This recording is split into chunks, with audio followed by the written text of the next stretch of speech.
All right. We ready to, otherwise, Nicole? All right. Well, good morning. We will convene the Urbandale City Council work session on the budget, and I'll call the meeting to order. Ask the clerk to take roll call, please. Blake? Here. Carberry Montgomery? Here. Kroll? Here. McBurney? Here. Obrecht? Here. Thank you. We'll dispense with the formal reading of the character count statement, but we always work under those principles. I'll ask for a motion and a second to approve the agenda. No motion. Motion by McBurney. Second by Blake. Discussion, roll call. McBurney? Here. Aye. Blake? Aye. Obrecht? Here. Yeah, aye. Kroll? Carberry Montgomery? Here. Aye. Aye. Figured I'd get that Wow. ball rolling and just Glad keep that's the only vote for the day. Yeah, I was just going to say, Mr. Mayor. All right. Item 3 is to discuss the budget. AJ, I will turn it over to you to start us off.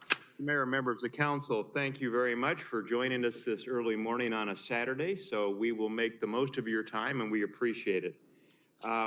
We have, for the veterans, this is the annual budget review process we go through for our 2 new members. Welcome and hold on tight. And if you have questions, staff is here, but also ask fellow council members and the mayor.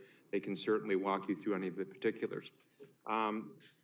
We have distributed some information. I've seen a number of you replacing those within your binders. Also, so I'm going to give a quick overview. Nikki will be joining us. She has a parent appreciation for her senior this morning, so she's doing that. We think that's awfully important for our staff to make sure that they have that balance. So she's at a bowling alley now because her son's in the senior bowling team. So she's listening online, I think, but she'll be here at 9-ish. And so we will skip over some of the initial information that we have that she normally covers concerning most of the financial information that you have in the front of your binder. And so then we'll kind of ebb and flow as we go. As we get going, I know Nicole made the comment, and I have some just quick overview housekeeping things for you. Turn your microphones on when you speak. When you're not speaking, turn them on because there is the thing such as a hot mic. And so we want to be careful about that. Again, safety for all of our participants. We have the mask. I'm sorry, I'll take mine, put mine back on when I'm not speaking. Social distancing, all of those things that we've experienced. So again, we've asked our staff to participate in all of that as they have been throughout the entire pandemic. Across in the break room, we have some breakfast items for you. Energy rings as they've been described. We also have the break room. There's the refrigerator, there's bottled water, there's sodas if you like those, there's coffee, a whole host of things to keep you comfortable. We will break for lunch at 12 noon. Lunch will be delivered here. I think we took your orders, so those will break for lunch between 12 and 12:30.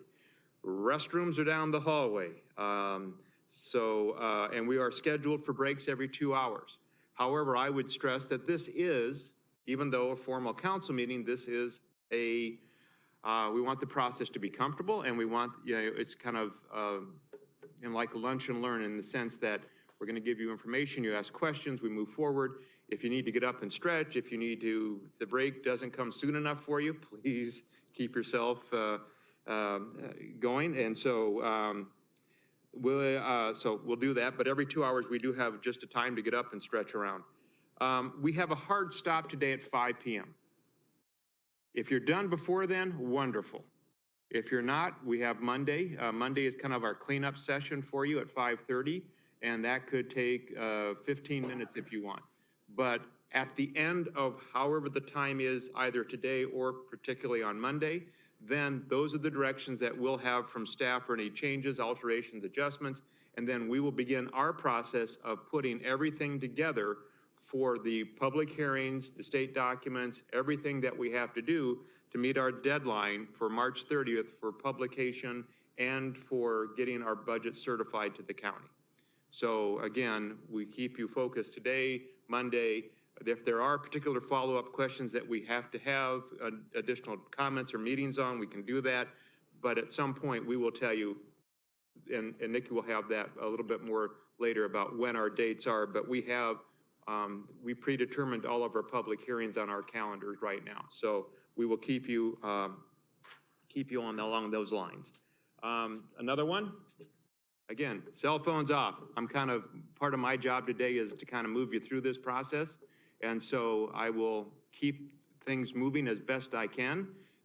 If I get a little direct at times, please forgive me in advance, but my job is to keep you on task. So again, cell phones off. You have something you have to talk about with somebody at your 2-hour breaks, that's fine. There's no basketball game. Well, I guess there's a basketball game this afternoon, so we can check scores later. Again, please, cell phones off. The format we have, again, for those of you who've been through it and for our newcomers, we have, the schedule has been provided to you. We provided an overview to you about some of the formatting that we asked our directors to go through in presentations to you. Those 6 formatted items I presented to you earlier. And then we have, again, to go through all of our budgets that are in the budget book, we have 41 separate budget items for your consideration. So there's a lot of information. The schedule is aggressive, so we'll try to keep track of it. And each section of each budget, I'll give a quick overview because again, I want to spend more time with the directors and questions you may have for them. That there's 3 sections in each budget. You have personnel, you have contractual and supplies, and you have capital. And those are the same for every department, regardless of how big or how much activity they have.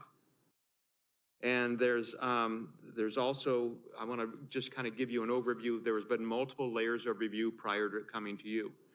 The budgets are prepared by the directors beginning in July. They take a look at what adjustments they have to make, but also their formal reviews with their staffs begin in October, November. They're submitted to us, meaning myself and Nikki. We sit down with each director and their staff that they have involved in this process. We review, we ask questions, and then Nikki and I individually review the budgets, and then collectively we come back together and we review them.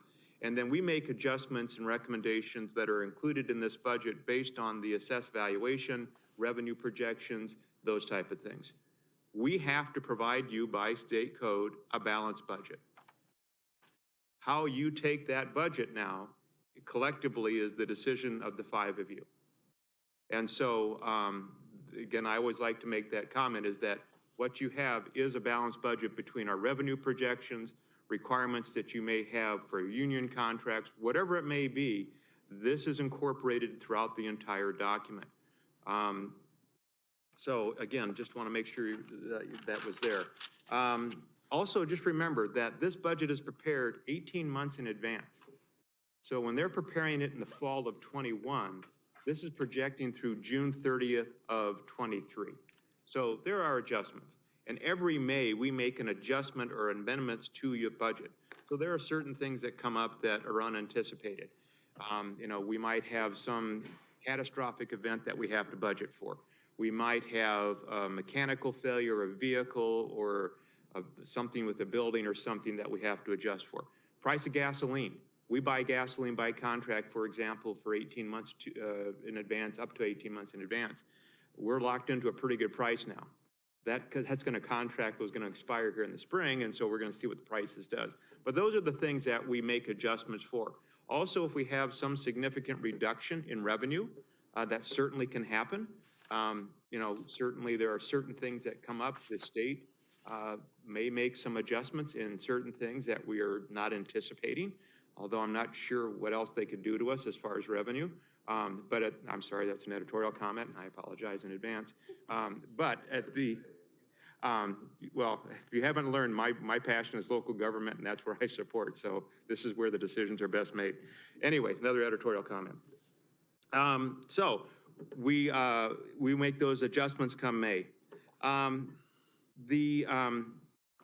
Just want to remind you as you look at your budgets and you look at the programs that are being suggested or the activities that are going on, know that they fit within the levy that we have in place now, $8.10, and I'll do a quick overview of that as we get going.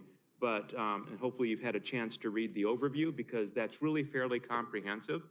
But our dollars that we generate for activity within almost all of through all of our general fund activities are levy driven. So if you're going to make decisions about switching things around, it's switching dollars from here to there, knowing that you are maxed out on your general fund 810 right now. We made that decision probably 3 years ago when the state was making some adjustments in how they may be adjusting the levy parameters for cities to follow. And so we made some shifts that prior to that, we were at $7.17. We had a lot of room within the general fund. The council collectively took action, we thought proactively, to put things in the 810 levy that we hadn't had before to not be penalized by the state for some things they were considering at that time. But just know that your dollar limits are within that general fund.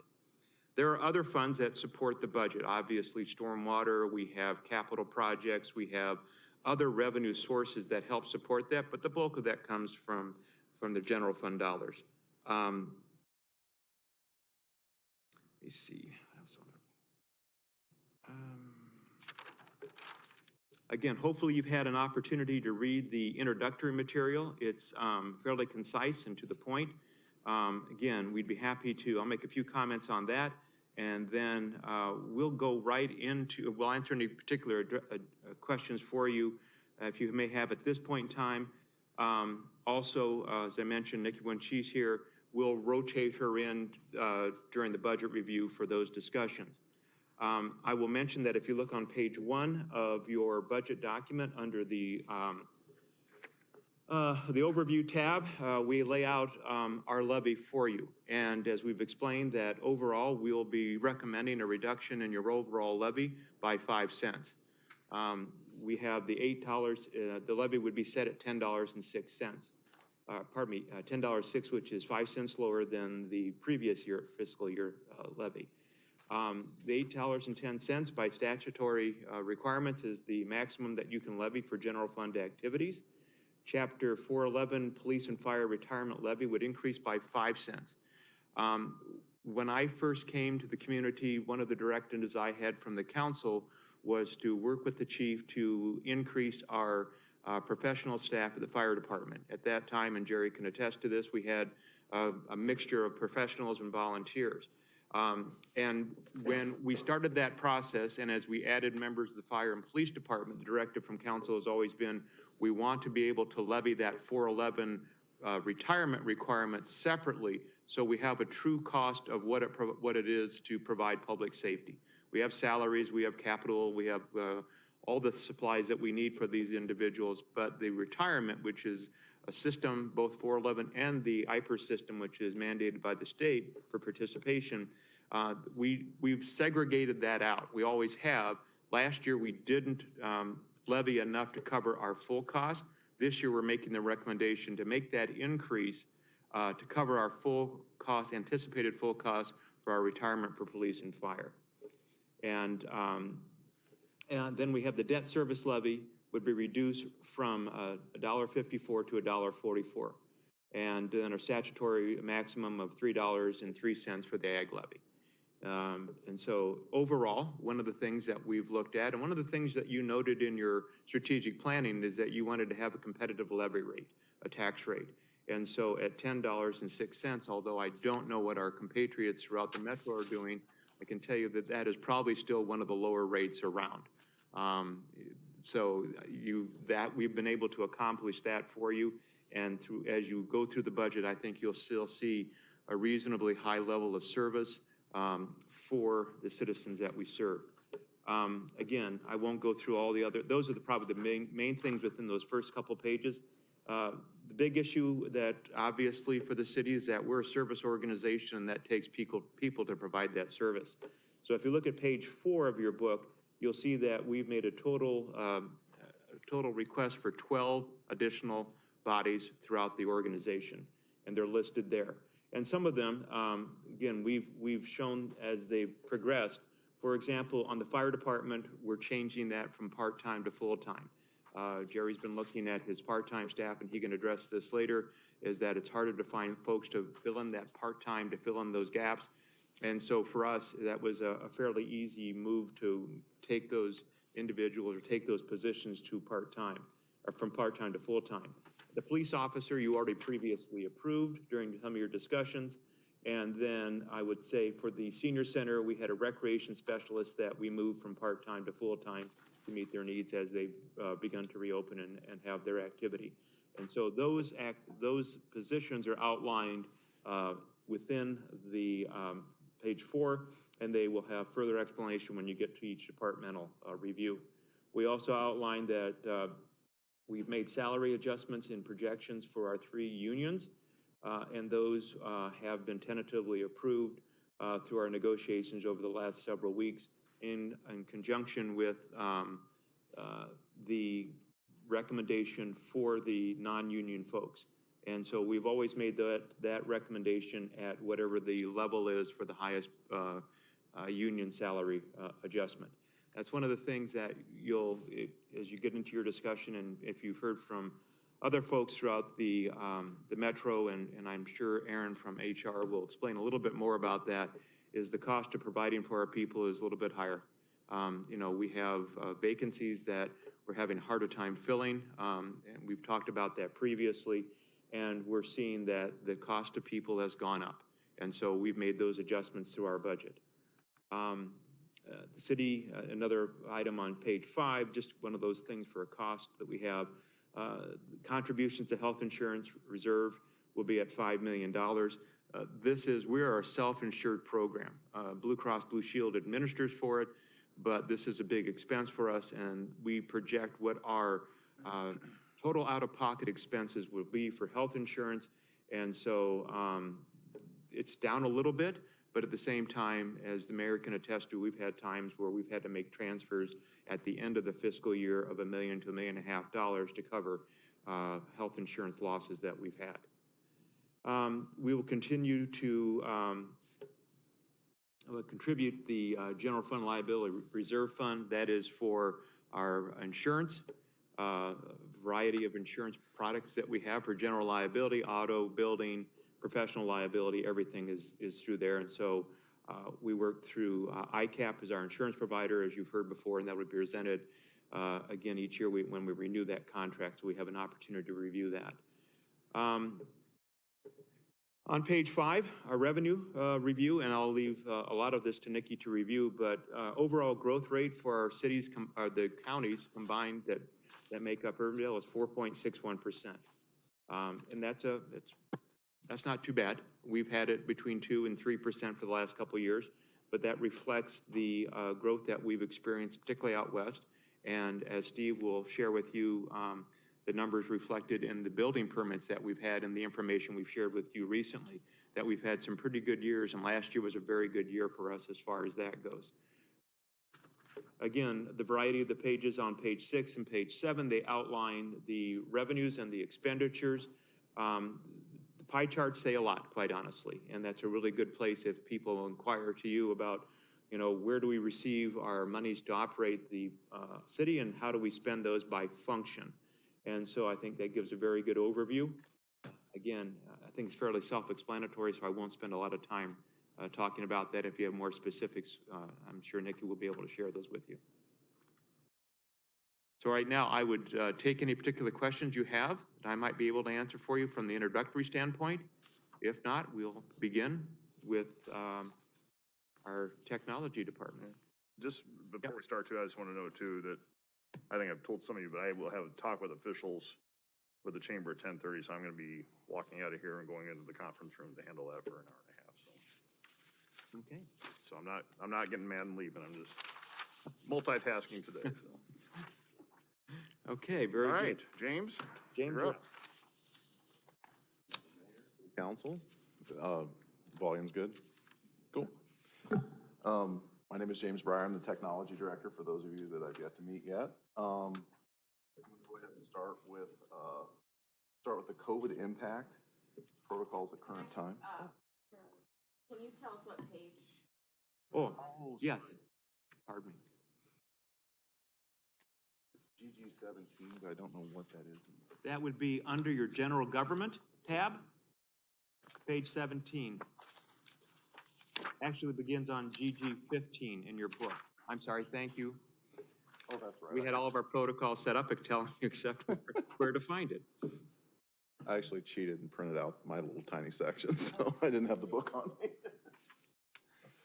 As far as like COVID impact on the department, basically, as with most locations, the COVID's acted more of a catalyst in IT. So stuff that you didn't anticipate seeing as far as rapid need from work from home, all the security stuff that goes with that, telework and whatnot. It seemed to have accelerated that. That's across the board for every organization, private sector, public sector, it doesn't matter. That's predominantly been the impact. As far as anytime there's like a potential COVID scare or something inside the department, most of the IT guys generally work remotely, like can work remotely for most of their stuff from their desk anyway. So as far as actual departmental impact, if we ever have an exposure or something like that, honestly, it rarely interrupts our actual day-to-day schedule for the most part. As far as budget deviations, item 2, if you guys go to GG17, that, I'm gonna be referencing that. Essentially, most of this is just licensing and maintenance and year-to-year costs. The one thing that I'll draw your attention to is if you go down towards the bottom of the page on GG17, the server refresh for $64,000, that was an outlier this year. Basically, we have some hardware that's coming due for our Laserfish server, which is a document retention server, and Polaris, which is a library asset that they use to manage check-in, check-outs, and then our actual file servers, multiple ones across the city. So that was the actual only outlier this year, aside from if you go up a couple lines to the Laserfish forms implementation, we're going to be, I would say mid last year, there's a police department. Laserfish is a pretty powerful file repository, but it has a lot of e-form functionality that has been pretty much unlocked for has been locked for numerous years. It's all locked behind licensing, some of these capabilities. So we, last year, Rob wanted to convert 2 forms. One of them was a use of force form, and I can't remember what the other one was, but essentially make that completely paperless. So you could go online, a worker could go on their computer, go to the location and actually fill out the forms and not have to print it and scan it and manage it, because all of it ends up in Laserfish anyway. So now that infrastructure's there, they paid for the initial implementation. We're gonna go ahead and roll that out to the departments that want it to. I'm sure there's a whole lot of paper here that's needless. It all ends up in Laserfish anyway. And this also gives, Nicole and I have talked about this also gives us the capability to present forms external through like a web link. So if you had some kind of documentation you wanted presented externally, that'll enhance that capability. Something that we didn't have in the past. Like I said, Laserfish has been around forever, but it's essentially been pretty limited in use. So yeah, so aside from that, those are my 2 outliers, was the server refresh and Laserfish licensing. I think we didn't have any new staffing. We aren't offering any new services. I think that would go ahead and cover most of my deviations from last year budgetarily, other than just normal licensing costs going up. I'll go ahead and move to number 6. The handout that I printed. Just a quick question. Yes, sir. So with the Laserfish and that, does that also allow for the electronic signing of everything that will stand, or do we still need wet signatures and stuff? Yeah, like, are you thinking like DocuSign, something like that? Yeah, that actually integrates with Laserfish.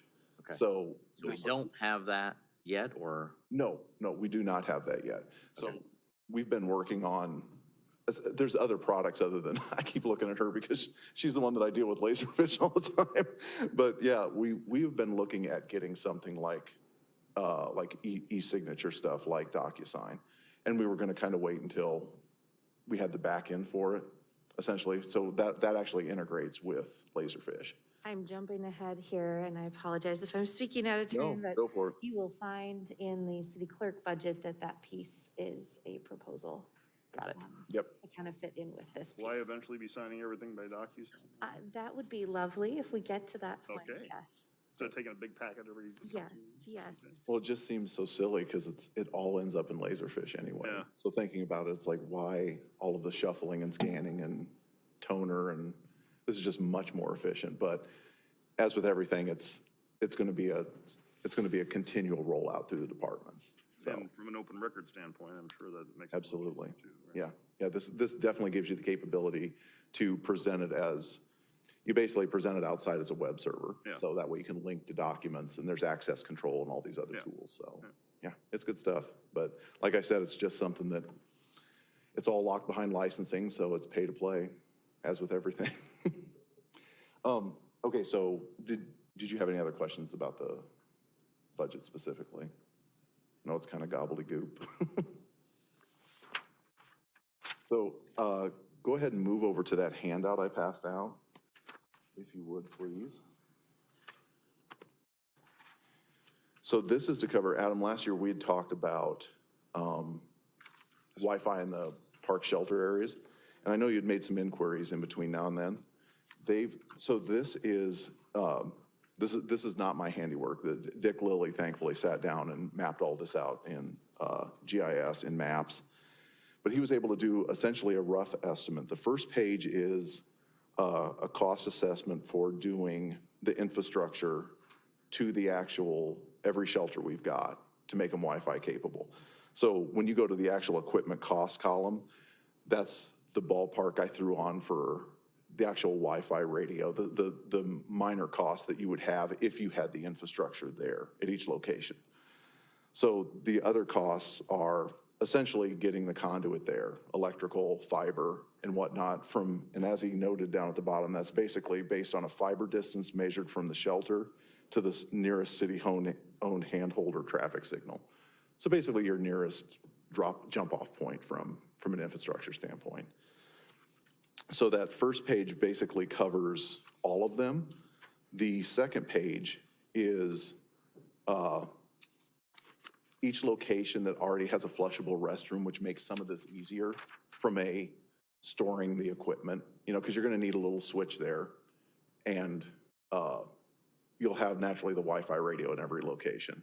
But as far as like housing that actual switch and protecting it, that does somewhat reduce the cost of it. So he blew that out into a separate sheet. So there's, so as you can see, it's kind of pricey, the actual infrastructure cost of getting, and that's just extending our fiber. I had reached out to some other ISPs to get some figures, and it was almost impossible for them to quote, like actually do like a budgetary quote. For example, like for Mediacom to come in and do everything and just manage it. I wanted to do a cost comparison between us extending our infrastructure. And just to be clear, that's technically, we're actually just kind of blasting out the free Wi-Fi that originated over at the library, the actual patron network. That's what we use for our free Wi-Fi everywhere. You essentially just send the same network out over fiber to these remote locations. So what I want to impress is that this is also just the cost. Like I said, $3,200 is super cheap to actually just throw Wi-Fi somewhere, as long as the actual infrastructure's in place. And with that, you're thinking single point, not a mesh network of some type? Yeah, it would just be, what I would call it is like the first rung, basically to check a box. Essentially cover that immediate area with just Wi-Fi. Just what you would have here, we would be using the same APs that we have here at City Hall. So nothing fancy. Right, because like Walker Johnson's like a single point, not trying to cover the whole park. Right, exactly. And also to be fair, something like Walker Johnson, if you were gonna do that right, if you were gonna make it scalable for like, let's say, softball tournaments happening and everyone shows up, that would be something where that would be a project unto its own. That would be, you're talking, aerials and beaming Wi-Fi all over the place, and then having the infrastructure be robust enough that it could handle that many concurrent connections. God knows what's going on the network. People are streaming stuff, uploading video and whatnot. So that would be, I would almost view, if you're looking at something big like that, that would almost be like a separate project. And I don't want to belabor this a little bit, but between Lions Centennial and Lions Gazebo, why is there $100,000 difference between something that's 100 yards apart from each other? Basically, it all came down to, let me see here, to that. If I'm remembering correctly from like I said, Dick was doing the measurements. I can get with him and find out the actual specifics. If I'm not mistaken, it's all based on where the nearest handhole is. So essentially think of it as think of it as like literally a hole in the ground that you can get to the fiber. outside the condo without having, they're just cement tubs with a cement lid. So that's gonna drive a lot of that cost because of just literally the location. And also some of them, if you've got a creek or you've got other infrastructure, you're gonna have to go different directions too. And with him having the actual layout of the map, you know, he was able to look at that from a top I down. think looking at the numbers, the two lines don't make sense, so. Yeah, There might be an error in the Right. spreadsheet on that one. Yes. and that's why I want to ask him too. And it could be something where there could be something he had to go around in the ground, but it also seems like a large difference, so it could be a numerical error too. That was more curiosity than it. No. And like I said, I can always check with him and send it out as a follow-up, so that way you guys have the accurate data. So that's the actual cost to, you know, pretty much just the bare minimum infrastructure cost to get, once again, you know, you're always gonna need electrical, you're always gonna need, you know, the fiber, if we end up doing it ourselves. If, on a personal note, I would say that it's a lot of money for not a lot of bang for your buck, in my opinion. And I'm just thinking about viewing it from, if you have a shelter and your use case scenarios for it. If you think about it, it's basically how many months a year is it gonna be available? Like when's the weather not insufferable in Iowa is something to think about. The second part of, the second thing to consider is, it's not like you're gonna be servicing the whole park. You know, most of that's, like I said, this is just a ground floor implementation. You're not gonna be servicing the entire park. And then the other thing to consider is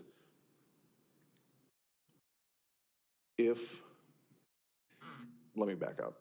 Basically, Scott has a decent alternative that he's going to give during his presentation. Since Jan's out, Scott's gonna be giving the presentation during the parks presentation. That has to do with their Mac vans where we can do mobile hotspots that I think might service what you're looking to do, maybe a little more elegantly and also a little more targeted if you're looking at underserved communities and whatnot. The other thing to consider is if you're just talking about blasting Wi-Fi out from park shelters,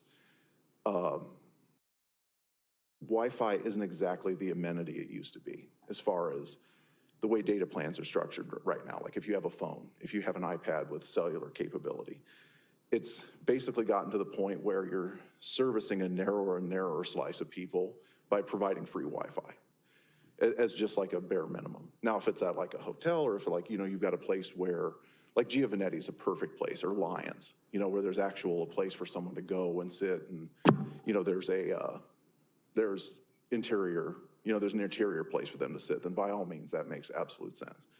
But just looking at this from like a use case standpoint, as far as the money spent, I would think that you could probably hit a more specific target if you did it a little differently, as opposed to just running Wi-Fi to the different parks buildings. So are those two facilities already wired?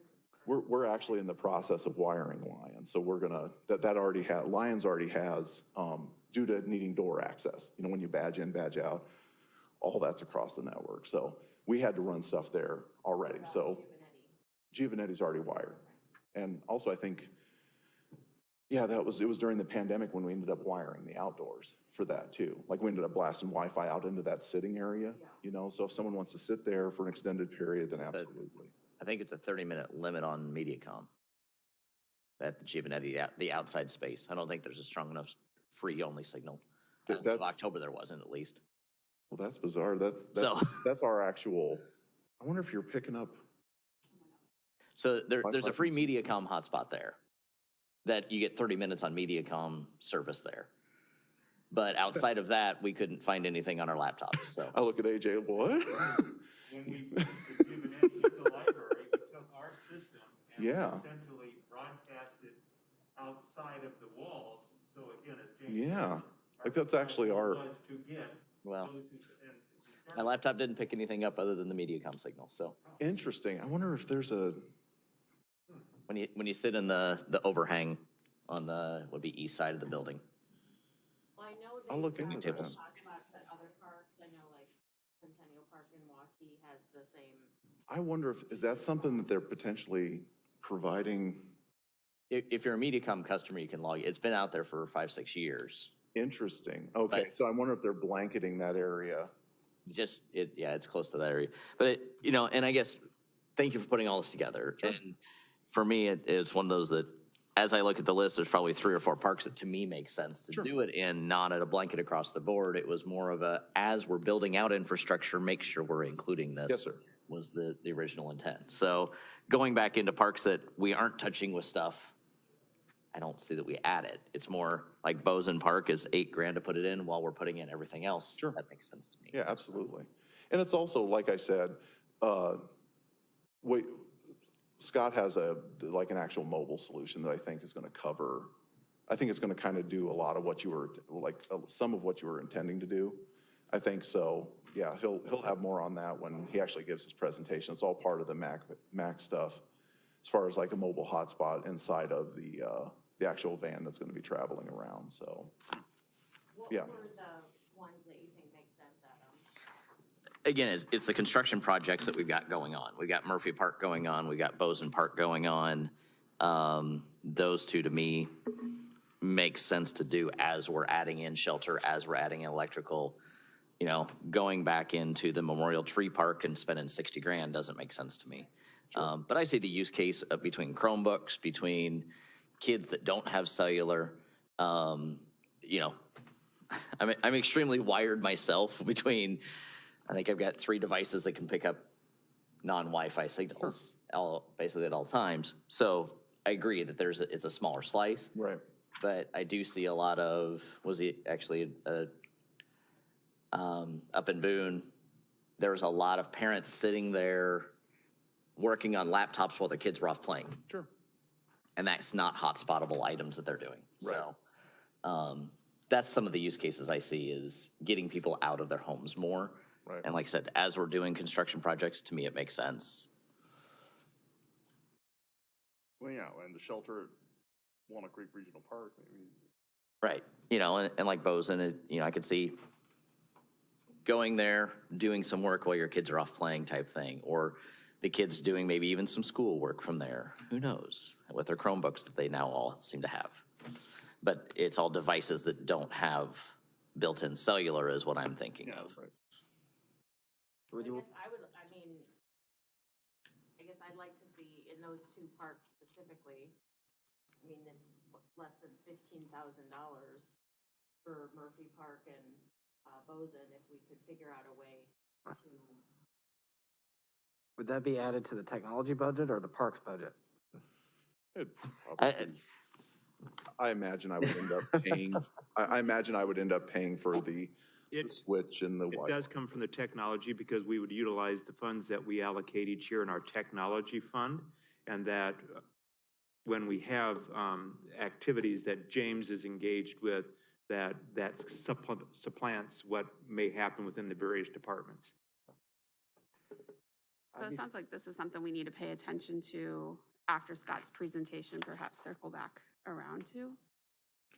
I imagine what you'll end up finding is if there's certain areas that you felt were underserved and you were going to run Wi-Fi to that, essentially to that location to address that his solution may or may not address that. Right. So, And to muddy the waters even more, ARPA money, does Murphy Park area qualify? Well, broadband, expansion of broadband to underserved areas is certainly is an eligible project under ARPA. I would have to take a look at that to see, because I think the intent was to look more at residential and individuals in their homes or businesses that were underserved versus putting it into a public park. But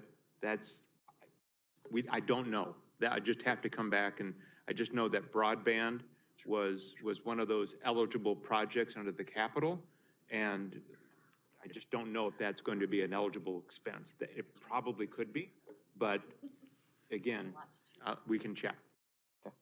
and you would also have to consider too, to that point, would we consider what we're running there to be broadband? Like there would have to be a definition, Yeah. how much speed we're actually putting there. Because by and large, since we're essentially leeching off of the library's bandwidth to keep the cost down. When we push this stuff out, we kind of cap the data. Nothing like super restrictive, but that way you can't show up and What do you download. consider super restrictive? Well, essentially you look at a smartphone, you're looking at about like email, smartphone stuff, that's like 2 megasecond. So we would go in and you would end up capping it at like 10, so you could have multiple people connected and still use, and when you're talking about smartphone usage in that regard, you're talking about streaming a movie at a certain resolution, email and whatnot. You just don't want someone going there and taking advantage of it. Like, you know, this is my opportunity to download an entire trilogy of movies kind of thing. So yeah, I would look at, you know, what qualifies as broadband, if that's loose or. Yeah, and now I'm thinking about it more now that you've raised the issue, and if I remember the material that I read and sat through the seminars, it was really, I think, intended to go into areas that were underserved in the sense that you had blocks or you had portions of your community that the private sector was not providing service to. So it was, if you had big gaps, blocks upon blocks, and, you know, the private companies, they'll look at density and they'll look at the profitability of extending Wi-Fi and internet service to those areas. If it doesn't meet their definition, I think that was the intent. Again, my interpretation is to go into those underserved areas and make it available at a reduced cost, no cost, whatever it might be. But I think that was really the intent versus placing it in public places, although that still may be covered. I think there's a lot of wiggle room in there, quite honestly.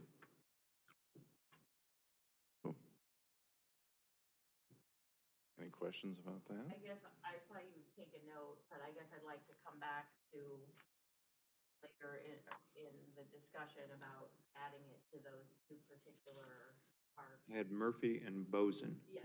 Yep, certainly. Dog And park again, comes that's one of the reasons why we had them, I'm sorry. The dog park comes to mind as well. Certainly when we have, when we get under construction, as Adam alluded to earlier, and I know James and I have spoken about this, obviously it's easier to put it in when you're under construction versus retrofitting it in a particular area. So certainly that's something we can look at when the dog park and take a look at service levels. And we got different prices for Murphy. On the front page, it's $4,000. On the back page, it's $39,000. So I can. don't know which one's right. Well, that was gonna be my call out, was that it doesn't feel like we have very specific numbers when we're talking about, you know, running cable to 2 spots in the same park and $120,000 difference. So if we could just get a better estimate of what we anticipate spending. So we had Lion Centennial I was going to inquire on, and then what was the next one? It was Murphy and Boson. So yeah, line 13 on the And front dog page park. and line 1 on the second page. And I so think same park, different numbers. when you have, they I just can let, stay all day. they just let anybody in, don't they? You know, Ron, you miss it that much, you gotta stay all day. Got an update from Metro Waste? Yeah. I think on this particular, on the parks issue, we can identify those that you want to go through and look at. And it's obviously, it'll be a progressive type of process. As you look at new park development, as you look at opportunities that, depending upon the demand of the area, certainly we can add those in. It becomes almost a, you know, each year we look at 1 or 2 or 3 locations that have a high level of demand. As we look at whatever materializes on the west side out of 152nd Street, obviously the demand is going to be different out there. We have the new shelter out in the regional park. You know, there's a lot of moving parts here that I think that if this is in fact the interest of the council to provide this type of service in those locations, that this will be an ongoing discussion from year to year that you'll look at to say, oh, this year we'd like to do 2 or 3 more different parks. And so I think what James and the staff did is they gave you their best guess. This is what we have now, inventory-wise. And the prices obviously are estimates, but we can be much more refined as we get into those. And again, you know, smaller bites of the apple and see how that goes. And again, maybe the higher use parks will get the higher demand. I think you have options. Track the demand, I mean, once we were to install it, would you be able to provide us with information on how it's used? We could structure it in a way where we could see like without investing serious cash into it. You could end up investing a small amount and get essentially how many concurrent connections you're getting. It wouldn't be like actual usage, like data usage, like you would get with your phone. But yeah, there would be a way that you could get like concurrent connection usage, I think. You could take snapshots of that, so you'd get an idea of who's associating with it. I think that would be probably the closest you could get without sinking some cash into it.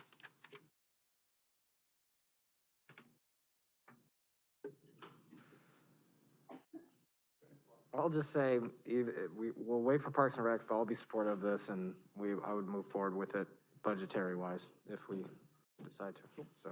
Just need to know where to put it in the budget. We'll come up with a spot. And I'll, Full amount? No, No. we're talking what, All you know, right. between, That's why I just want two- to make sure what we're talking about. right, 2 to 3 parks We're all type talking thing. targeted, right? Okay. Right, targeted parks, which, I have Murphy, Bozen, and the dog park. Does that seem to be agreeable to the group that? the other one I might add in there is Rockland, looking at the pricing again and knowing it's got a parking lot and a shelter and so forth. But I don't know. 20 grand a number maybe is what we look at. How far does 20 grand get us? well, $15 a foot. Well, Electrical costs $8 a foot.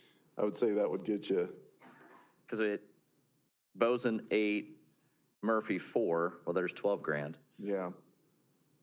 Not the Walnut Creek Regional? The shelter, I mean, that's the shelter house there, right, is where you're proposing to put it there? But if we haven't built, have we, I guess, can't remember, right? Built, yes. But And do we have another phase of that project that would make sense? Do we have another phase of that project that would make sense then to bring in the fiber and the bid At project Walnut there? Creek Regional? Yep. Well, the facility is built. The other phases would be some physical, the roadway connection over to Douglas and that general vicinity. But the building itself is constructed. There probably will not be, at this point, we're not planning any additional Okay. phased work at that facility. So I'm seeing that $57,000 number and going, Well, I understand. so.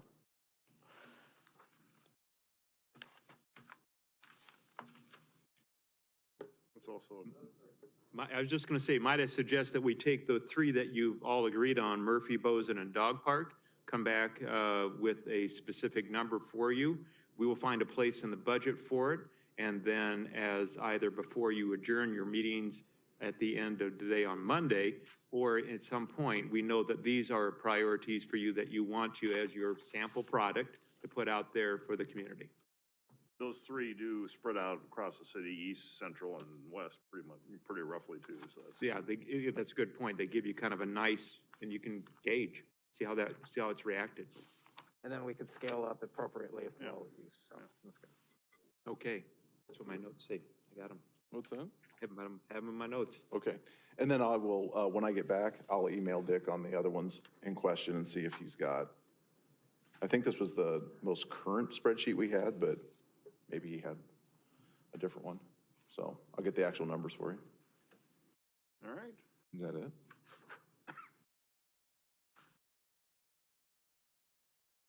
Going once, going twice? Just going to say, any other questions for James? Any other questions for James? I think that's good. All right. Thank you, James. One of the things I forgot to mention, and I think it's important, is that as you go through the budget, and I mentioned this in my emails that I sent out, just kind of reaffirm, is that if it's not a budgetary item, but it's something that you want to explore future, we will schedule future lunch and learn, discussion session, anything that may come up that we can provide you that background. If it's not budgetary related, it may be looking at a different type of program. It may be something may spur you in these discussions that, oh, we think we should look at that. We're going to take notes and we'll come back and answer the questions that are budgetary related. And we'll also look at what future discussions that are going to be generated out of your discussions today. So I know that there's a lot of information that folks were looking at about impact on certain programs and activities. We may not have those answers today, but we will get back to you on any questions that you have. So please understand. All right, the next item we have is human resources. Aaron, there you are. Aaron Freeman. I tried to butt, but I got. Okay. Now Well, we got one down, 40 to Aaron go. Freeman is, I'm sorry? I said we have one down, 40 to go. So. When you say it like that. Yeah, there's always that, when you start going, it's a little bit slower, and then toward the end of the day, it's like, okay. We're good. We're good. Anyway, Erin Freeman is our Director of Human Resources. She's been with us now for about a year, year and a half. Yep. Year and a half, and we stole her from Polk County, and we are extremely happy that we did. And so she's been a tremendous asset and tremendous addition to our team. Erin will be reviewing with you the human resources budget item, which is under GG 17, right behind technology in your book. 19. Yeah, thank Floor you. yours. Appreciate that, AJ. And I apologize in advance. I'm getting over a lingering cough here, so it tends to flare up when I talk a lot. So I'll try to get through this pretty quickly. The first thing to talk about is the impact of COVID on the HR department. I think it's an understatement to say that's been significant. We've played a key role in the last 22 months in tracking and monitoring exposures and confirmed positives in our workforce, tracking that, advising the employee and the supervisor on their quarantine and isolation periods, staying abreast of CDC guidance and local public health numbers and statistics, and working really closely with AJ, who then works very close with the mayor on determining what some of those internal safety protocols and policies, procedures are gonna look like for our staff. That has changed a plethora of times over the last 22 months. We have really pivoted our approach to things, whether the buildings are closed or they're open, our mask requirements, offering 3 on-site vaccination clinics, offering time off to employees, and just what the staffing needs are going to look like in rotating time and work from home. So that's changed a lot over the last 22 months. I think we've done a pretty good job. We have, for the most part, maintained the staffing levels that we needed to on a minimum basis, especially in police and fire, which are those really critical departments. So the department directors have done a phenomenal job working with us on all of that. Policy at the federal level has been pretty aggressive on COVID things with the Consolidated Appropriations Act and FECRA and the OSHA ETS, although, that is kind of on hold at the moment. So we've really just been continuing to monitor what goes on with that and working on a daily basis through COVID questions with our employees and supervisors. So that continues to be a very big impact to the HR department. And I anticipate it will be for a while yet to come, but we're working through that.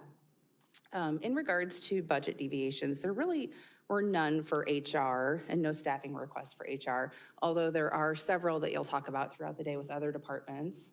Nikki and I have worked closely with those departments to talk about what those staffing requests look like, worked with those departments that it might be new positions to help develop job descriptions, work through what that might look like for civil service approval when the time comes, if that is approved in the budget, and putting it in the pay plan. So all of those things are, we're beginning the stages of working on those in anticipation of them being approved so that we're ready to have people in the door on July 1st if that is possible.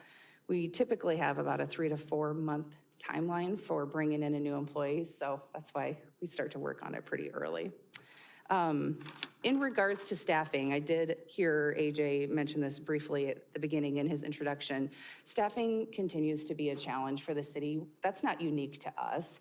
We do have a very competitive salary and benefits package. It's something that not just cities are dealing with, but every organization in the country at the moment. So we are definitely not unique in that way. At the moment, we're trying to hire 5 full-time positions, 6 part-time, and roughly 25 seasonal positions.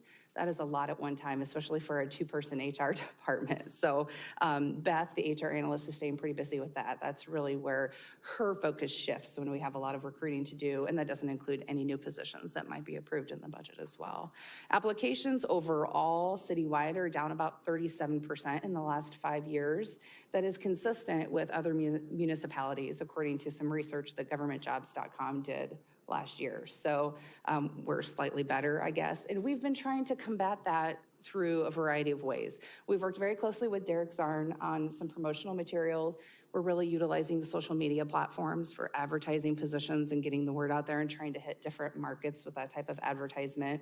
He's created some really good promotional videos in collaboration with the police department. If you haven't seen those that are out on YouTube, that really promote the community and working for the police department. So those are wonderful. He's done a great job for us. This last, excuse me, this last renewal period, you probably recall that we added some voluntary benefits to our plan.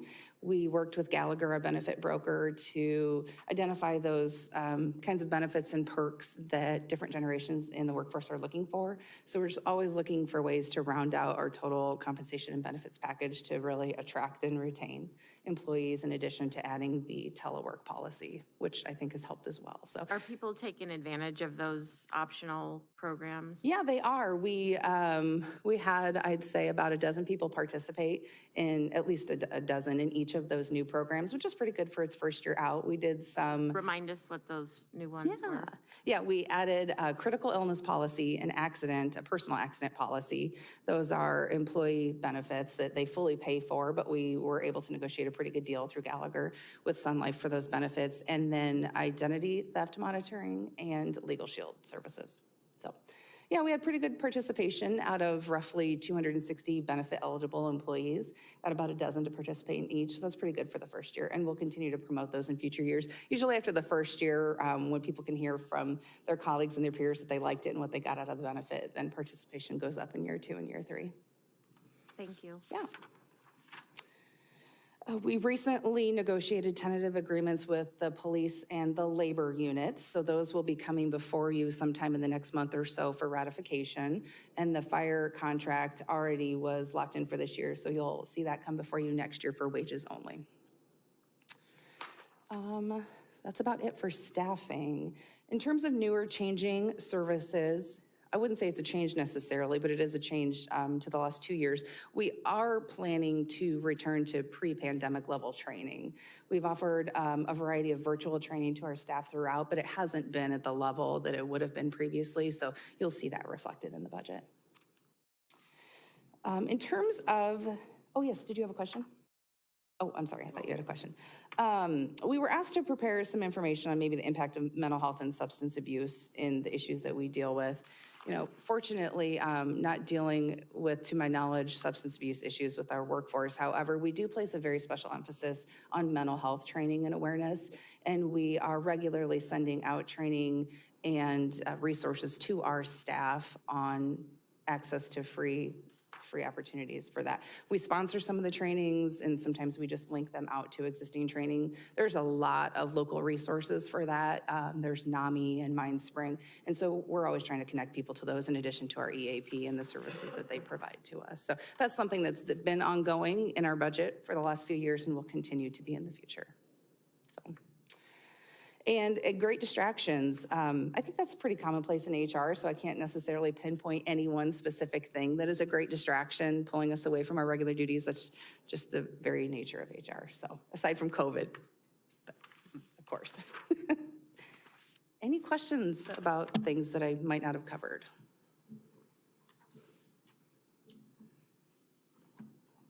As COVID has drug on though, Aaron, do you see an increased need for the EAP resources and the mental health resources? We pushed it pretty hard, especially during the time that people were in a soft form of lockdown. We pushed it pretty hard during that time, and then as we came out of that, and then not so much anymore, but I expect that we probably need to pick back up our efforts in connecting people with that. Our EAP utilization is actually quite low, which I've seen at most organizations I work for, so that's not unique to us, but we definitely need to continue to push that out, especially I think in police and fire, although they have within their departments some resources available to just them working with a provider to offer assistance to employees that might need it, and annual appointments, you know, establishing that rapport. So they do a good job making that available within their department specifically. And those EAP resources are available to not just the employee, but the employee's families as well, too. Yep, exactly. Yep. So we send out monthly newsletters and postcards to the home sporadically and link people to their website for resources. And they come in and do some trainings for us on occasion as well. I think, in my experience, the EAP is just like this big question mark. I mean, it's been something that has been out there my entire adult life, and I really wouldn't know what I would use it for. And I don't know if we, you know, when it comes through the schools and it comes through employment. I mean, am I the only person that feels that way? I mean, No. can we do a better job of, you know, if you need counseling, this will give you 6 sessions of counseling, or if your kids need some support, it provides support for your kids. I mean, I think that and I'm not saying we Urbandale, but like everybody needs to understand what it actually provides. Because I'm sure there's been many times in my adult life, that I could have utilized services, but I thought that was for somebody else having a massive crisis. Yeah, that's a really good point. And that's something we push out at least once a year during open enrollment, is information about all the different services that the EAP can provide, because it is so much more than access to counseling. They can assist, and if not assist, at least connect people to other free resources for things like legal questions and estate type issues. There's just so much more to it than that. So yeah, we try to get that out there, but you're right, utilization is still really low. I haven't solved that yet, but it's something that we continue to think about how we can let people know and inform them what really it involves. And I mean, do we pay the same whether people utilize it or not? We do, it's a flat fee service. Yeah, so. Yeah. Get the word out. All right. Thank you, guys. Sure, Have thanks, a great Erin. day. Now you're up, chief. All right. Yeah, next is the police department, Rob Johansson, police chief. Obviously, as you look through if you had the chance to look at the first part of the budget, public safety, which is for both Chief Johansson and Chief Holt, that is a significant portion of our general fund activity and budget. And so this is obviously a big ticket item for us, but obviously there are 2 24-hour, 7-day-a-week, 365-day-a-year services that we provide. And so as the same theme that goes through, these two may have a little bit more information to share with you on the COVID related and maybe some other information that they've been working on. So Chief, it's all yours. Good morning, everybody. Oops, hold on real quick. It's under public safety tab. Yep. Sorry. Oh, you're fine. Yes. Find it myself. Look for that humongous number and you'll find it. Public safety PS1, under the public safety tab. And that gives you, again, for public safety, one of the things for these combined departments, this will show you the entire public safety, this first page, and then it breaks down to the various categories that we have. We have police, communications, EMS, et cetera. So we'll go through, that's all encompassing in the public safety component. So I'm sorry, Rob. No, you're fine. Mayor, members, council, I went through the template that was provided to us by the city manager, so I'll start with that. So our COVID impact and protocols at the current time, the PD's adhering to the city mask wearing rules in the common areas of our buildings on the city campuses, and then also when riding in a vehicle with another person. My order that I have out to my people, my special order on COVID protocols also includes that if they respond to an area that's requiring a mask, that they wear the mask. So if, let's say Hy-Vee said that all their people and going into Hy-Vee had to wear masks, our officers would wear masks when they went into that building. If a resident says, we would like you to wear a mask when we go to take a report, we put the mask on. The only time there's an exception to that is if it's some heightened incident where maybe the mask would prohibit the officer from giving commands or something like that. So there's a little caveat for that, but that's the protocols that we're operating under at this time. Last week, we had 3 people out with COVID, 1 in support services and 2 in our patrol unit. And we also had 1 reserve officer that had COVID. All three of the officers are back to work. Two went back to work this week and one is coming back on Monday. The reserve officer, I believe, is out of quarantine next week as well. We haven't been overwhelmed with infections. It's been one or two, it seems like a week with this recent surge. So we're not getting overwhelmed with that. We've been handling it pretty well. No other restrictions on anything that we do at this time. So we're still having our training sessions and all those things. We've kind of went back to normal operations like that. Our internship program, all those things, reserves, chaplains, all out with us and doing their normal duties. So we're trying to negotiate through this, and I'm hoping, as I've hoped several times through this pandemic, that this recent surge is the last, and we kind of get back to that really low level that just kind of hangs around probably forever, but it's really low. So that's what I'm hoping for anyway. The next thing I address here is the known budget deviations for this current budget year. We are going to go over a little bit in our recruitment line by about $5,000. All three of these items that we're going to go over in are all related to personnel, getting new personnel on. We're going to go over a little bit in our uniforms, about $6,000, because we've had to hire a few more officers than we were anticipating when we put the budget together last year. It costs approximately $3,000 to outfit an officer with uniforms and leather and those things when we get them hired. And then our training line is where we're probably we are the worst on. We're going to be over estimating about $35,000, and we budgeted for 5 to go to the academy. And if everything holds together, and I'll get to that in just a little bit later, we have a few more spots. We'll end up with 9 that we put through the academy. So that academy cost is what's pushing that up to that 35. It costs about $8,700 to send an officer to the academy for the price of the tuition and then the meals to feed them while they're out there. That's not counting salary. We're paying them while they're there as well. That's just the recruit or the training cost that's in that line. Staffing, we currently have 3 open positions. We have a conditional offer out on 1, and we're doing the polygraph, medical, physical, those things to make sure that they qualify. We're doing some background work on a second candidate. We have not given a conditional offer to that person yet. That will exhaust our current list, and we will be recruiting again. So advertising again with the help of HR, getting that position out there. So we'll definitely need 1 more with this new recruitment, potentially 2, depending on where that other candidate ends up. And then we'll be at full staff. Does that include the one we're adding for this? That includes this one that was approved in December-ish, November-ish.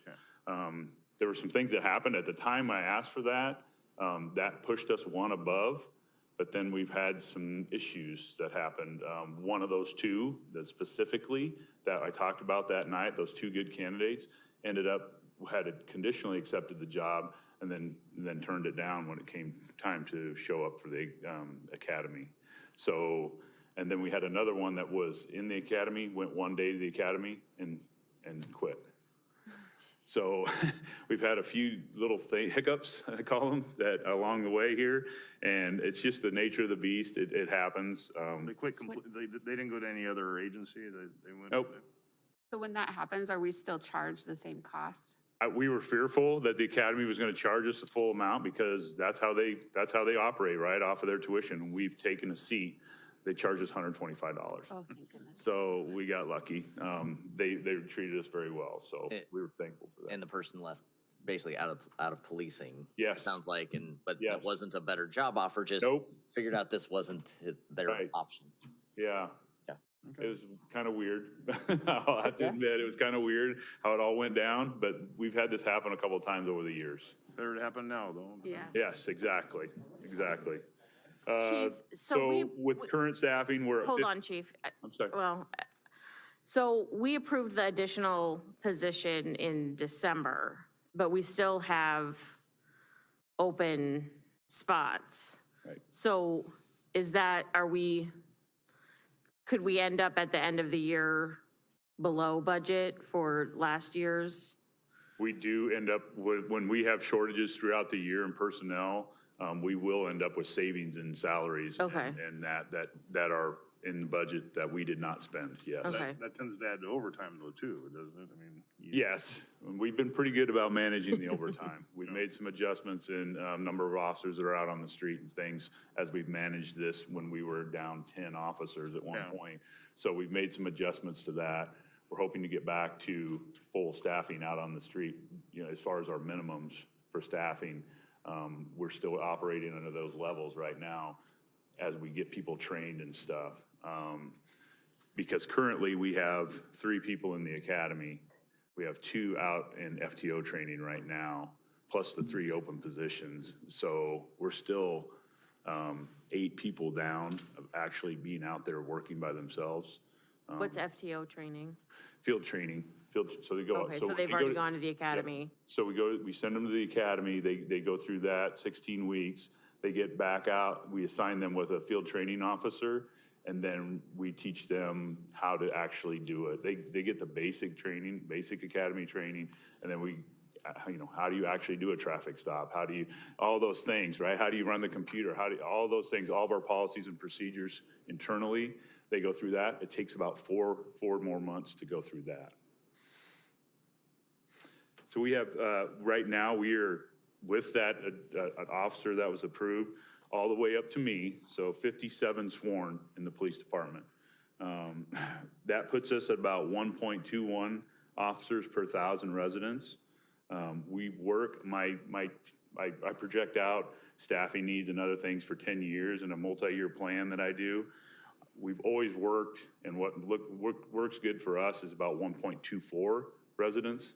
Now, you'll see estimates when you go out there on the East Coast and things like that, where there are 2 officers per 1,000, or 1.5 to 2, anywhere in there. That's pretty high for our community. So 1.24, I think, is pretty good for us. Just a comparison, at our current 1.21, there's 16, we have 16 agencies, more or less, in the metro area, police departments. We're 14th out of 16th at 1.21 as far as officers per 1,000. So we run lean. We run lean. But like I said, I estimate that 1.24 is a good number for us. So we're right in there. Where would the ballpark. 1.24 put you in the metro? It would move us up about to the middle of the pack. And at full strength, are you at 1.24? No, at full strength, we will be at 1.21. Oh, okay. That's using the 57 number, even though we don't have all those people. That's our estimated strength. So yes. Now that number, that comparison to the metro, let me explain that real quickly. There are a few smaller departments that skew that number a little bit because it just takes so many police officers to run a police department 24/7.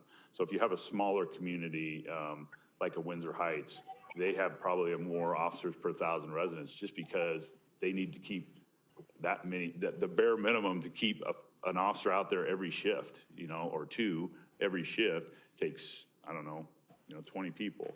So that puts them a little bit above kind of the standard, if you will, and kind of skews that a little bit. We're hanging right in there. I would say we're hanging right in there with West Des Moines, Ankeny, as far as officers per 1,000 residents. But at that officer level, are there major issues you're seeing that you're not able to handle? I mean, I keep seeing headlines, we talked about mental health, there's fentanyl issues, there's, not just traffic stop issues, but serious issues in the community. Do you see anything that you're not able to handle with a 1-to-1 ratio? Not critically. There are some things we'd like to do that would take a few more people probably, but I think in my plan, as we build out over the next 10 years, we address those issues. So I think we gradually work up, and quite frankly, we just can't get the people right now anyway. So we just keep working our way up, and I'm going to come back to you almost every year and ask for an officer just with our growth, right? So it works out, and I think we're right there where we need to be. I'll talk a little bit more about some of the specific things that go on in the city that we need to address that. Yeah, I mean, longer term, maybe there are some things that can be handled by civilians that aren't necessarily sworn officers. I would say that that was one of the things that Chief McCarty, when he came in, was eliminating officers from doing civilian jobs. And I had 1 or 2 of those positions left when I took over, and we've pretty much gotten rid of all those positions that we had officers doing civilian jobs. Yeah. So our officers are out there doing police work. Yeah. Yep. Council approved the hiring of the new police officer position for this next fiscal year already, so we've kept that in there. So I won't get into all the, I described a little bit about what happened and why we ended up with now with 3 openings again. We currently have 6 officers that are eligible for retirement during the fiscal year 23. That includes myself, but none of them are planning to leave that I'm aware of. So they're just eligible in the 411 retirement system. So in other words, they've reached at least 22 years of service and they're at least 55 years old. So that's the minimum requirements for retirement. There's 6 officers that meet those minimum requirements and beyond. Do you have a mandatory retirement criteria? Yes, police officers have to retire before they turn 66 years old. So And do you know if any of the officers have triggered their 5-year payment from the pool? the 5-year deferral period? the drop program? Is that what you? Yeah. Okay, no, not to my knowledge, no one's dropped. And I think we've talked about this, and I wish Aaron was in here. I'm pretty sure that the 411 system notifies us when someone drops. So I have not been notified of anybody dropping. That's usually a good indication of somebody's timing too. Right, and you can actually do that 3, 4, or 5 years. There's the drop program, so. So anyway, we have 6. I don't anticipate any of them leaving during the next budget year. I have not heard that, but it's potential. We have 4 officers, information that 4 officers have applied for Des Moines PD. So 2 of them have notified us that they've applied, and 2 of them are word of mouth that we've heard around around the rumor mill, if you want to call it that they've applied. So they haven't officially come in and said, hey, we're applying, but 2 of the officers did come in and tell us that. So there's potential there that we might lose some officers to Des Moines as well. Any other agencies besides Des Moines? Or? No, not that we've heard. Is that a normal flight pattern? I'm sorry? Is that a normal flight pattern to go from Urbandale to? We haven't lost, we've lost, over the last 3 years, I think we've lost 1 officer to Des Moines. Okay. So if we were to lose all 4 of them to Des Moines, that would be a significant blow to us. I don't think that will happen. That would be rare if that happened. I can tell you over my career, there's been 6 or 8 officers that have left for Des Moines, maybe 10 at the most. It happens. Sure. It just depends on the person and what they're looking for. And I know there's a pay discrepancy. Is that probably the primary motivating factor with it? Or? I think there's several reasons. They do pay better than we do. I think there's officers see it as a little more opportunity to do specialized assignments down there. I think that's maybe not as well thought through sometimes because they have 300 and some people. So yeah, they have a few more detective spots and those types of things, but they have a lot more people applying for those positions as well. So yeah, and then some of it's just the type of work. Maybe they're looking for, I'm thankfully at 2 o'clock in the morning in February in Urbandale, it's pretty quiet. And maybe not so much in Des Moines sometimes. Maybe there's a little more action down there for a young officer. They're looking for a little more, calls for service type activity that maybe we're not seeing at some of those times. It's a variety of factors, I think. But yeah, I don't think there's anything other than that that I'm aware of anyway. Are they doing any soft recruiting of our guys? Yeah, I think that goes on with everybody, recruits a little bit. We are recruiting, we put bonuses into our contract for certified officers. So, some of these smaller departments around the state, we're enticing them, if you will, by that bonus. If you come to Urbandale, we'll pay you this amount of money if you're a certified officer. So I think some of that goes on. I know Des Moines was talking about running a shortened academy for certified officers. So still having a police academy for them, but a shortened one if they're certified. I'm not sure if that's exactly what's happening. But they're not actively poaching as far as we know? No, not that I'm aware of. That's what my concern was. No, not that I'm aware of. They're actively targeting our guys, or? No, not that I'm aware of. I know. I meant that generically. I'm sorry. Yes. So Chief, our folks. if you're looking for 1.24, why don't we start budgeting for 1.24 instead of 1.21 officers? I'm working my way up that scale, so really it's only 1 or 2 officers, so. And that was gonna be my move next through question. there, So it's right. about 2 officer difference, 1 to 2 officer difference from what you're requesting Yes. right now? Okay. Yes, over that time frame. But then our population keeps growing, so. True. You know, just to maintain 1.21, we have to hire, right? So, we're not far off of that number. I can't remember just off the top of my head, but I think if we were maybe 2 positions below that to get to the 1.24. So we got 1 this year, and that's all I asked for was 1, quite frankly. I'm building this up, so yes. So we have to wait till the list is completely exhausted before we start the process, hiring process over again? Yes. So if we have viable candidates on that civil service list, we have to run them through the background. And you may have just said this in your opening comments. So how soon do you think you'll be able to get through this second person? Probably we'll be advertising within the next 2 weeks. Okay. Yep. Because we're for sure going to have 1 spot anyway, Yeah. right? We may have 2, so we're going to be starting that process here in the next 2 weeks. Moving along, so new changed adapted services being offered. We're reintroducing our Canine program. This is actually occurring now, so it's really not a budget. It will be a little bit of budget cost to maintain the program in fiscal year 23, but we're buying the dog and sending the officer down for training in February of this month, of this coming month. And that is all being purchased with some donation money that we received from a very generous donation that we received to start that program up again.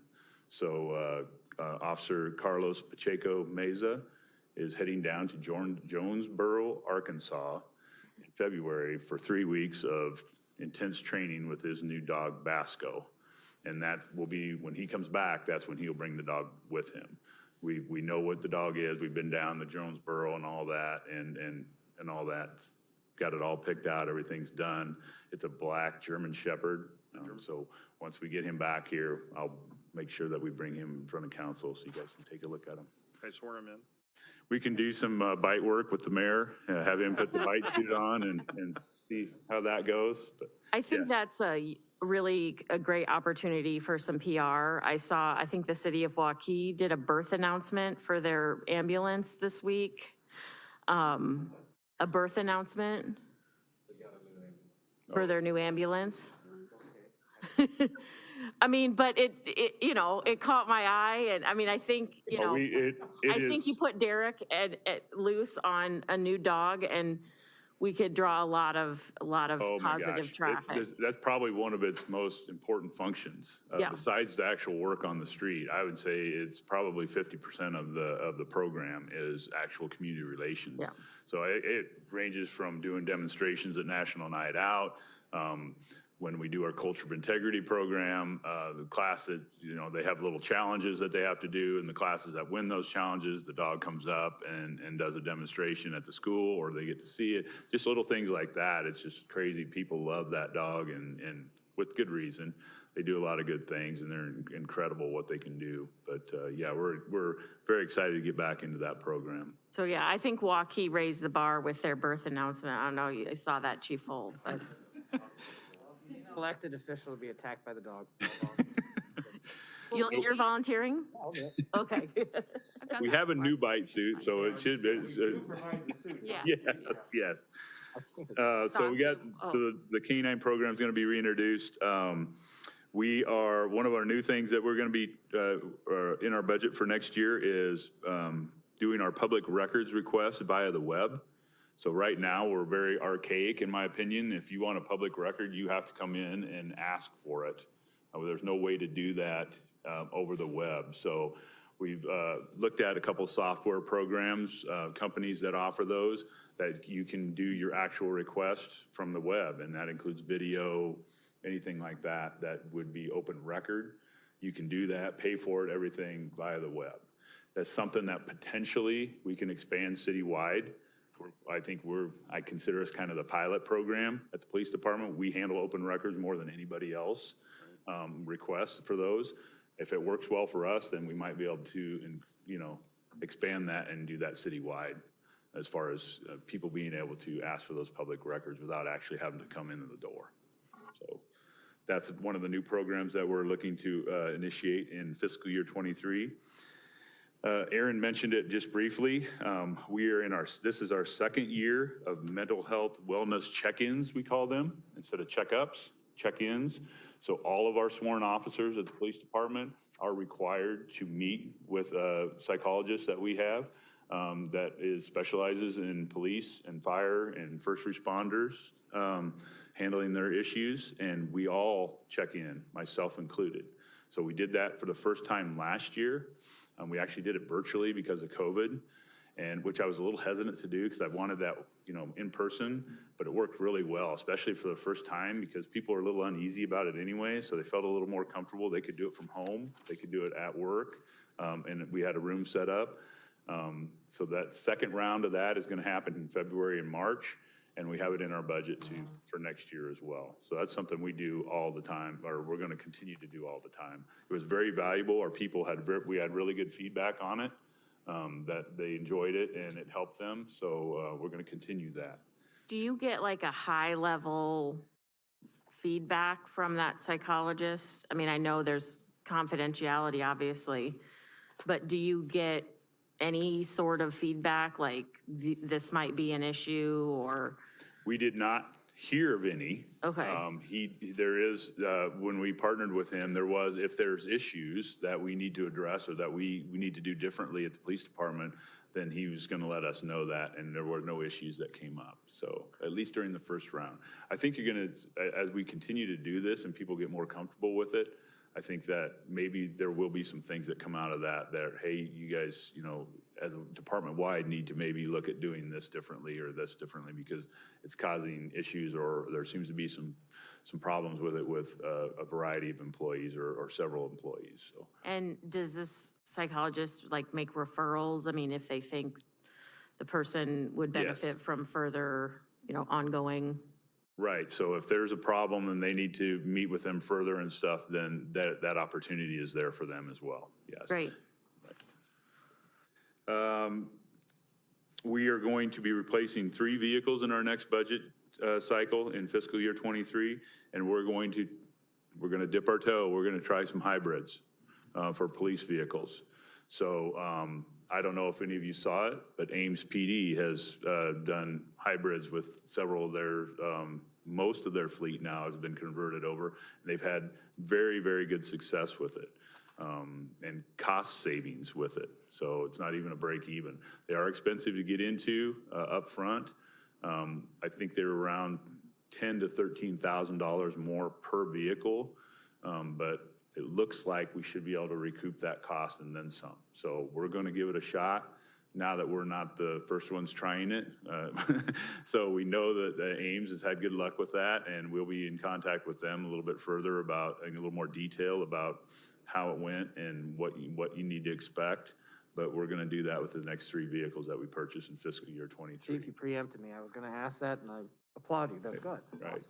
Now, the vehicles that we're getting this budget year are still dribbling in because of the shortages and everything. So those are regular vehicles, but fiscal year 23, the 3 that we're replacing in that. So that might be a year from now when we get those 3. Do you have those on order already? No, we don't. Not the 3 for the next year. We are still just getting the ones in. As soon as the budget's approved and everything, we did place the order early last year because we knew there'd be shortages. Even before July 1, we placed the order, but we're still waiting for them. So it's crazy. But that's kind of the norm for vehicles right now with everybody. So this is very exciting and it's very fresh because we just found out a lot of this information yesterday at a meeting that I was at over in Waukee. We are potentially, at least, going to start a crisis intervention team. And this is going to be a pilot program that Waukee is going to start. They're anticipating that they will get started July 1st. And it's basically a police officer paired with a mental health professional. And they will be responding to mental health calls. Waukee's going to start it, and then all the agencies in Westcom are going to have the opportunity to participate and have a team of their own. So just looking forward and working with the groups that we're working with, we're anticipating approximately this time next year to have a crisis intervention team. The officer position will be fully funded by this group that's in it, and it's a partnership with Dallas County Community Mental Health Services. That's who's providing the funding. They have funding at least for the next 2 years, and it looks like for 3 years out that they have funding for this position to fund both positions, the police officer position and the mental health professional.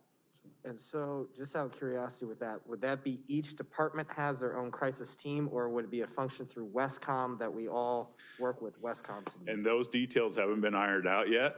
Westcom was in the room with us, and how is this going to be dispatched and all that. And we're working through all those details. Waukees going to be the beta tester, if you will. They're getting all the agreements in place, the 28Es, everything that needs for this to happen. And how that's going to work. And they want to ease into that a little bit, so that they're anticipating not bringing all these on at once. They want to start with Waukee and then maybe West Des Moines, Urbandale around January, and then maybe, Norwalk, Windsor Heights, Clive starts coming on after that. For a couple of reasons, the facility that we're partnering with are not sure what the work volume is that's going to create for them on the backside. The great thing about this is, and my concern has always been, we know how to handle crises, right? We've done that for 30 years. I've been a cop. We go out on mental health crises every day since I've been in this job. It's the back end follow-up and help that people are not getting. That's what this team is going to do. They will respond to the crisis, right? They will take the calls if they're working, right? Obviously, they're not going to be working 24 hours, 7 days a week. So I'll talk about another component of this. But when the next day, if they this happens at 2 a.m, we're able to handle the crisis. The next day, they're following up. This team's following up with that family, that person, and making sure that they're getting into the service they need, and they're going to continue that follow-up with that person long-term until that person either is back on track with their life or these things don't get fixed quickly and easily. And that's where I've always said that's where the breakdown is. We keep getting called back. We'll call someone to the hospital now, and they'll be back home before we're done writing up the report. And that doesn't make any sense to me. It's broken, right? Well, the only way to fix it is we got to get involved. We're going to have to get involved in this. I'm not necessarily excited about that but I think it will work really well. And this really looks like it's something that we can. This concept comes out of San Antonio, Texas. There's a HBO documentary called Joe and Ernie Crisis Cops, and there's two. And down there, it's a little bit different model because they're both cops, and they pair up and they go out and handle these calls. But we're going to do it with a mental health professional here. So. But it's very interesting. If you watch that documentary, that'll kind of give you an outline of how this would work for us. And in fact, Joe and Ernie are the ones that are going to come up and train us. Ooh. So the other portion of this is we're going to send every one of our officers funded through this group through 40 hours of crisis intervention training and put on by Joe and Ernie. So these two cops from down there. So that's going to start happening monthly. I believe we're going to do it at Clive's new facility. They have a new training facility over there, really nice. And we're going to be sending, because obviously we can't send all of our officers at once, right? So they can do about 20 spots every time. So once or twice a month for the 6 agencies that are in Westcom are all going to send some officers and get everybody through this 40 hours of training. So when this group isn't, or this team isn't out there working, our officers are trained on what they need to do, how it's going to work in concert with this team once that happens. So very exciting. And I'll just say really quick, once the details are worked out, I would love a lunch and learn on this. I would like to learn more. I'd like to see how the details are done.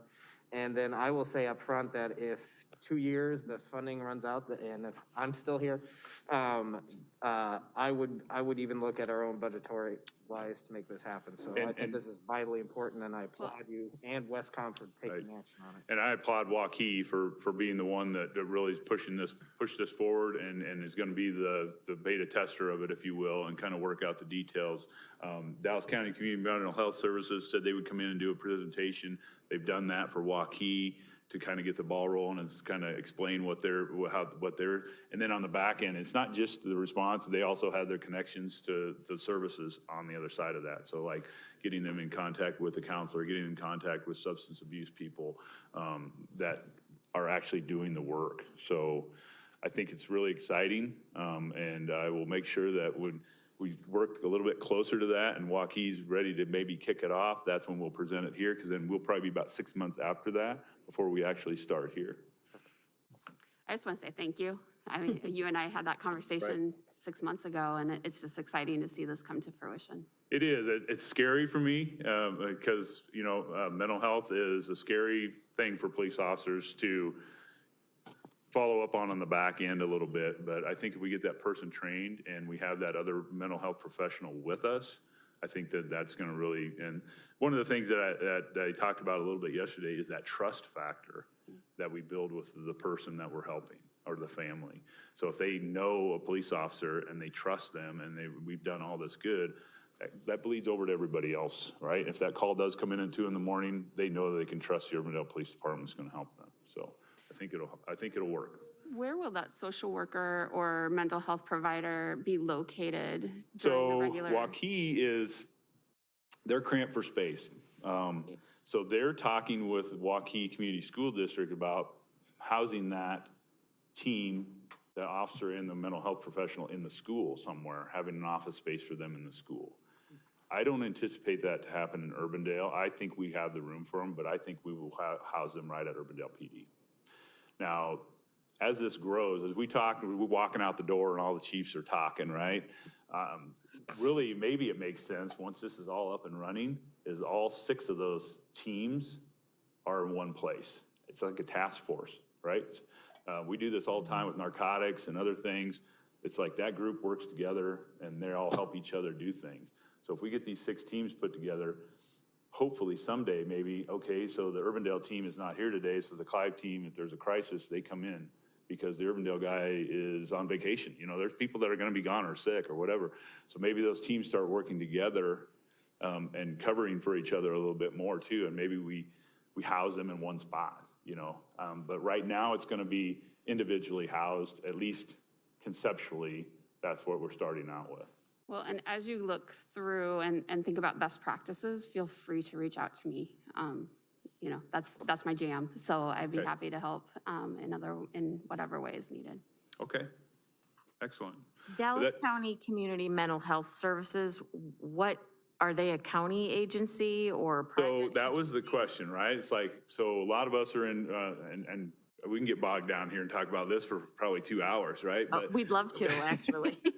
But we're like, and there's several of the agencies that are in there, and like Urbandale is one of them, and Clive. Most of our residents live in Polk County. How's this going to work, right? Their funding has become regional, and it's not tied to Dallas County tax But is it a dollars. Dallas County agency? It is. They're quasi. Okay. It's funded through state dollars, Okay. state and federal dollars. So they told us they can go anywhere. Okay. Right? So, and it's their regional group right now is they're working with Dallas, Guthrie, and Audubon County, actually. So, but she says we can provide these services anywhere. Fantastic. And if it becomes an issue, which it may, knowing those funding sources, we can connect to Polk County as well. Right? So, very exciting. Just dipping our toe right now, but I'll keep you guys informed on what's going on there. Called me yesterday on the cell phone. I was excited. And he was just, I couldn't stop him.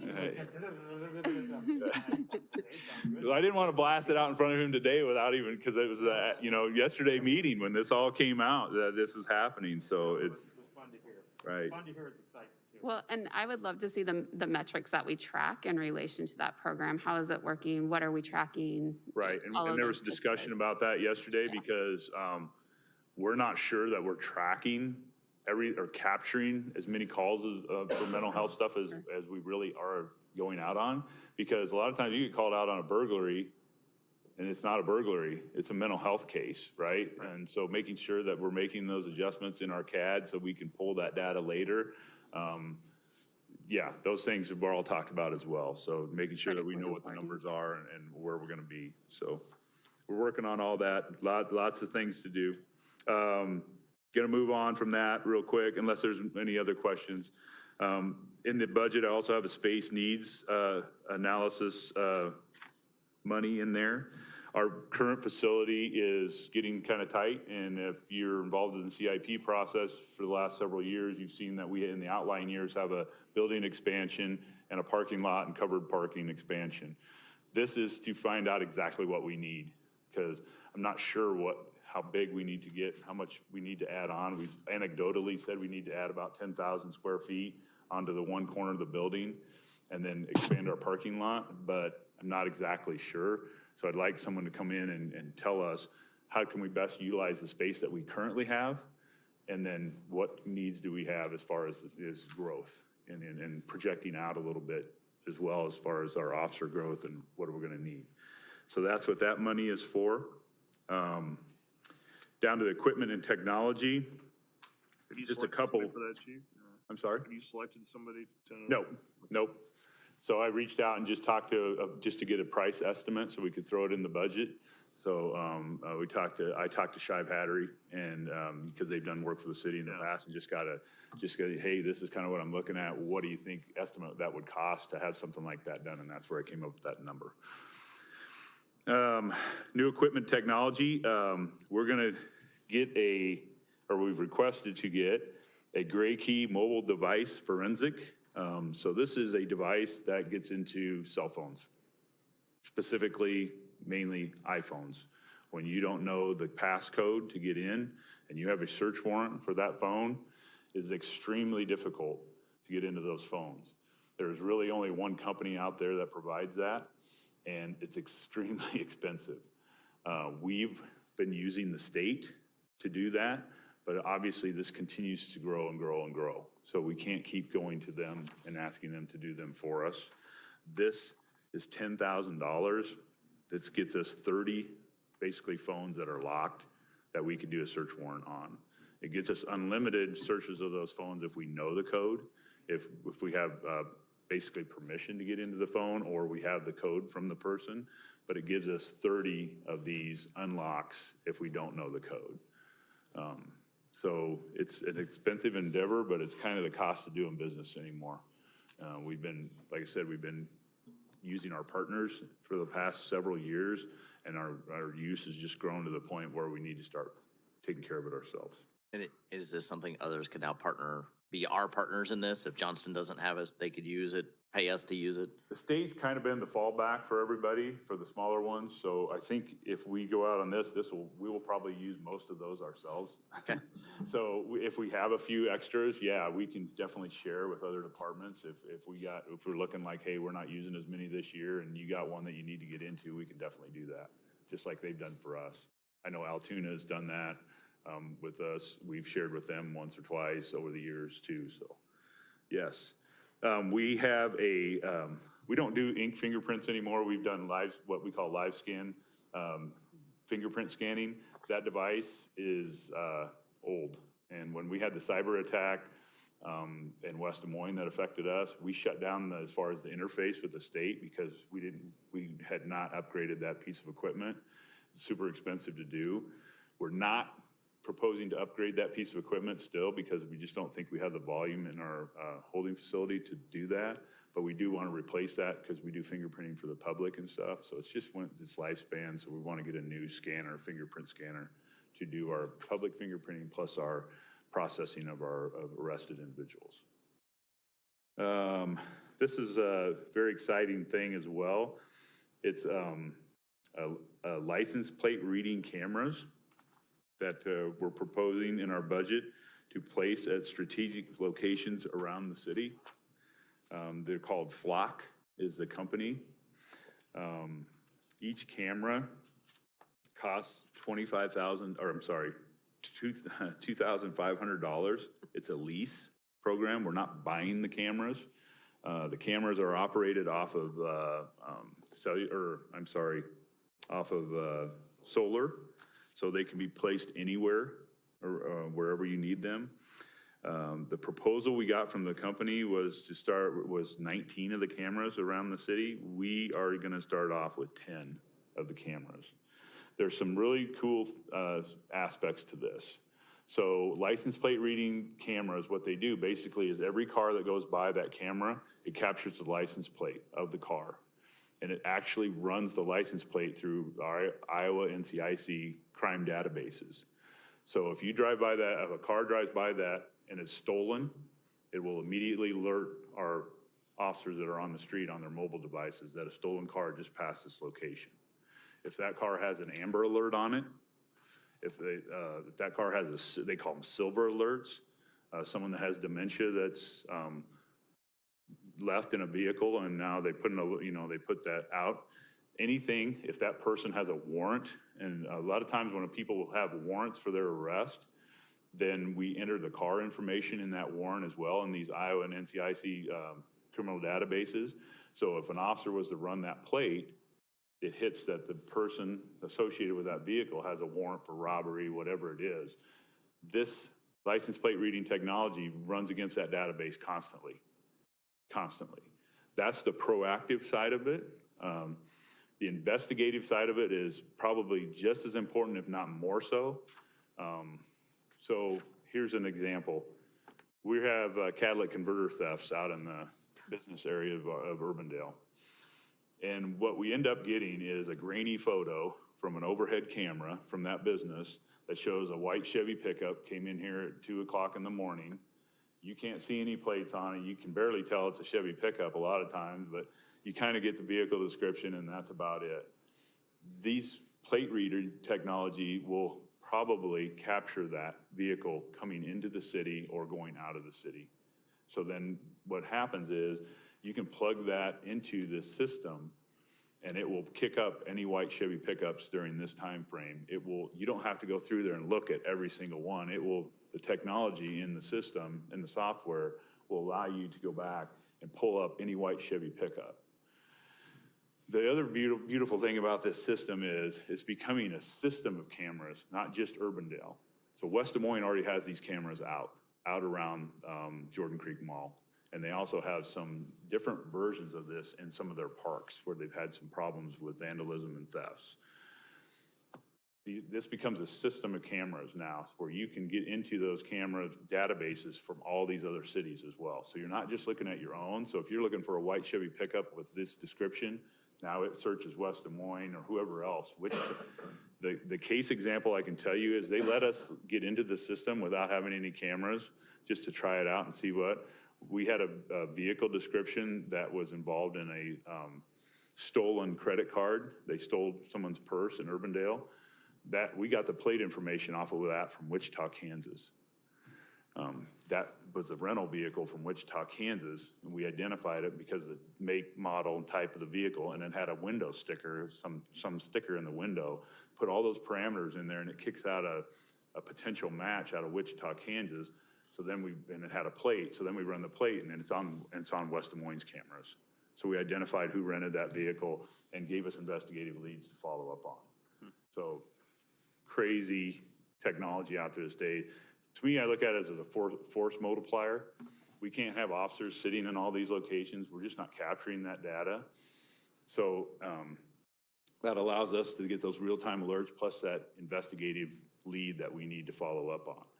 West Des Moines is expanding their program for the next budget year, or potentially. They're going through this process as well.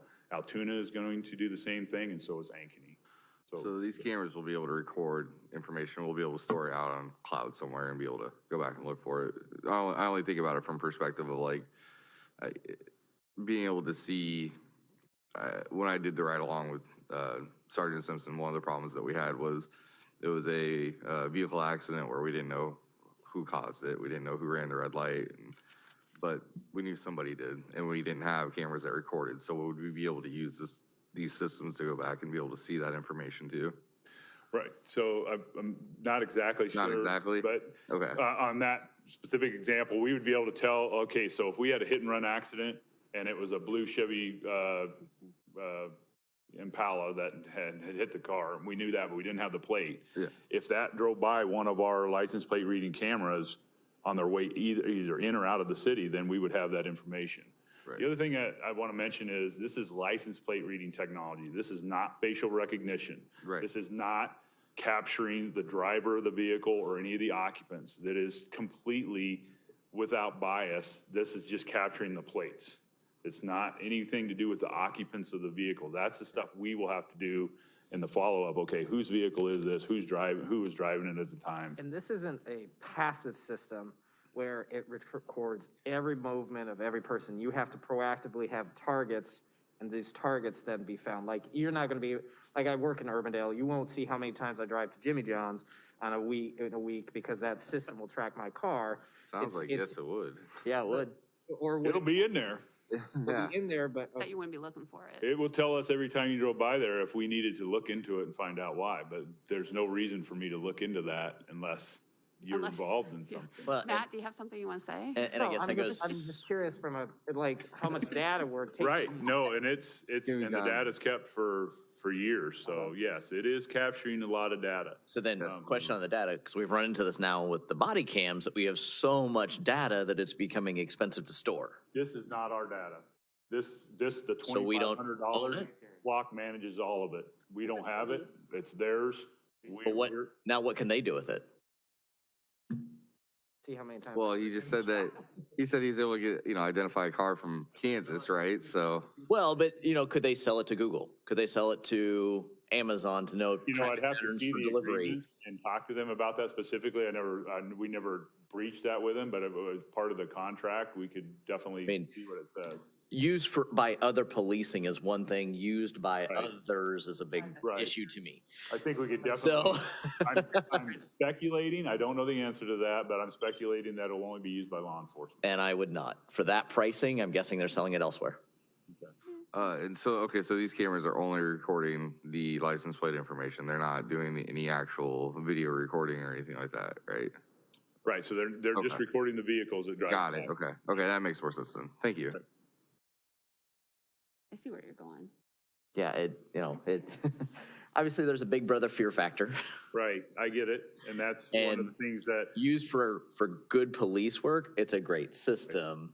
If it now has the ability to be used for other reasons, I think that's something we really need to be cautious on when we look at the legal. so license plate reading technology has been out in law enforcement for probably 10 years.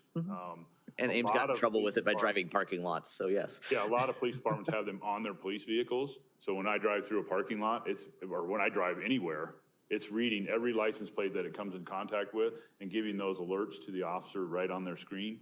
If they drive through a parking lot of the Holiday Inn and there's a car that has a warrant associated with it, the owner has a warrant associated with it, it's popping. There's departments been doing that for 10 years. This is a little bit different where they're actually setting the camera out and it's just reading the traffic as it drives by. Some cities have those set up on their actual traffic cameras, on their lights. We have traffic cameras at almost every intersection. They're not equipped to do license plate reading. We do record those now. That was something new that we started this. We started recording. They were just, before that, they were just out there and you could view them. But we now are recording them and we're holding that data for about 30 days of our own traffic cameras that the city of Urbandale owns. So that helps us with investigative leads as well, and helps us with traffic accidents as well sometimes, if we're lucky. Right. Yeah, so, that's a new technology that we would like to deploy. And we've done some analysis of our high crime areas in the city and trying to find where the best deployment locations are for these, for best bang for our buck. One other statistic I'll throw at you is that 70% of all crime is associated with a vehicle. And if you think about it, it really makes sense, right? So if I'm gonna go commit a robbery, I'm probably getting in a vehicle most of the time. If I'm gonna go commit a retail theft, I'm getting in a vehicle and driving away. So there's a vehicle associated with about 70% of the crime that occurs. So this is a way for us to try to capture some data on that vehicle. Do you know, is that stat specific to Midwest or Iowa, or is that It's across the nationally? country. This flock system is really starting to spread around. Like I said, Wichita, Kansas has got hundreds of them out, hundreds. Good to know. I'll be going through there soon. Did we know something there, maybe? She may not be coming back from there. So you know, Yeah. I mean, I think we're all pretty aware that video technology is advancing tenfold every year. And every business that you go into, everything is recording everything that you do. So that is something that we use as investigative leads and have been for the last, I don't know how long, but this is just an advancement of that. That will be a force multiplier for us as far as officers out on the street, knowing what's going on, and also our investigative follow-up. Any other questions on that? I know that's something really different for us.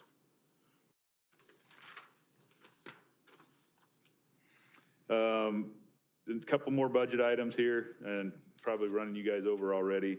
We are going to replace 20 of our portable police radios this year. We have about 70, or I'm sorry, about 60 that we have to get through. We're going to do a third, and a third. They're expensive. They're $3,500 a piece. So that's a $70,000 hit to the budget just to get a third of them. We're running about 10 years old on those radios, so we're starting to see some failures in them, and it's time to cycle them out. They're Motorola's, is that? what Yep, you- Motorola.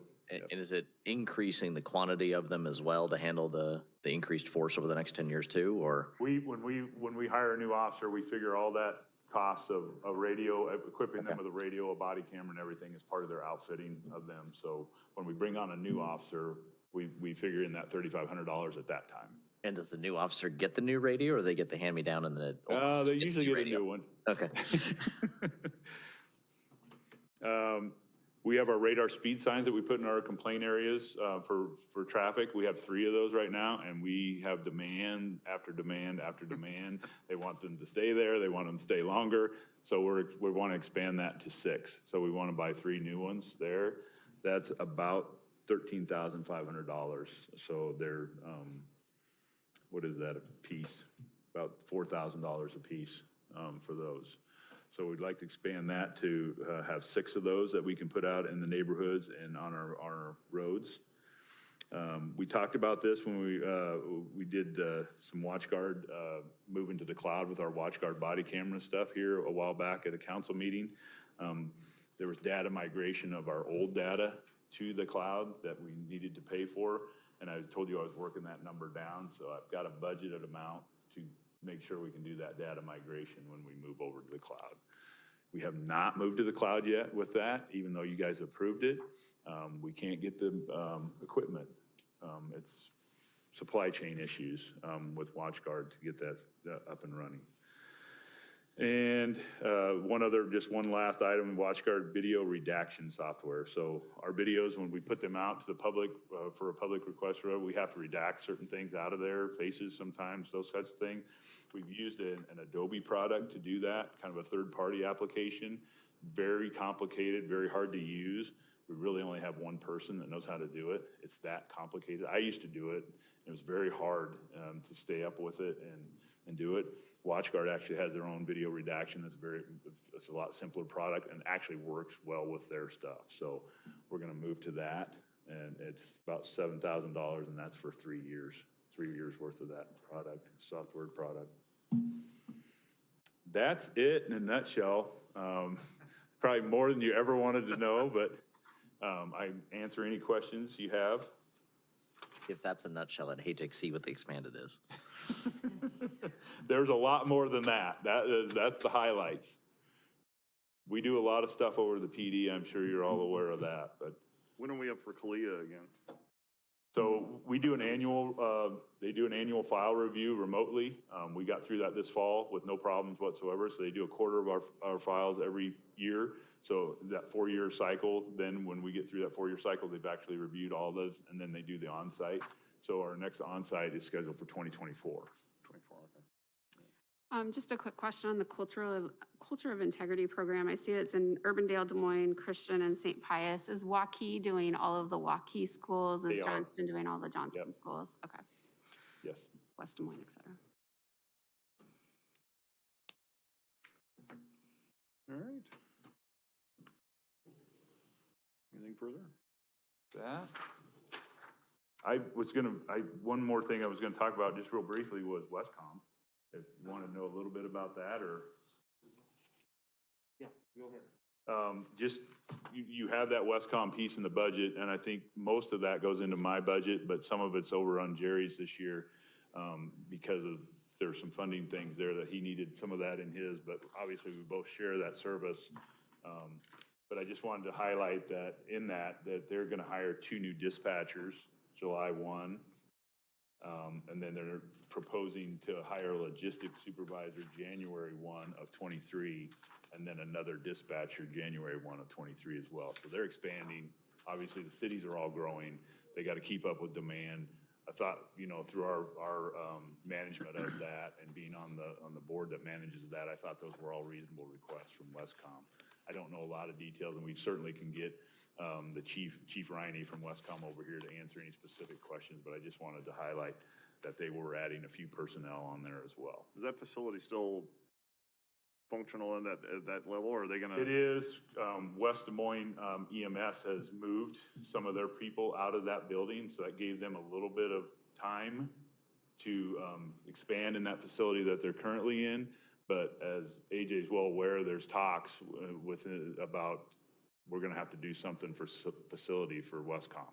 It's growing. It's going to outgrow where it's at. And when they did the strategic planning for that here a year or so ago, that was one of the priorities, was to either to relocate, if you will, or expand their current location. So those talks are all on.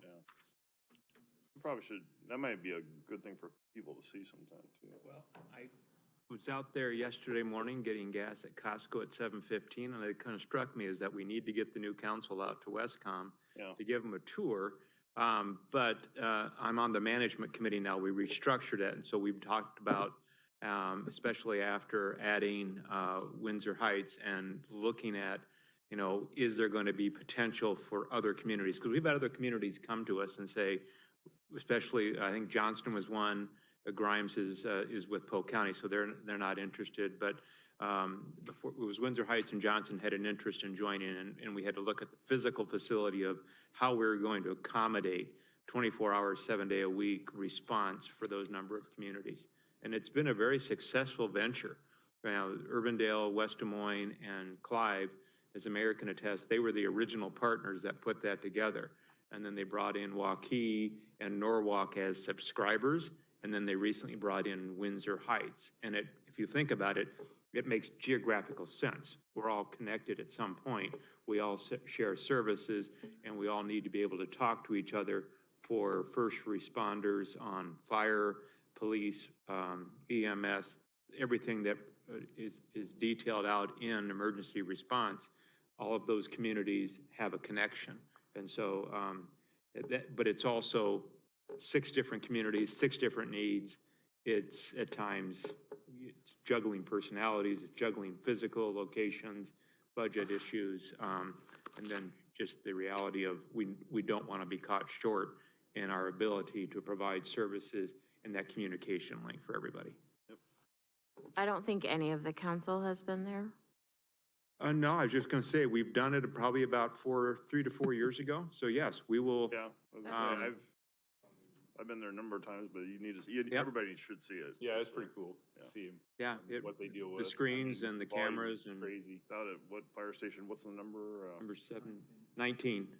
So if you think about it, if you go out Jordan Creek Parkway, it's out on Mill Civic Road, west of Jordan Creek Parkway. It used to be out by itself. Now it's kind of grown out there. But Larry, you're familiar with the area out with the Wells Fargo offices. But yeah, we'll make those arrangements to get you out there. We'll get the van loaded again and take you out there, folks. Field trip. Yep. Animal control. Yeah, we're gonna hit animal control real quick. Big changes coming to animal control. So I know AJ's been keeping you guys up to speed a little bit, but West Pet is gonna be no longer. So West Des Moines has given us their notice that they no longer want to participate in West Pet, our agreement with Clive, Urbandale, and West Des Moines. So we are at this time moving to take over animal control processes internally. What we're proposing and working through is partnering up with Polk County to provide basically the field services portion of the animal control. So they would provide transport and of the animals that are at large. They would handle at-large trips and transport of those animals to furry friends for us in lieu of West Pet. We would take on all the other stuff that is happening as far as animal calls, either by officer or by community service officer. We do a portion of that now because West Pet does not operate 24/7. The services that Polk County are offering so for handling that large trips and transporting dogs is 24/7 operation. So they have on-call people that if we have a dog at 10 o'clock at night, they will come out and pick it up. That's not the case with West Pet right now. So there's some advantages. I think the biggest advantage we're going to see is cost savings. West Pet was very expensive to endeavor. And I think we're going to get by much more economically with Polk County. Now, that means that our CSOs and our officers are going to be handling a few more calls for service, but I think we can absorb that. And they'll handle even the Dallas County side too? They will. They have cooperative agreements with Dallas County so they can go across those lines. That was one of the things we asked. The other thing is Polk County pairs up right now exclusively with ARL as far as they contract with a lot of other cities. So Altoona, east side cities mainly are already utilizing Polk County animal control services. So they're not really doing much on the west side because we had West Pet, right? So we talked about that. They were hauling everything to ARL. So we talked to them, well, we would like to continue our relationship with Furry Friends. And I met with Britt last week, or this week, and she wants to continue that relationship as well. So they have no problem hauling the animals to wherever we want them taken. So they would take them to Furry Friends, just like West Pet does at this time. What's Clive gonna do? Same thing, Polk County, yep. It's all tentative right now. The notice that West Des Moines gives us and the 28E actually gives us 18 months to get out. So the remainder of this fiscal year and then all of next fiscal year. So technically we wouldn't have to get out until July of 2023. But I'm proposing to AJ that we get out this July. I do not want to pay West Des Moines for another year of that service. It's expensive and we're not getting what we're paying for. Are we working out the We're asset meeting distribution then? All that? Monday at 2 o'clock. The city manager from Clive, West Des Moines, and myself. And I've told them that we want to have a final settlement, if you will. That they don't want to be in, and we are looking for a reasonable exit strategy to accelerate this. What are the assets? The assets are the vehicles that we've purchased collectively. I think 3 to 4 of the vehicles, 2 vehicles now. Vehicles, one really high mileage one and one that's fairly new. So those are the assets that we'd have to determine how we're going to split between the 3 communities. Was there involvement with West Pet paying for the Furry Friends facility there on Mill Civic? No, so that facility, the building of it, the construction of that facility was done through grants and partnerships that Furry Friends had established. We pay a fee to Furry Friends for them to offer the services to handle our animals every year, and that was part of West Pet's budget. Okay. So our portion of that is about $7,000 a year. So we will still have that cost going forward. If we do a separate 2080 agreement with Furry Friends, we're still going to be paying those sheltering fees of $7,000-ish a year. We don't know exactly what that's going to be.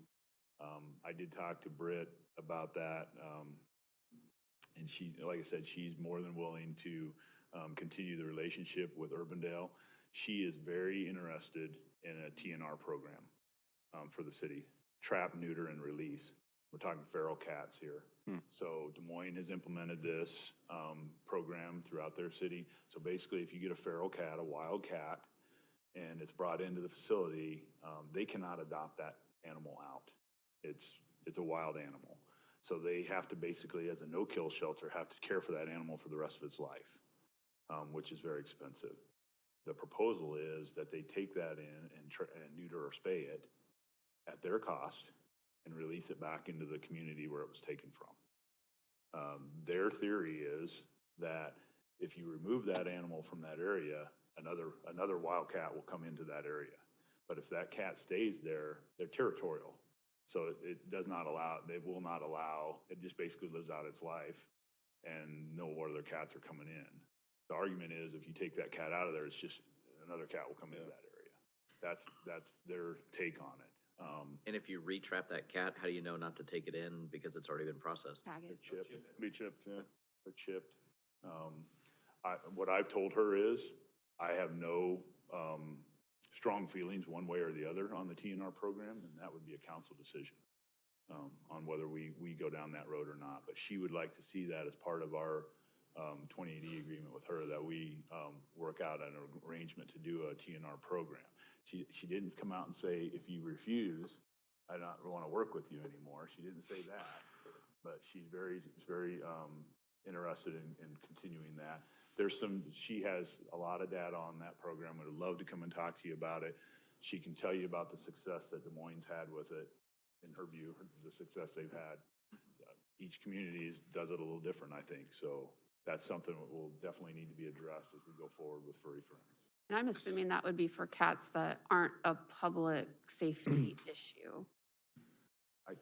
I would assume that would be for cats that are not a public safety issue. Right. They're And not that's exactly attacking what I told her. I people. said, there are going to be occasions Right. where we have a resident that's like, there is no way you're letting that cat back out in this, in my yard, or will be back in my yard again, causing me the problems because it's coming to my yard. And if you put it back, it'll probably go right back to that person's yard.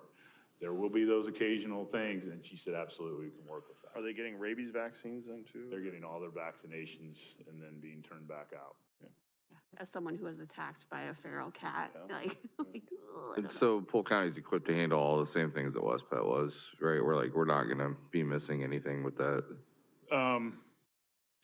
We'll be missing a little bit of the calls for service stuff. So there's going to be a few more calls for service that the officers or a CSO, or our CSO that works out of our building will have to pick up. But yes, the field services, as far as the transporting that, I don't want my officers having to catch dogs and cats and handle them. And they're not specifically trained to do that. It can be dangerous, and we'd have to do a lot of training to make sure our employees are safe. So to have the field services from Polk County would be, and it's very economical compared to what we were doing before. Yeah, I just wanted to make sure that there weren't specific animals that West Pet would do and, Polk County wouldn't take care of. Not that I expect us to see more than just dogs, cats, and, Right. typical. Wild animals are a different thing, and that's part of the contract is certain wild animals they won't do anything with. I've got the question into them, do they respond to wild animals? If I have a raccoon in my yard, will they come out? Right. I haven't got that answer yet, so we're still working out the details. Okay. But I can tell you, Polk County's initial proposal and their 2080 example that they gave me for Urbandale, they do it based on population and how many calls we've had or transports that we've had for animals over the last 3 years. I gave them all those numbers. It's $35,000. We pay West Pet $190,000 a year right now. Okay. July 1. So Let us know how the meeting The goes horse on is final Monday. July 1. Bud, We could build a 24 I'm sorry, hour. I didn't hear the question. that's just preliminary numbers. Obviously, there'd be $7,000, on top of that 35 for the around that number for the fees for the furry friends, but that's where we're at. A lot of moving parts right now with animal control, but that's where we're at with it. So I'd answer any questions if you had any. I know some communities hold animals for 24 hours. If you have a dog that gets lost and they find it 2 blocks over without having to go all the way to a holding facility. Is that something that we do at all? No, Ankeny actually does it that way. Boston does as well. They do their own animal services in-house, and they told me that they hold the animal for 24 hours at the Ankeny Police Department in their covered underground parking. They have a kennel built. for that very reason, because most of those pets are returned Right. pretty quickly. And that's why they do it, because if it gets transported to ARL, the fees and everything, the cost of the city, they charge the city a fee, they charge the owner a fee. So they try to avoid all that by holding on to the animal for a while. We do not offer that. I don't want to get into The whole we don't game. have the facilities to do Yeah. it properly, and we wouldn't have the personnel to make sure. I'd be fearful that something would happen to that animal while we had it, and then now we're, you know, Liable. food, water, Yep. you know, it gets too hot, you know, anything like that. I would prefer just to get them over to Furry Friends, and it's a little bit of inconvenience for the owner, but that's part of being a pet owner. Sometimes your dog and cat gets away and you got to deal with it.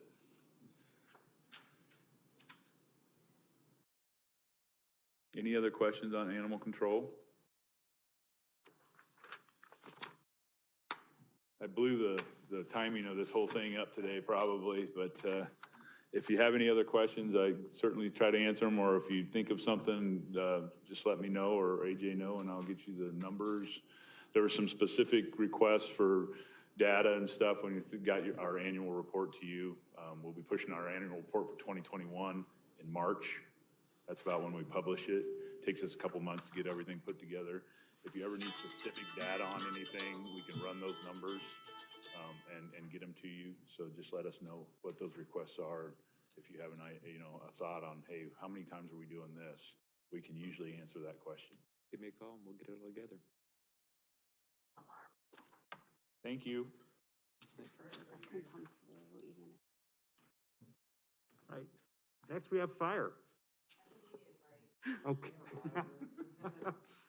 I gave you 20 minutes over. So Jerry, we're going to take a 7-minute break. Very good. 10-minute break. 7. 7-ish. Yeah, because you got to go anyway. Yeah, Bridget reconvenes us, so. Okay. Well, we're getting session, just take a recess. Okay. Just don't get out of order. She has the gavel for now. Yes. I know she'll.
Yeah.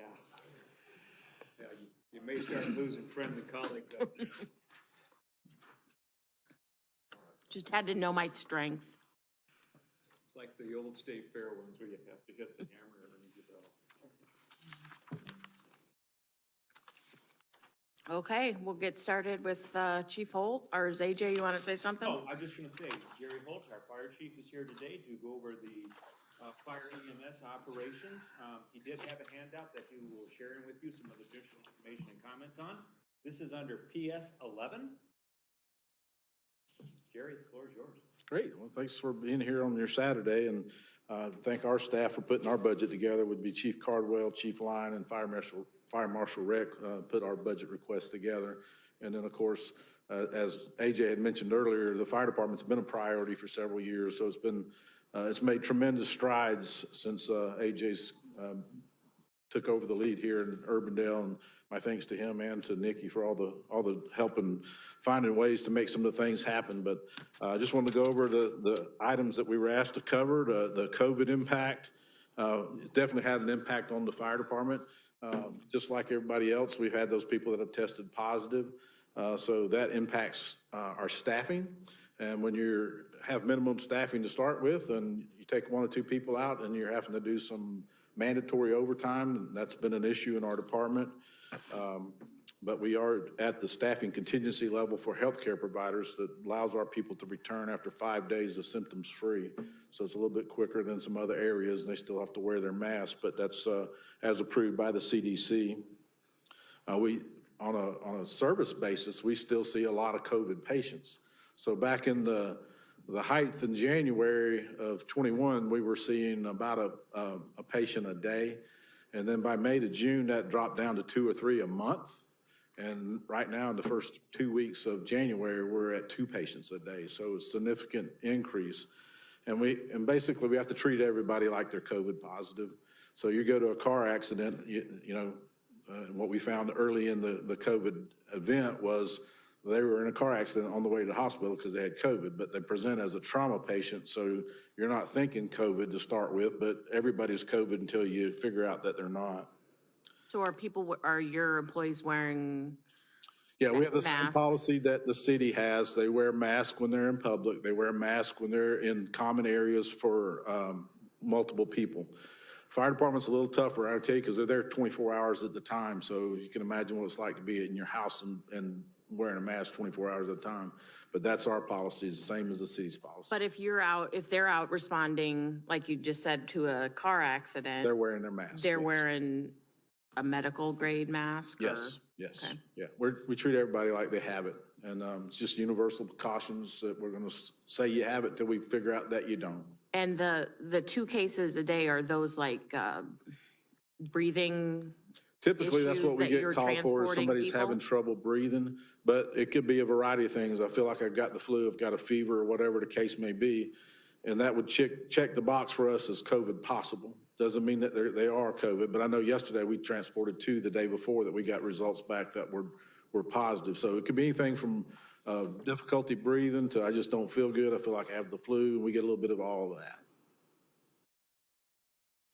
And then, of course, you can't mention the COVID without saying COVID fatigue. You know, I think our people are so tired of dealing with COVID, quite frankly, just like the rest of the world is, and just like you guys are tired of hearing of it.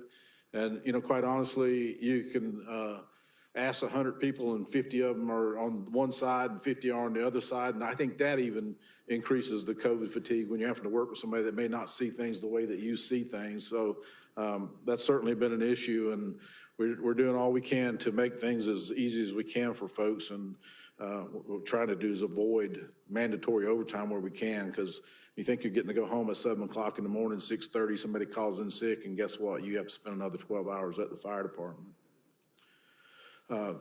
Budget deviation question. There's no known budget deviations in the current fiscal year other than our overtime budget, which we'll continue to watch closely. And we were at staffing level of 16 per day, which allows us to maintain 5 at Station 41, 5 at 42, and 6 at 43, because we're contractually obligated to have 6 at 43 70% of the time to meet our agreement with Clive. So since we went into the contingency mode of staffing, we reached out to Clive and said, can we do away with that 70%, 6 people during COVID? And they've given us that ability. So now we're down to 15 a day as our minimum staffing. That's 5 at each station. The budget request did include some new people. We asked for 3 full-time people, and that's because, as I said, our staffing, right now, we count on 1 part-time position per day. So there are 17 full-time people per day in the fire department and 1 part-time person that makes up the other full-time person, so 18 bodies per day, if that makes sense to you. What we've found over the years, and I mean, essentially we've been transitioning this way for some time, is we just don't have the volunteers to work those part-time hours. And because of that, if we're already down 1 person, if nobody's working that shift, we're at 17, contractually obligated to let 2 people off by the labor agreement. So if 1 person's sick, now you're already at a mandatory level of overtime. So we were asking for 3 full-time people to replace some of the part-time positions that we had. So some savings there on the part-time, but is obviously more cost to bring in 3 full-time people. But that will get us to 6 people at each station when staffing is full. Of course, you still have vacation and sick time and all the other stuff that goes with it, but it better positions us to be able to take that hit when somebody's sick and not immediately be into a mandatory overtime situation. And so part-time positions will be completely eliminated with this, right? They will remain in the budget until they go away. Okay. So the money has been greatly reduced, so we don't have as much funding to do that, but quite frankly, we don't have the bodies to fill them in anyway. Right. We have about 6 people that are working part-time for us right now, and we will not replace them. We will let them continue to work until they go away, and then they just won't be replaced. That's the plan. And then for with the staffing positions, down in the future budget considerations, you're talking about EMS Assistant Chief to oversee the department's EMS operations and the addition of a battalion chief position. When are we, like, how far in the future are we looking to add those positions, and why not now? Well, the battalion chiefs was a recommendation for our standards of coverage that we completed in 2017. We had a consultant come in and look at the fire department, look at station locations and that stuff. At that time, they said, hey, you need it, Clive needs it, why don't y'all partner? And you hire 1.5, they hire 1.5, and there's 3 people have been hired that collectively you save some money. And Clive's not at the point that they're ready to do that. And there's a lot of issues to work through, as could Clive people be eligible to apply for that job? It's a different retirement system. So there's a lot of things to work through. And we started off down the path, we'd make them eligible so they'd have an opportunity to do that. Then Clive got away from wanting to do 50% of the cost to a little bit less than that. And I said, this is just not the time to do that, because this is our priority right now. It's definitely a priority in the future, though. Okay, thank you. One of our other part-time, but that you mentioned, that the assistant chief of EMS is a part-time person. Oh, it is? Yeah, Okay. so he has been here since before I was here. I think he's got 30 years on the department. He puts in about 32 hours a week, so it's an amazing number of hours for somebody to do part-time. He's also an employee for the water department, so he works there as well. So we still utilize him. He doesn't make a lot of calls. He takes care of the administrative type stuff. So when he leaves and retires in the next 3 to 5 years, we'll definitely need to replace that position at that point. And you won't find anybody part-time that's going to be willing to give you 32 hours for something like that. Got it. So you're looking at future for replacement for Yes. retirement. Yeah. Okay. Another part-time position we have is our fire prevention public education specialist. That person works 24 hours a week, and they help with doing fire prevention inspections, and they do public educations, fire safety talks, and that sort of thing. We asked to move that person to full-time. It's not in the recommended budget, and we're good. We'll continue to do what we can do with what we have until we can get that position at some other point. It represents a bigger change that the department's done. We want to get away from fire prevention to community risk reduction. And I say that because Urbandale doesn't have a fire problem. One fire is one too many, don't get me wrong. I don't want to underestimate that a fire is a bad thing, and we don't want to have that. We want to continue our inspections and our efforts to prevent those. But the chances of you being hurt in a fall are 100 times greater in Urbandale than a fire. So we need to be looking at some of those things. In fact, our number 1 trauma call is a fall, and the average age of the patient is 75 years old. So we need to be developing stuff to reduce the number of calls to falls. And then what can we do to keep the calls down and keep them less less impactful on the person that suffers the fall. And a great example of that is what we've done with our smoke detector program. Everybody knows that if you have a smoke detector in your home, you're a much better chance, 80% chance of getting out of the house without being injured from a fire. So we're committed all into smoke detectors. So how does that relate to falls? Well, if we can keep elderly people off their ladders when they're replacing smoke detectors, perhaps we keep them from falling. So we have a program where anybody calls, but our target is the elderly. They need to change a smoke detector. We come out and change smoke detectors for them. They need to change smoke detector batteries, same thing. We do that for them. And it's, you know, it's a win for them, and it's a win for us having working smoke detectors in a person's house. And it's a win, we keep somebody off a ladder, just one less opportunity to fall. So some of our effort there in community risk reduction, there's a lot of other things that we've done. SIDS death, we usually have a couple of those a year. So we've partnered with the Iowa SIDS Foundation to make sure we have a crib available when we come across an infant that's co-sleeping with somebody or is not sleeping in a safe sleep thing, so we can make sure to try to reduce those things. I mean, again, if I had my way, we would reduce the need for the fire department. You know, in a perfect world, you wouldn't need us anymore. We'd fix all those things, but we know that it'll never be that way, and we'll always have fires, and we'll always have those other things. But if we can reduce any of those, that's a win. Kind of hard to measure some of that stuff. You know, if we did a fire inspection and found 3 extension cords daisy chained into other multiple outlets, and we told them you can't do that, it's unsafe, so they quit doing it. You don't know, did that prevent a fire that you'd had next week or not? So it's kind of hard to capture the value of doing that. Same thing with the smoke detector program. How many people have we kept off the ladder that would have fallen that didn't fall because of those efforts? It's hard to measure that, but we continue that effort. So I guess with smoke detectors, carbon monoxide also is talked about too. Is that part of? Yes, yeah. Are they dual sensor units you're putting in, or is it just single? No, we are putting in what they have purchased to put in. Now, we do have a cache of smoke detectors and some CO detectors that if we go to a house that doesn't have a working one, we try to install one before we leave so that we know there's a working smoke detector in the house. But the program is smoke detector, CO detector, whatever it may be. That's what we do. The only thing we don't do is if it's a hard wire one and it requires an electrician, then to wire the new ones in if they don't match. So, I mean, like when I buy mine, I buy the same plug, so I can just unplug one, plug a new one in. But if the plugs don't match, then they have to be wired correctly. So we don't do that. Is the fire prevention public education specialist, is that a certified fire? Right now, it is a person who's a certified firefighter paramedic. We've had these discussions, and in our long-range staffing plan, we've identified that these people don't have to be that. So the advantage to the city is we could hire these people and not put them in the 411 system. They could be in the IPER system as opposed to the 411. They won't have any firefighting responsibilities. They won't have any EMS responsibilities. They will have inspection responsibilities and public education delivery, you know, teaching courses. That includes fire extinguishers, some of the things, but we can teach them those things, but we won't need them to be responders. But that's a down the road Yes, thing? yeah.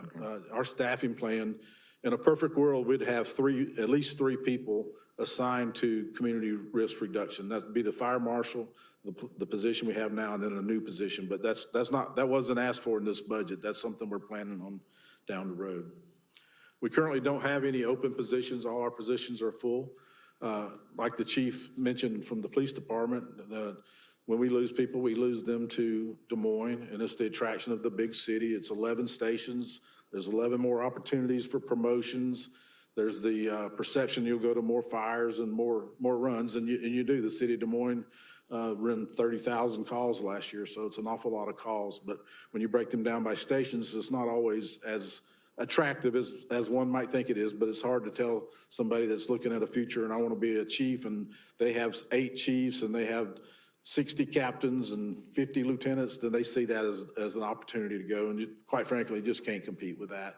There's no way to say that we can offer that opportunity. We have our opportunities in our rank structure, but we can't compete with Des Moines. And certainly they'll be, from a pay standpoint, that'll always be a carrot for somebody to go to the bigger city. And just really quick while we're on has recruitment, again, your positions are filled, but have you faced recruitment challenges similar to the? Absolutely, yes. So just like the police department, well, a little bit different from the police department where he described people started and then this isn't for me.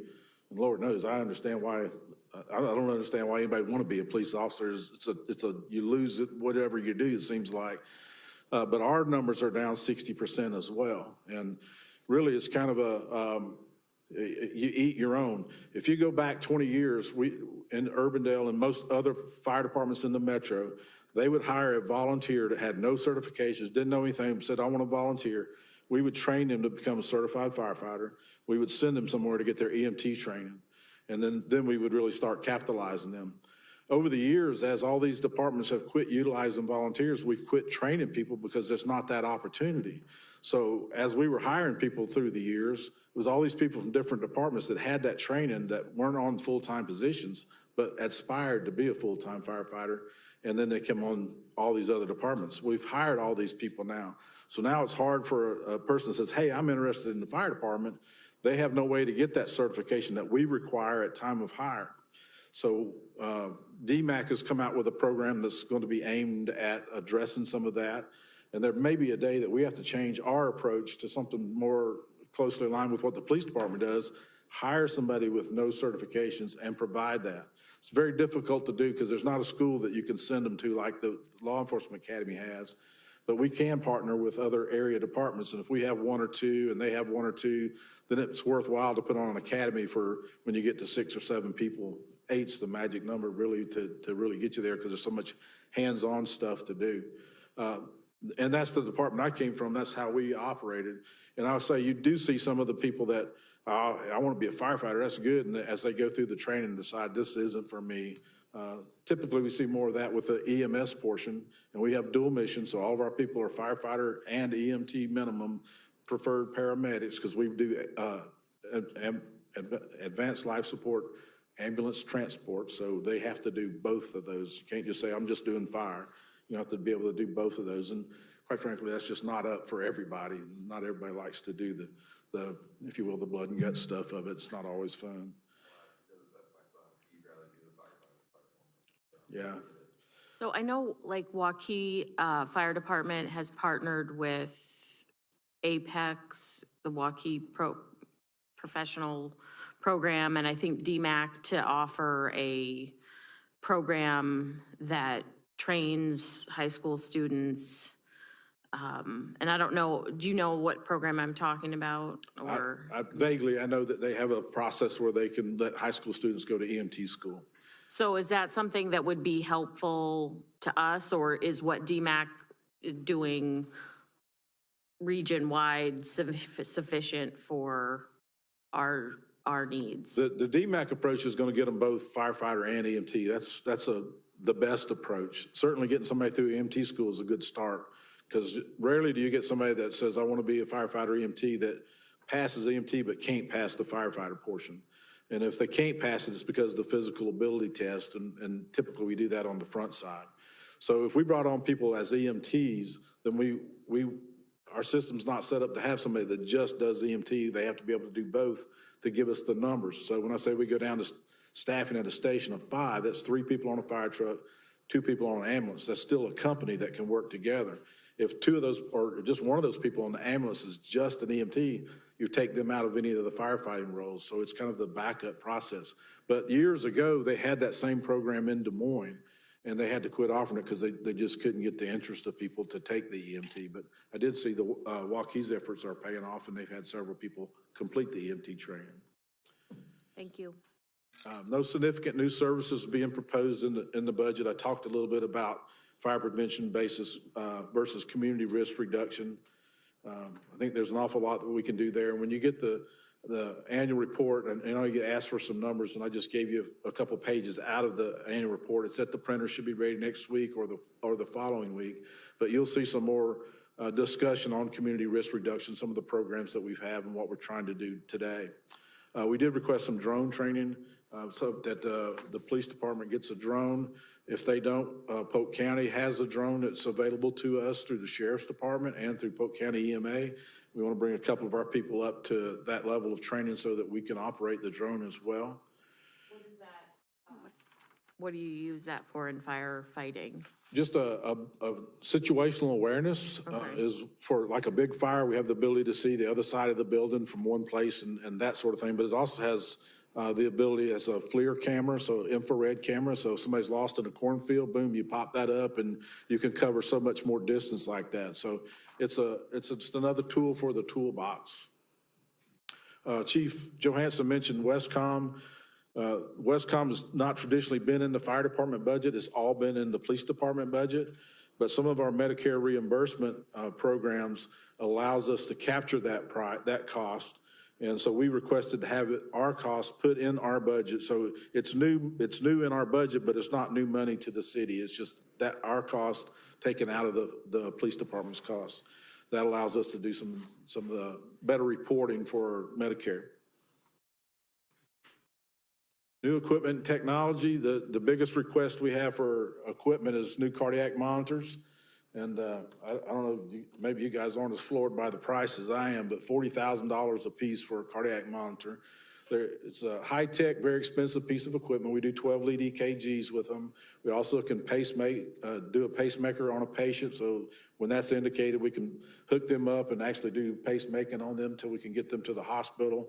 It also has some breathing monitoring and some other technology, but very expensive items. In the past, when we were volunteer, we would break this up into 2 budget cycles. We did 2 in one cycle and 2 in the next. At that time, we had 2 ambulances in service. So we felt pretty good with doing it that way. Today, we have 3, and I believe that it's best to bring all of our technology level up at the same time so we don't have people working on different levels of equipment. So very, very expensive. Computer replacement, that's the price in our budget is driven by the IT department. They tell us what to budget for that, but that's another big item. I think that was $12,000. And then another software package, Power DMS software, is currently a software that's being used by the police department. It helps manage policy distribution and training so that you can document when it was received, when it was read, when a test was taken on it, that sort of thing, which is really critical for us in our effort to achieve accreditation. And where we are in accreditation is we hope that all of our accreditation application will be submitted by the end of March. If all goes well, we'll have a site visit in the 45 days following our submission. And our hope is that during August, we will receive our accreditation. If there are issues in any of the stuff that we will be turning in and we're asked to delay, then it would be March of 2023 before we could receive accreditation. We're hopeful that August of this year will be that magic time. So you had asked some questions, and I just put this together for you on some of the mental health stuff. Chief Johansson covered it really good, what we're doing for our employees. I don't think I could really add anything to that. We're doing the same program. Yeah, so we started that a couple years ago. And, you know, it's the same thing with the police department. You see some terrible things when you're on the ambulance, quite frankly. And the old days when I started, it was about, shut up, buttercup, just keep going. And today is a different group of people, and we're seeing different things, and they're not seeing them at the quantity that we used to see them. So when you deal with, you know, teenage suicide, and you had 3 in a month's time, I don't care who you are, that's pretty big and can be horrific to anybody. Even though you're a paramedic and you're supposed to take care of those situations, it's tough to do. So we wanted to find some way to introduce them to the mental health process. There's been some horror stories in the metro where somebody had a situation like that and they went to a non-fire EMS police provider. And as they're telling their story about how bad this was for me and how I'm dealing with it, now the therapist begins crying. It's like, oh my God, it just seems to make the situation that much worse. So we felt it was critical enough to find somebody that has experience with fire, EMS, and police so they can relate to what we're talking about and the things that we see and how we do that. And so one of the other things we did was we made it mandatory, just like the police department did. And the mandatory is because if we didn't make it mandatory and 2 of y'all wanted to go and the rest of you didn't, everybody knows 2 of you went and nobody else did. And we want to take that stigma away. Everybody's going to have this relationship, have an opportunity to talk. We don't control what you tell them or what you talk about, but you're going to meet them and to have that discussion. And then it goes from there between you and the provider. So everybody's going, so we don't have to worry about somebody saying, well, I'm singled out because I win or that type of thing. So it's worked out very well. We've gotten really good comments. Quite frankly, people were a bit hesitant to do this at first. And after the first year, they came to me and said, this was great. The guy did a super job in establishing a relationship. And then we also brought that person out to do some mental health training during the year as well. So we're really trying to get this one provider in front of them so that we establish this relationship and a level of knowledge that's basically the ground level, if you will, for setting that up. It's gone really well. But this is the patients that we've seen. I just threw this together for you because you asked a question about psychiatric calls and Narcan administration, and you can see where we're at from 2021. Last year, we gave Narcan 60 times, and we had 169 psychiatric calls. That doesn't mean all of those turned out to be people that required psychiatric care, but the call came in that when the call taker goes through the questions, that's the category, the bucket it gets dropped into. It's pretty frequently. I know since we've been sitting here today, they were dispatched to another psychiatric call. So it's one of those things. And that training that we provide helps them deal with those people as well. So it's not just all about your health and well-being, but how do you interact with other people when you have those situations. And then you asked where they were transported. The two biggest places is Lutheran and Broadlawns, where we send most of those people. But typically, if a person calls us because they're having a psychiatric emergency, and they say, I want to go to Mercy downtown, that's where they go. And then they can go from there to where they need any more advanced care. Clive, a new facility is opened in Clive for mental health, but we don't transport to that hospital. It's not set up to have an emergency room. So we don't have the ability to transport to non-emergency rooms. Patient has to go to an emergency room, then they can make arrangements to go where they need to go. We're not a transfer service. Can I ask a couple of questions? Psychiatric calls, these may be duplicated individuals. So the same person coming back month after month? Could be. Week after Could be. A really great example, Chief Johansson said the system's broken, and I got the perfect example of that. We brought before you guys in December, recognized our paramedics for resuscitating a patient. You might remember that. That patient was a heroin overdose.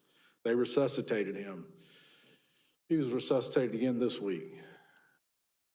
It's a great example of we can fix you and take you to the hospital, but if you're discharged from the hospital and somebody's not intervening with that problem, then it's just a cycle that keeps going until we don't get there in time and the person's not discovered quick enough and it ends up in a death. So the system is broken, or I don't know if broken is the right terminology. I don't know if it's ever there to start with, but it's certainly more now than it's ever been from our standpoint. The other question, so Narcan administration, so psychiatric calls may be the same person time after time.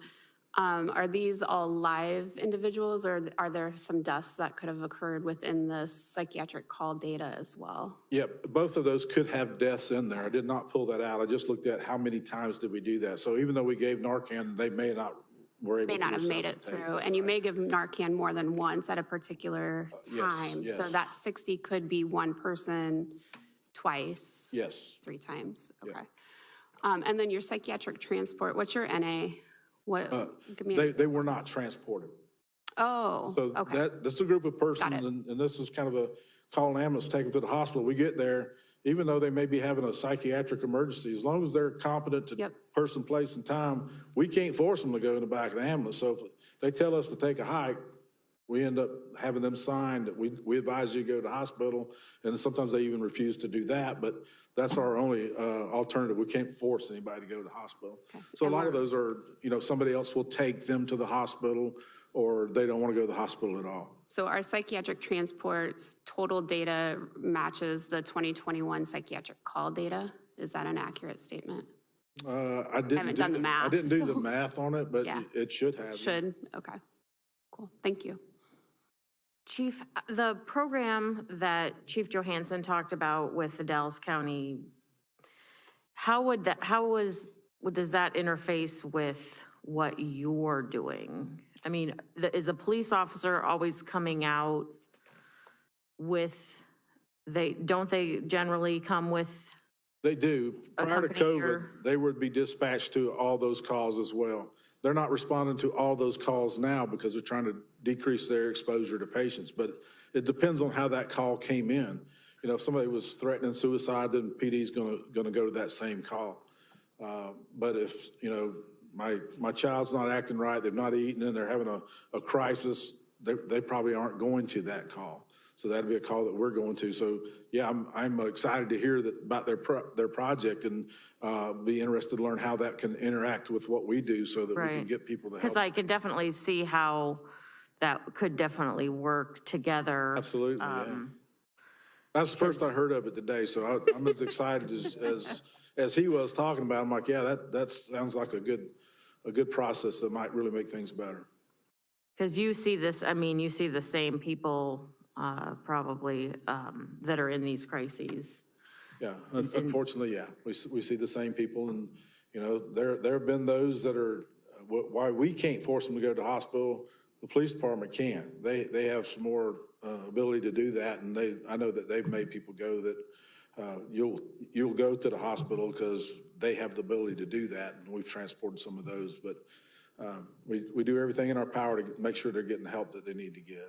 Is there any way to get this data, not by person, but by unduplicated numbers? So how many people are accounting for the 169 calls? Yeah, I can get that for you. That would be great. Yeah. And Jerry, also the police department, their officers have access to the Narcan as well. Yes, yes. So even a patient that we give two shots of Narcan may have already received one by police department before we even got there. So Right.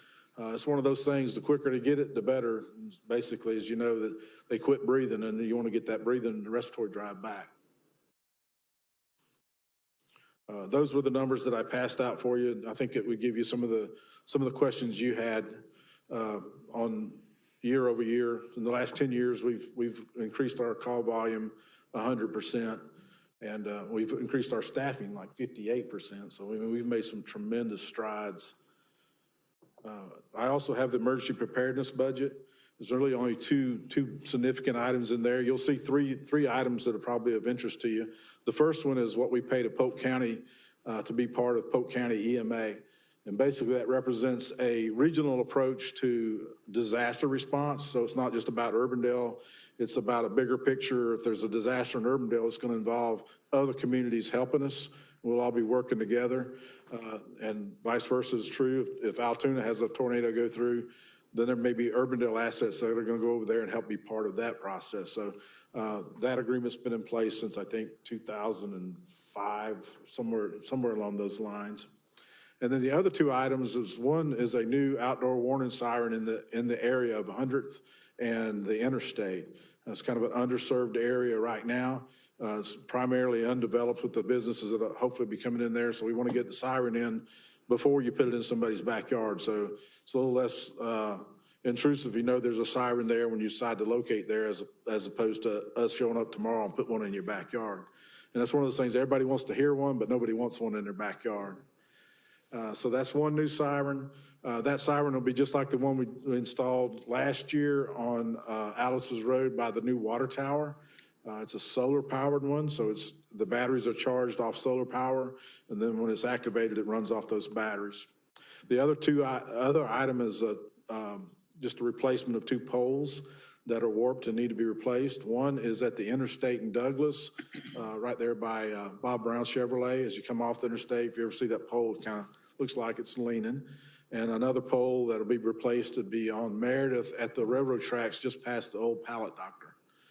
It's kind of the same thing. It's got a pole that needs to be replaced there. Not much else in emergency preparedness. As I mentioned, the annual report should get to you in the next 2 weeks, and I'll be more than happy to answer any questions. I know it's fast, but I'm trying to help you guys get back on schedule the best I can. Thank you. I can talk for hours. Yeah, I guess one of the questions I have is, typically when we roll an ambulance, you also roll a truck as well, correct? Yes. What metrics do you ever look at to say it should or should not be both? We just need one or the other? Yes. And we don't send a fire truck usually when it's to a medical clinic where there are people there that are already caring for a person. But other than that, if we go back and show you what all need to be carried into a home, we have a stretcher that's about 150 pounds. and about $40,000. Cardiac monitors, about $40,000. Do we really want two people carrying a stretcher, a patient, and all the equipment that goes with them? So that's why we send the fire truck. If it's a non-emergent run, then we may not send the fire truck. But typically what happens is when the call comes in, they will start responding. And if it's upgraded to an emergency, then we turn our lights and sirens on. But we usually begin the response non-emergent. And about 60% of all of our responses are not emergent to the scene, okay? So we're not using lights and sirens. But even if the ambulance is using lights and sirens because it's first due emergent, then the fire truck's just coming back to help, basically. So they're coming non-lights and sirens. This time of year, another great example for sending the fire truck is, so we arrive, it's 2 o'clock in the morning and it's been snowing. How do you get the stretcher from where you're parked to in the house? Well, we need those people to shovel the snow so we can get the stretcher up there and all the equipment up there while they're in there taking care of the patient. So it's really just a matter of having extra hands in there. We're always looking at, are there opportunities to reduce that? And that's why we don't go to the medical clinics and stuff like that. They could call us and ask us to come to the medical clinics. They get there and it's a cardiac arrest. Obviously, they're going to need more help than the 2 people on the ambulance. They would request a fire truck at that point. Then we would respond to that. Some of the other things we try to do to lessen the response is most fire alarms now are 1 fire truck going non-emergency depending on the nature of the call. So if today's Monday and it's 2 o'clock in the middle of the day and we get a fire alarm at Urbandale High School, the nearest fire truck's going to respond non-emergency and it's going to be the only truck responding. The reason being because you're not going to have a fire at 2 o'clock at the high school and only get the fire alarm. You'll start getting multiple calls from that. If that's the case, then it gets upgraded and we respond to everything. But our goal is to put as least number of people on the street as we can and keep that number down as low as we can. But you'll see in our numbers there that although we had 5,000 responses or calls for aid, that is either fire or emergency, we had almost 8,000 unit responses. So one incident may get two units to respond, or a fire may get 6 units to respond, all of our units. That make sense? Yep. And then during CIP, you mentioned down the road, it's Fire Station 41 may need to be a different location and so forth. Yes. Is that 10 years out, 5 years out? What's your kind of timeline you're thinking? Well, it'll be 50 years old in 2025. And we spent a lot of money in 2009 to upgrade it. The station was built for volunteers, so it didn't have any place for people to stay overnight. So where it got to where it is today, the first level of care is we rigged up places for them to sleep, and that's how they did it until we got this remodel done in 2009 that actually put in some rooms for people to sleep and expanded the station so that we have room for officers, the people that are there that are working in the office.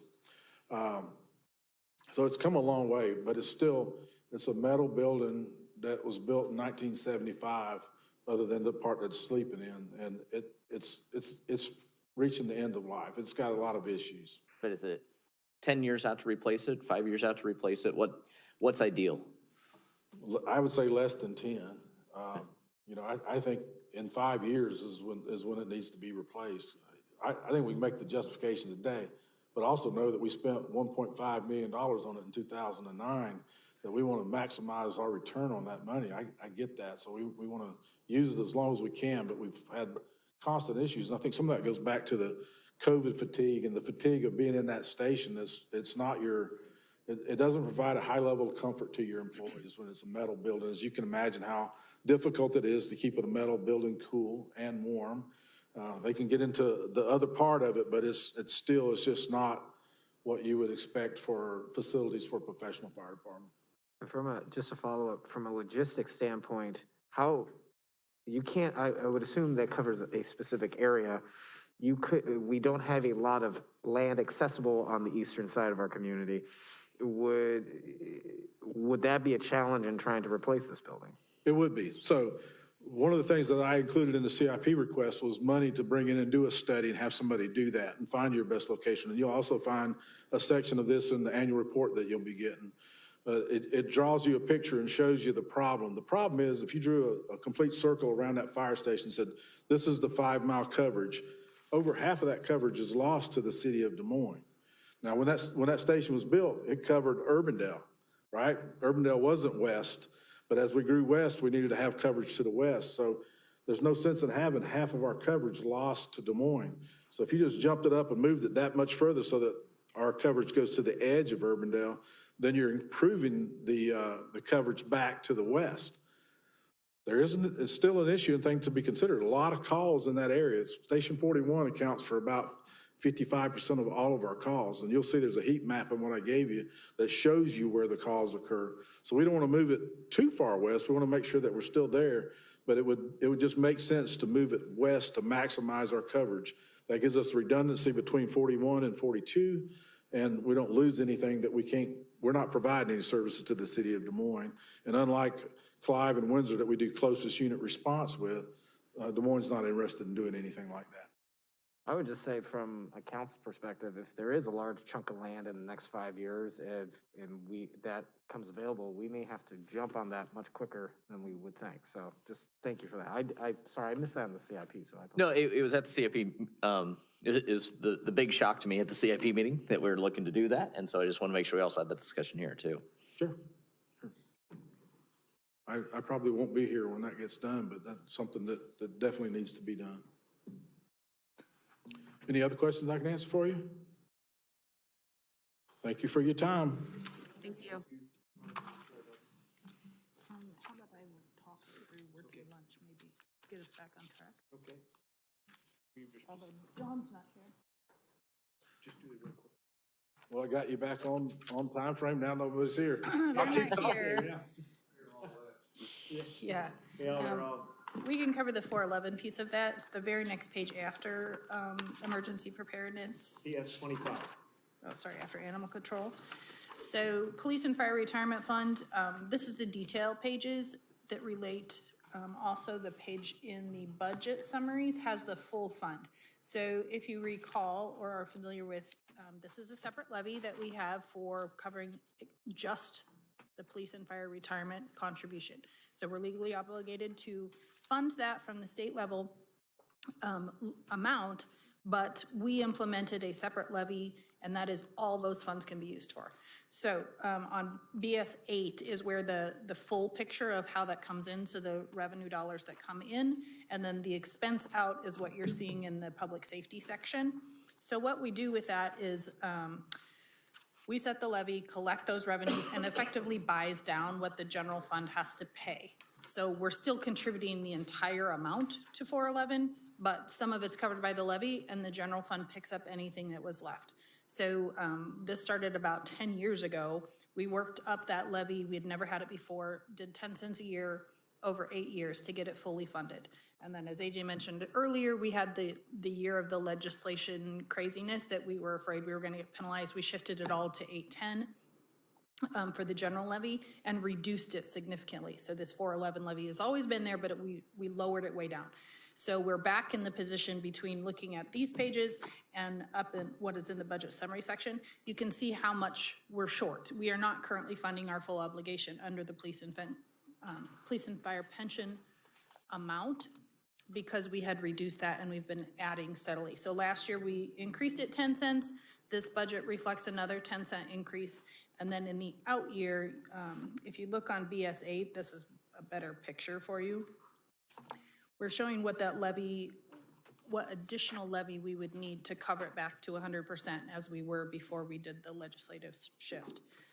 So the thing I proposed in this budget is to actually buy it back with the excess lost funding that also is required to be used for property tax reduction.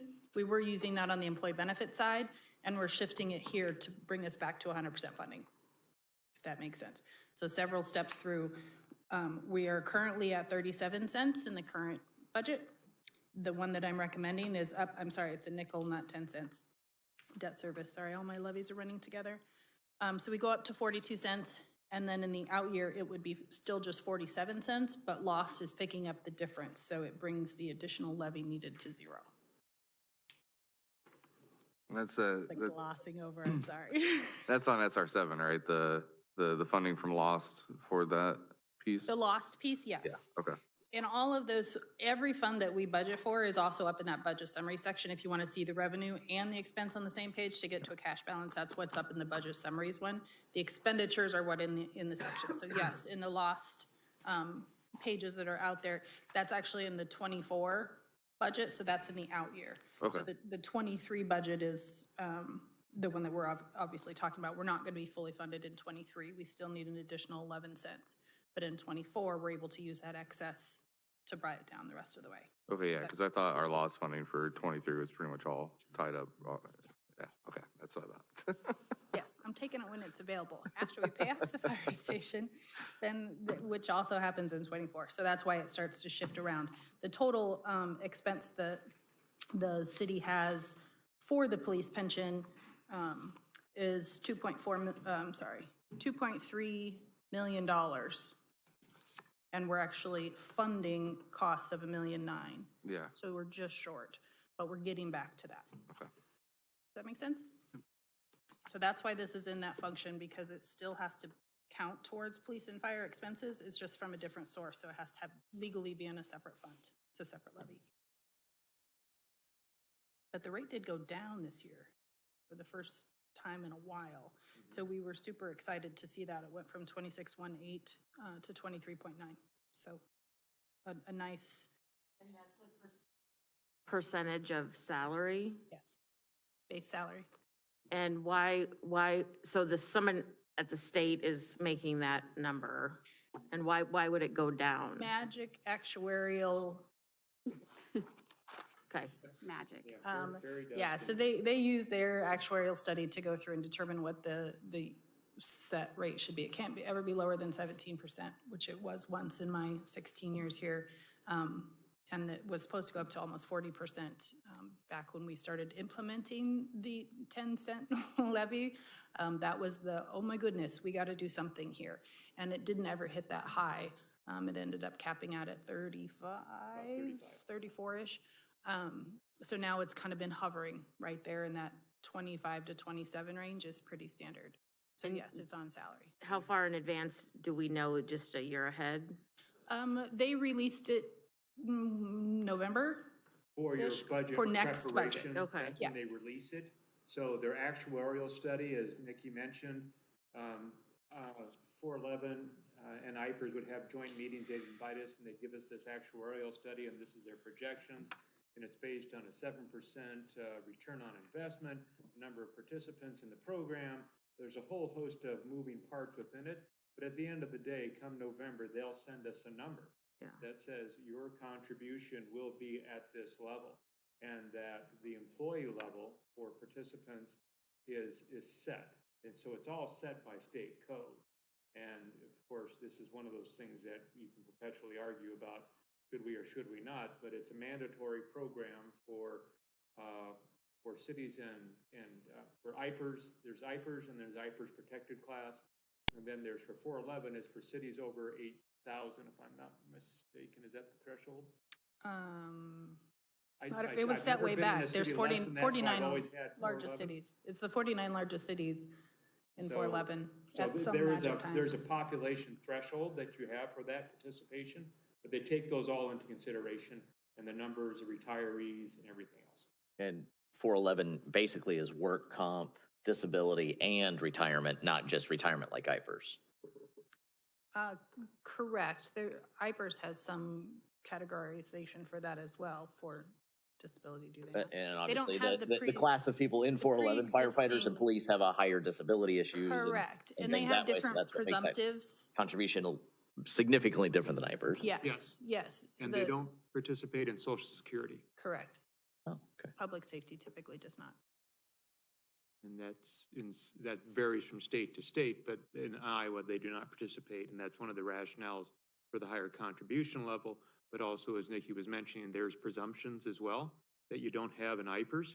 So, for example, heart-lung disease is presumed to be job-related.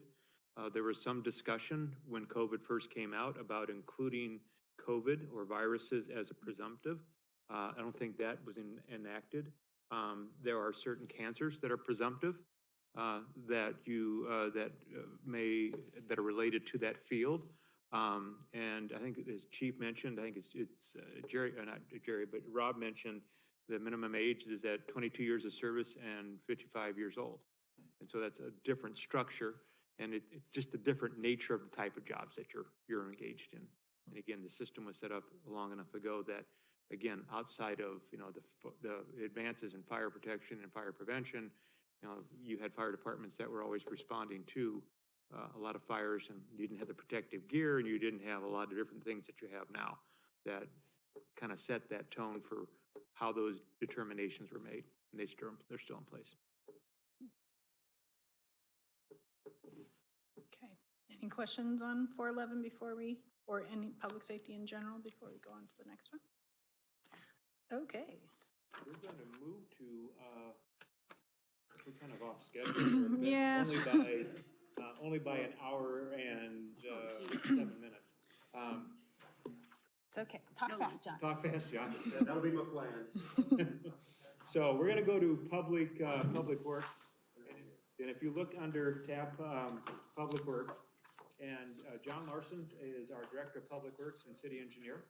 And if you look under the Public Works tab, it encompasses all the activities that we include under the tagline of Public Works, which are outlined in the agenda: roadway maintenance, street lighting, traffic safety, engineering services, solid waste collection, sanitary sewer and wastewater, stormwater utility, engineering, public works administration, and now one of our newer ones is fleet management. So again, John Larson, our city engineer, Director of Public Works, City Engineering, it's all yours. Okay. And then I've got with me Tim Stovey, who's the Assistant Director for Public Works, and then Kristen Brostrom, who's the Assistant Director on the engineering side. Since, as AJ mentioned, we got several different departments within our larger department. Kind of do a quick overview as it relates to a few items. As far as COVID for our entire department, I think we've been fairly fortunate, not saying we haven't had any cases, but it hasn't really been to the point where it's really disrupted services or been where we couldn't perform the activities that we need to. So again, we've been fairly fortunate. Some of the things that we're starting to see, though, is kind of like everybody else. There could be some supply chain issues. There was a pickup that we had ordered probably about a year ago. We finally canceled that order because they said they have no idea when they can fill that. So we'll eventually have to come back and go through that process again. And then we also just run the potential for being higher bids on our projects. We'll see that. Our first major letting is next Wednesday on 6 different projects. The contractors are seeing materials cost more, and we saw a lot of this last year. Them having the labor they need to do the work is also an issue. So we'll just have to see what those prices do to us. And again, we'll get a good feel next week on what those impacts will be. Do you think that the estimates that you had submitted to us prior on those projects adequately, I know they're gonna be higher than what we thought, but are they gonna be like mind-blowingly higher? I don't know. I mean, there's been some projects I've heard that were very large that came in way over budget. There's been some others I've heard that were more reasonably, in the range of what we bid that came in well. So it's just gonna kind of depend on the type of work, I really think, is gonna make the difference. We're seeing, a lot of our projects we put out and we keep track of who picks up plans, but they can also get things from plan rooms. We're kind of seeing less people getting the plans. We're hoping, we've contacted people trying to get more interest, but I'm hoping maybe they're going to the plan rooms and getting it, and maybe we'll get some additional bidders, but. What's a plan room? Basically, that's where a contractor can go just see the plans. They usually it's a membership-based thing. Okay. So they can go look at it, all the subs can go see the plans. Really, I'm not sure why people don't use more our system, because it's basically free to download our plans and look at whatever you need. It just, again, it lets us track who has seen those plans, or at least who logged on to get them. Thank you. And then when it comes to COVID, though, this is the unfortunate part, probably the biggest thing we're seeing right now, and nobody wants to hear this, but it could impact spring cleanup this year. Typically, we'll rent 6 to 7 garbage trucks to do spring cleanup. At the best we're able to find right now is 2. So we're looking at a lot of different options. We may look at, maybe we start doing it by appointment like we do our bulk items for, a month early, and we just don't charge anything, but we schedule them, we go pick them up. We're looking at, just other options of possibly just doing it just takes longer. Monday's pickup might take 2-3 days with the trucks we can get, and then we'll have to do Tuesdays, and again, everything will just kind of be delayed a little bit. Again, we're just just looking at different options that we could do. We found, a couple trucks that would be in the maybe $10,000 to $15,000 to rent versus we normally rent them for about $5,000. So it doesn't seem very cost effective to go get a bunch of trucks at this much higher rate. So again, we're looking at options, but just want to kind of give everybody the heads up that, we just are not seeing the trucks. And the reason for that is a lot of the supply chain stuff. It takes a couple years to get a new garbage truck. People are holding on longer, not wanting to order. And where we used to rent from was usually the trade-ins. Well, they either are not being traded in or somebody's already bought the trade-in and they're not on the lots. We usually went a fair distance with our local dealers to other locations they have to rent the trucks. They just are telling us they don't have any trucks to be rented. So again, we're just looking at different options to where, we might even have to get to where making an option to drop stuff off at Public Works, or we have to start performing the activities on a Saturday when we're not doing our full normal garbage collection. So just giving you a heads up, we're definitely running through ideas and just seeing what we can do, and we'll work on a plan and share that with the council when we have it. And if it went to like a 3-week where you divided the city up into third or something, staffing, I'm guessing, becomes the challenge there then. Actually, we'd still just have the less trucks, and I think we could still do it. It would just be, instead of usually, Monday gets done on Monday, it just might take till Thursday or something like that with just less people. Actually, that would probably present less staffing challenges. So, that's a good thing. Yeah. I'll just say just make sure that the public knows the reasons, because we will get more emails about that in a year than. And that's what I'm hopeful is once we know what we're doing, even if we say, you know what, we're gonna start off doing it by appointment a month early or whatever that is, get that out, tell them why we need to do this, and hopefully, again, as long as we're out in front of it, that'll definitely help. Yeah, I think we all know this is probably one of the most important things for us politicians, that it goes smoothly. Yep. So like I said, that's still our plan to have it. We just haven't quite figured out exactly when and how we're gonna do it yet. Hopefully near middle of February, John will have a plan together. We might get lucky, who knows? Yep. Yeah, you never know if somebody does happen to trade in a vehicle. People are aware we're looking, so, if a garbage truck becomes available, we'll definitely follow up on that.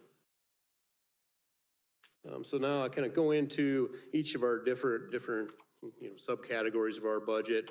Roadway budget, or roadway maintenance, currently in our budget, we're estimating that we'll close about 100,000 under budget. That's mostly due to estimating about 82,000 under based on our salt budget. Just give you a little feel. Typically, we'll go through about 2,000 tons of salt in a season. Right now, we're about 720 tons. That's up about maybe 200 tons from last year, but still been a fairly easy winter for us so far. So we're hoping when it's all said and done that, again, we'll have a good savings on our salt budget. Staffing, right now we are fully staffed. One thing we've had an issue with in the past is trying to hire summer laborers. So we've worked with the HR department. We used to pay $12 to $14 for the summer laborers.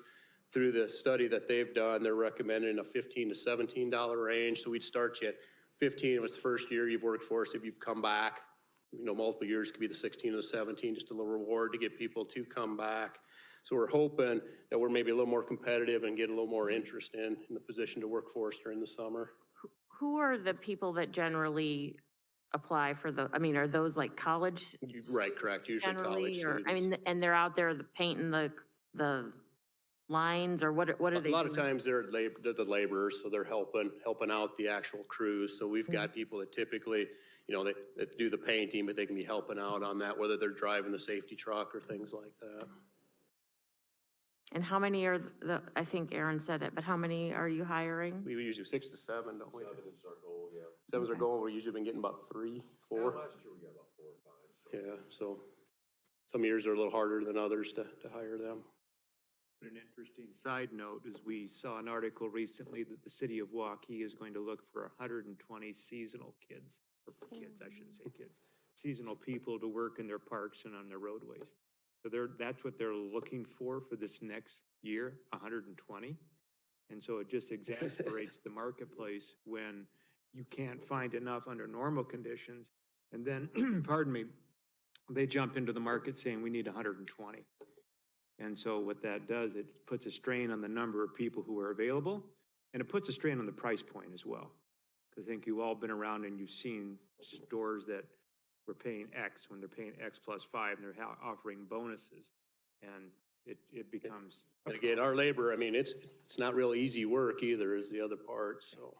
I assume we do targeted recruitment for those. Yeah, I think, yeah, we do advertise several locations for those, yep. I mean, HR, and I'll give Erin and her single person staff a lot of credit, they look at every outlet they can. And if there's any suggestions, if we're missing something, but if you have outlets that we're not aware of, let us know, but we send them, you know, all the traditional advertising, social media, as Erin mentioned, we use almost every avenue that we can. There was a statistic 2 years ago that only 36% of the eligible workforce in high school and college were applying for summer jobs. And so that was pre-COVID. And so if people got a little bit more skittish on COVID, then you're just seeing, even though there may be available bodies, people just aren't applying for them for whatever reason.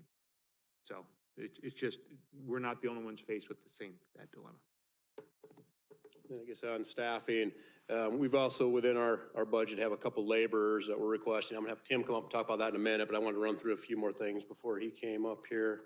As far as new equipment, we're looking to purchase a new dowel drill for our street patching. Basically, that just helps drill the holes that you put the dowels in before you pour the concrete back. So we're just replacing that. Another thing within training, we got an increase in the budget. Dan Butsky and Brian Staklasa actually won the state snowplow rodeo this year.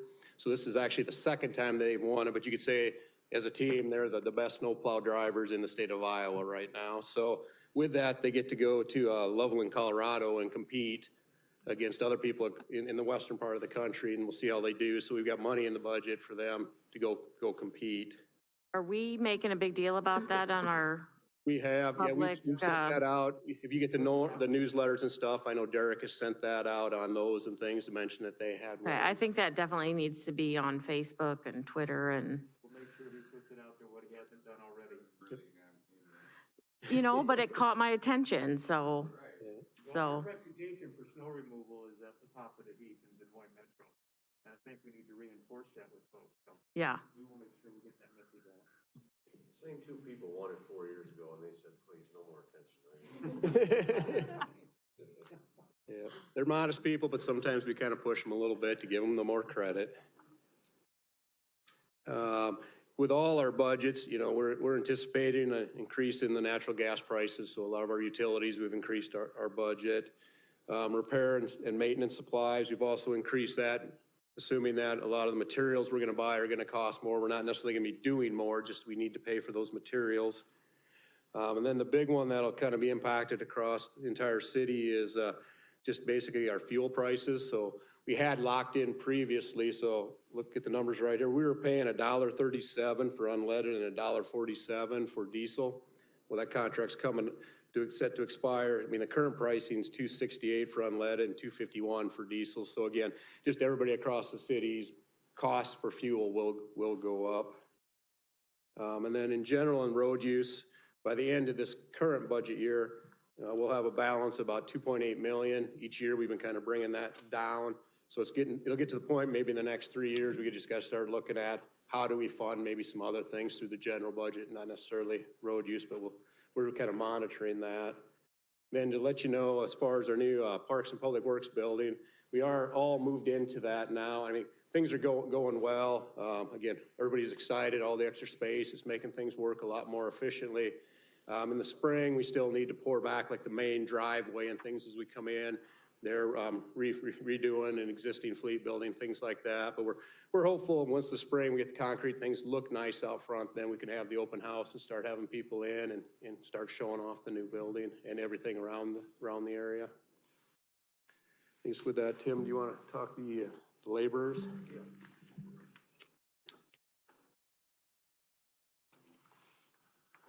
Included in the request are 2 laborers and just a little breakdown of what we have in the department. We got 4 supervisory personnel and there's 28 field employees. 6 of those are garbage collectors or yard waste collectors.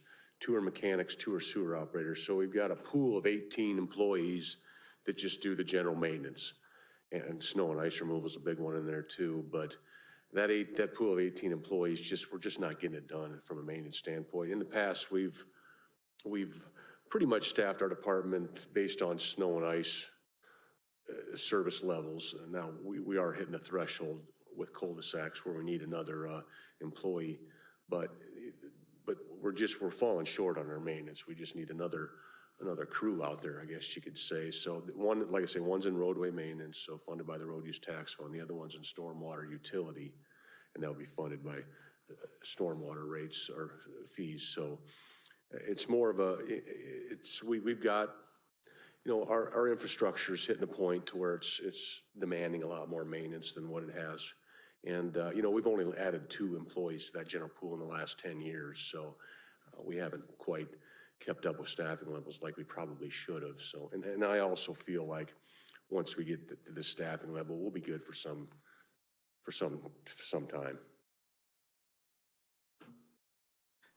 And I guess you mentioned stormwater, us doing, I don't think it confuses us, but picking up the Windsor Heights sanitary sewer, that didn't have any effect on our, I guess, labor shortage, did it? Well, in the first year, we spent a lot of time down there maintaining the system. It's probably going to add to our sanitary sewer maintenance workload from here on out, maybe 10%.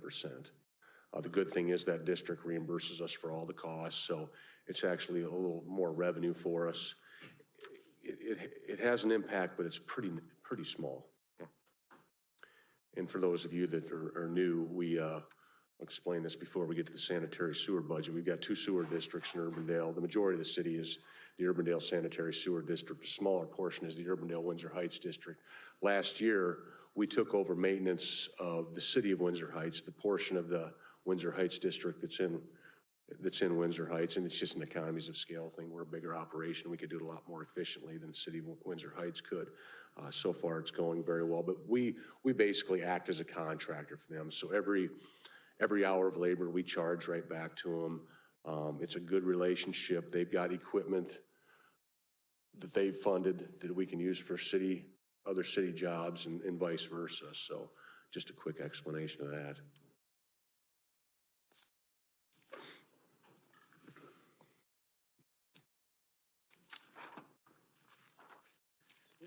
I guess with that, are there any questions related to roadway maintenance?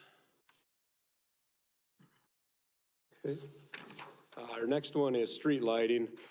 With this, there's just not really a lot to report other than, Mid-American has completed its conversion to all the lights to LED, so that'll kind of stabilize our yearly billing on that.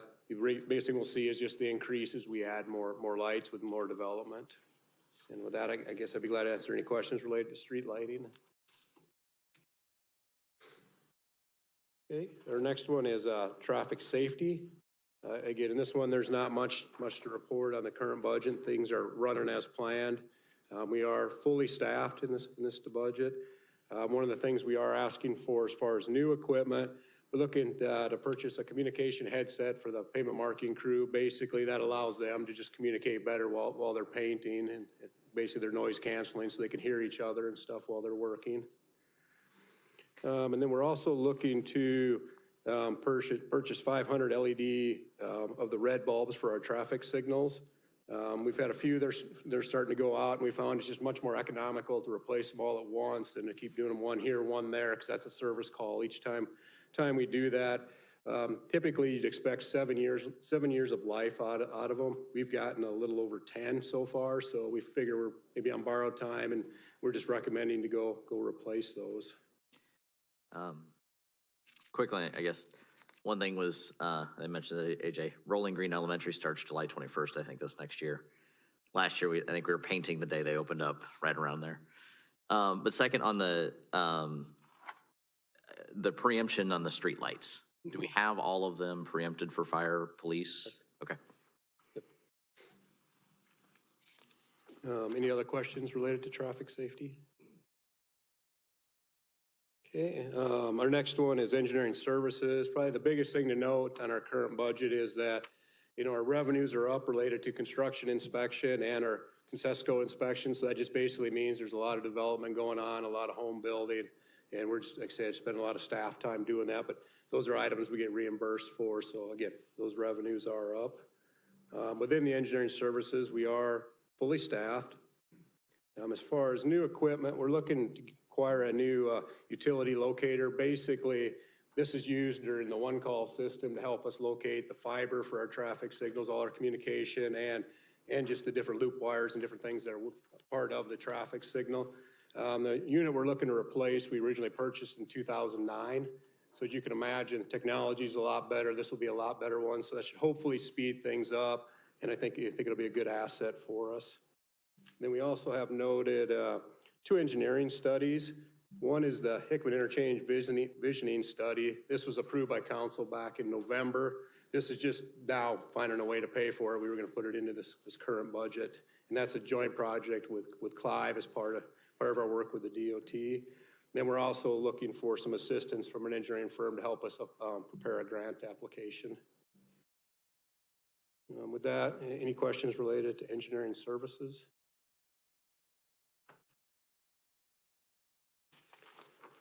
Okay. The next one is solid waste collection. This one, within our current budget, we actually have a couple items that are over budget.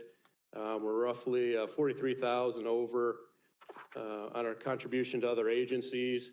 Basically, we'd assumed a price for the recycling program. The price got set after we'd already set our budget. It was higher than we'd anticipated. So again, kind of got burned by not knowing it yet. And then we've also, with the moving to the new building, we're trying not to have a massive stockpile of garbage cans and yard waste cans. So we had to keep moving them around and finding places for them. Kind of the demand outpaced us a little bit this year. So we've had to buy additional cans. So we're looking at, as a whole, the 2 main items probably puts us about 95,000 over, but through savings within the budget will be about 68,000 over. The good news is that'll be offset by roughly 58,000 in revenue. So again, we're fairly close with the budget. Just have a couple items running high. The good news is within this division, we're also fully staffed. We're also assuming that with Metro Waste Authority that their next year they'll do about $2 per ton in our tipping fees. And we at least do know a set amount of the $4.32 for recycling, so we can plan ahead for that. And we're also planning on buying a few more of the cans. And as you can imagine, plastic prices are up, and it's taking a little more to ship things. So again, and having a place to store them, we'll be able to replenish our stockpile. So what we're looking at is increasing our fees on the solid waste collection $1.50. So that'll take us to $14.50. We last went from $12 to $13 back in 2019. As a comparison on some different things have been bid with other cities, if we kind of compared what those bids would look like in Urbandale, the rate would probably be more like 15.25. So we're still slightly under that. And I'd say, solid waste collection along with our snow plowing is some of the most appreciated, I think, services in Urbandale that, people really like the service they get. Any questions related to solid waste? So we would be approving a $1.50 increase per month. Correct. Per household. Correct. That would be done later through our fee resolution, correct? Right, but for the budget, we'd be planning it. And again, some of that $1.50, it seems like a lot, would have been last year too, if we would have known what our recycling fees were going to be. So that any effective rate increase that you would approve would be effective July 1st. Yep. So will we have a explainer that we put out to tell people why that we're having to do that? Certainly we can.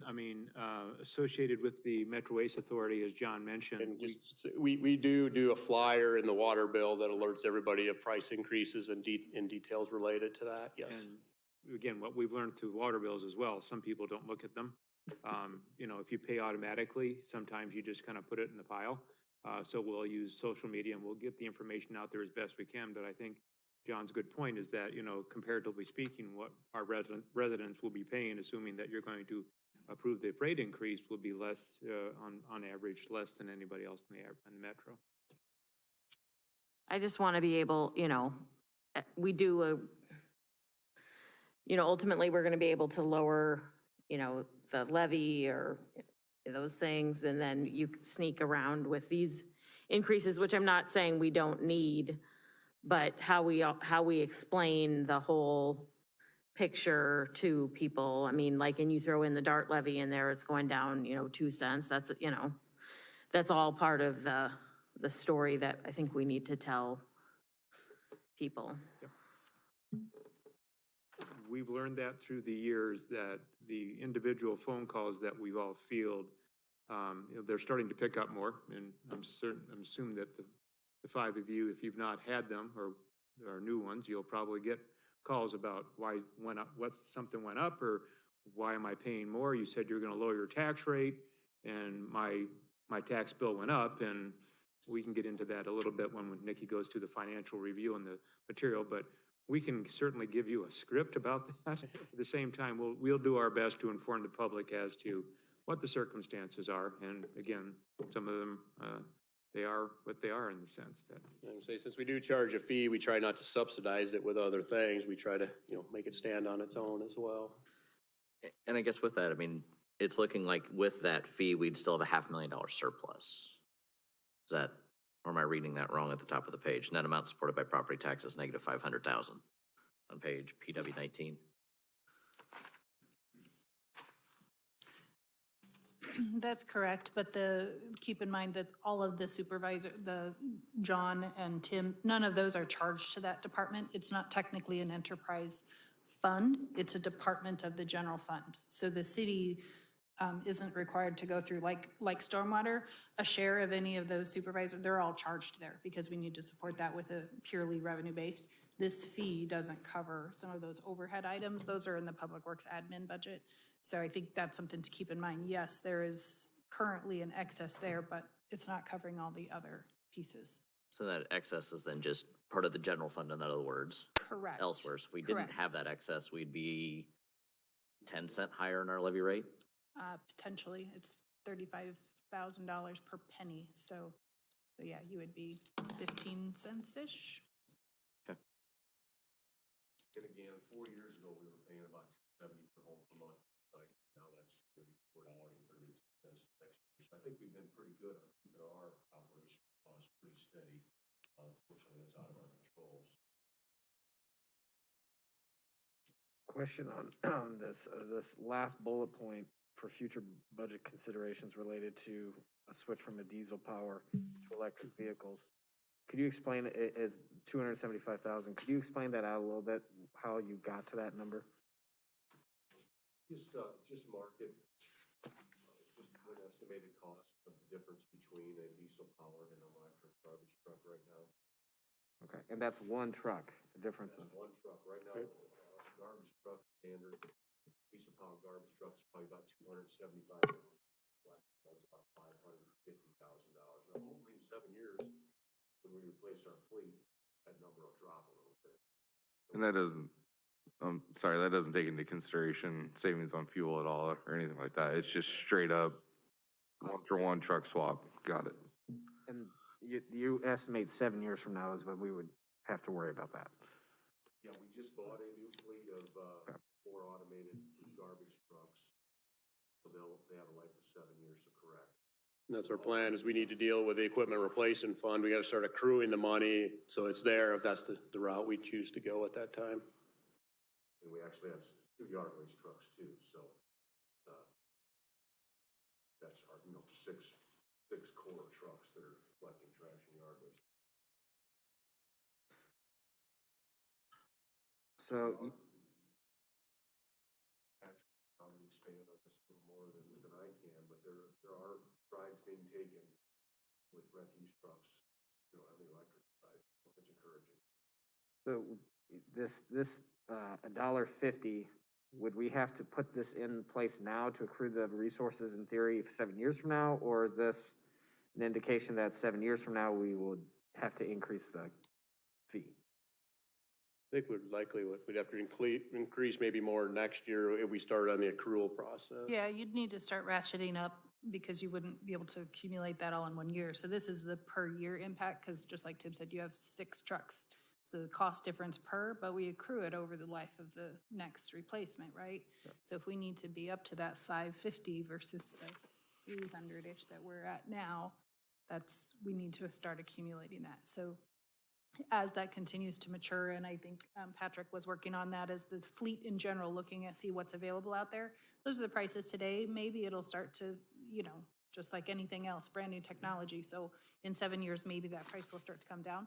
But if it looks like we're moving towards that, we are going to have to start addressing that. And what's our total diesel cost in this budget? I don't see it as a separate line item. Am I missing the line item? So we're spending $100,000 a year on diesel at this point. Okay. And you said other metros are at 15 and a quarter? If we took, yes, based on some of their rates on what they had bid stuff out, then add in some of the admin, like the 20 cents for the water utility to bill it out and everything, we'd come up at 15 and a quarter. Yep. And Metro Waste just bid a bunch of contracts for West Des Moines, Johnston, Clyde, some other ones, and it came in at that $10.73 a month. And that new contract will start on July 1st. Okay, sorry, I'm still stuck on the electric vehicle thing. So, this year we don't have to worry about it, but next year you would think we would need to ratchet up and assume there might be by next year we could see a drop in the price by 25,000 on these vehicles, so we could assume that. So we don't need to do anything this year, but the assumption would be next year. Okay. Yeah, well, I think the direction in general is over this next year before next year's budget, we will be evaluating what are the fleet needs, what's out there right now, how can we get there, where does it make sense? And so that would be one of them that we'll look at and have a recommendation. If the intent is clearly to move towards that where it makes sense to do so, then what do we need to do to make those steps happen? So do we have plugins? Do we have solid waste is at that facility, and that's the one that we actually have it there. So awesome. It's outside the building. But again, Minor. we can It's on look the at same things inside. parcel. I'm happy with that. Correct. We can work inside the building. Right, so it's the cheapest place for us to be able to put it in because the infrastructure is basically already there. We would have to have some adaptation, but. Yeah, because the biggest thing is we just don't want to assume it's going to cost, the $275,000 to replace them and find out that doesn't even touch an electric garbage truck. So we need to make sure we're putting the money away to be able to handle that. And I know Dart went through this when we went to the electric bus, but the weight differential between an electric garbage truck versus a diesel garbage truck, I'm guessing there's a weight differential there that would come into play, that would be evaluated at the time to make sure that everything works the way it's supposed to. Yep. All right, I'll just look forward to the discussion next year then. So. Do we always buy them all at the same time, replace them all at the same time? We don't have like a rolling. Yeah, and that's from a while ago, back when we were trying to evaluate, we're the only ones still in the solid waste business as a city running our own, and that was part of the decision-making process. So you had a council here, we're ready to replace next year, let's look at the rates, let's make sure it still makes sense for us to be able to do that, so you're all in or you're all out. We didn't have I just bought that truck brand new, it's only 2 years old and Right. So you really it's can't phase it out. always, It's either you're in or you're out. Yep. Yeah, and so now you're in for 7 years, that has been since I've been here, they switched to that when, I think we're the only one, are we the? Des Moines still, yes, but of the metro communities, we're the only one that run our own. Right, when we did that massive study, it just did show we were at a cheaper rate than what people would pay if we were out of the business. And when you buy those trucks, obviously, with all 4 automated trucks, you want 4 identical trucks. If you offer bid every year, you might have different trucks, which makes it impossible to make. Thank you. Okay, our next one is sanitary sewer and wastewater. Tim kind of stole my presentation to talk about the 2 different districts, but yes, we do have 2 different districts in Urbandale. And again, they do cover all the expenses. And again, we've got a great working relationship with them. What we did recently is we did an overhead rate study, and found that maybe we weren't charging the districts as much as we should. So last year we started working it in, and then this year we're looking at the USSD's kind of administrative rate will be $180,000, and then since Urbandale Windsor Heights a lot smaller is about $36,000 will be what they're charged.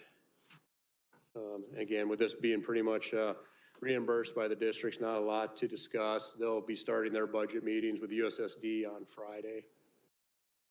I'd be glad to answer any questions related to that.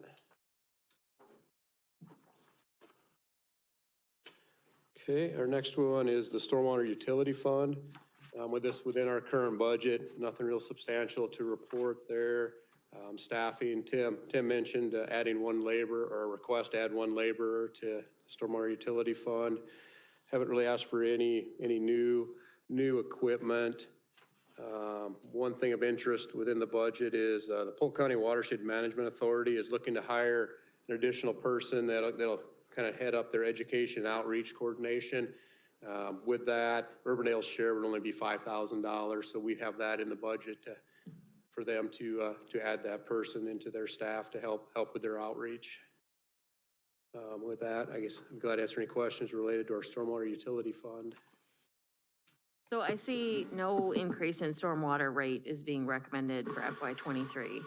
So how, with this massive bill or project number that we've been given of this $125 million worth of repairs that we need to be in upgrades, are we not ready to really start that yet? Or are we are starting it. Again, the first one is when we talked about like with Merle Hay Mall, that's the first one that kind of kicks that off. Then we got a couple years before the next one starts. I guess maybe Nikki can answer better the funding, but I think right now it appears, we're able to fund it without raising the rates right away. Yeah, we've been accumulating. This is another one that we'll have a summary up on. BS 12 has a stormwater utility fund.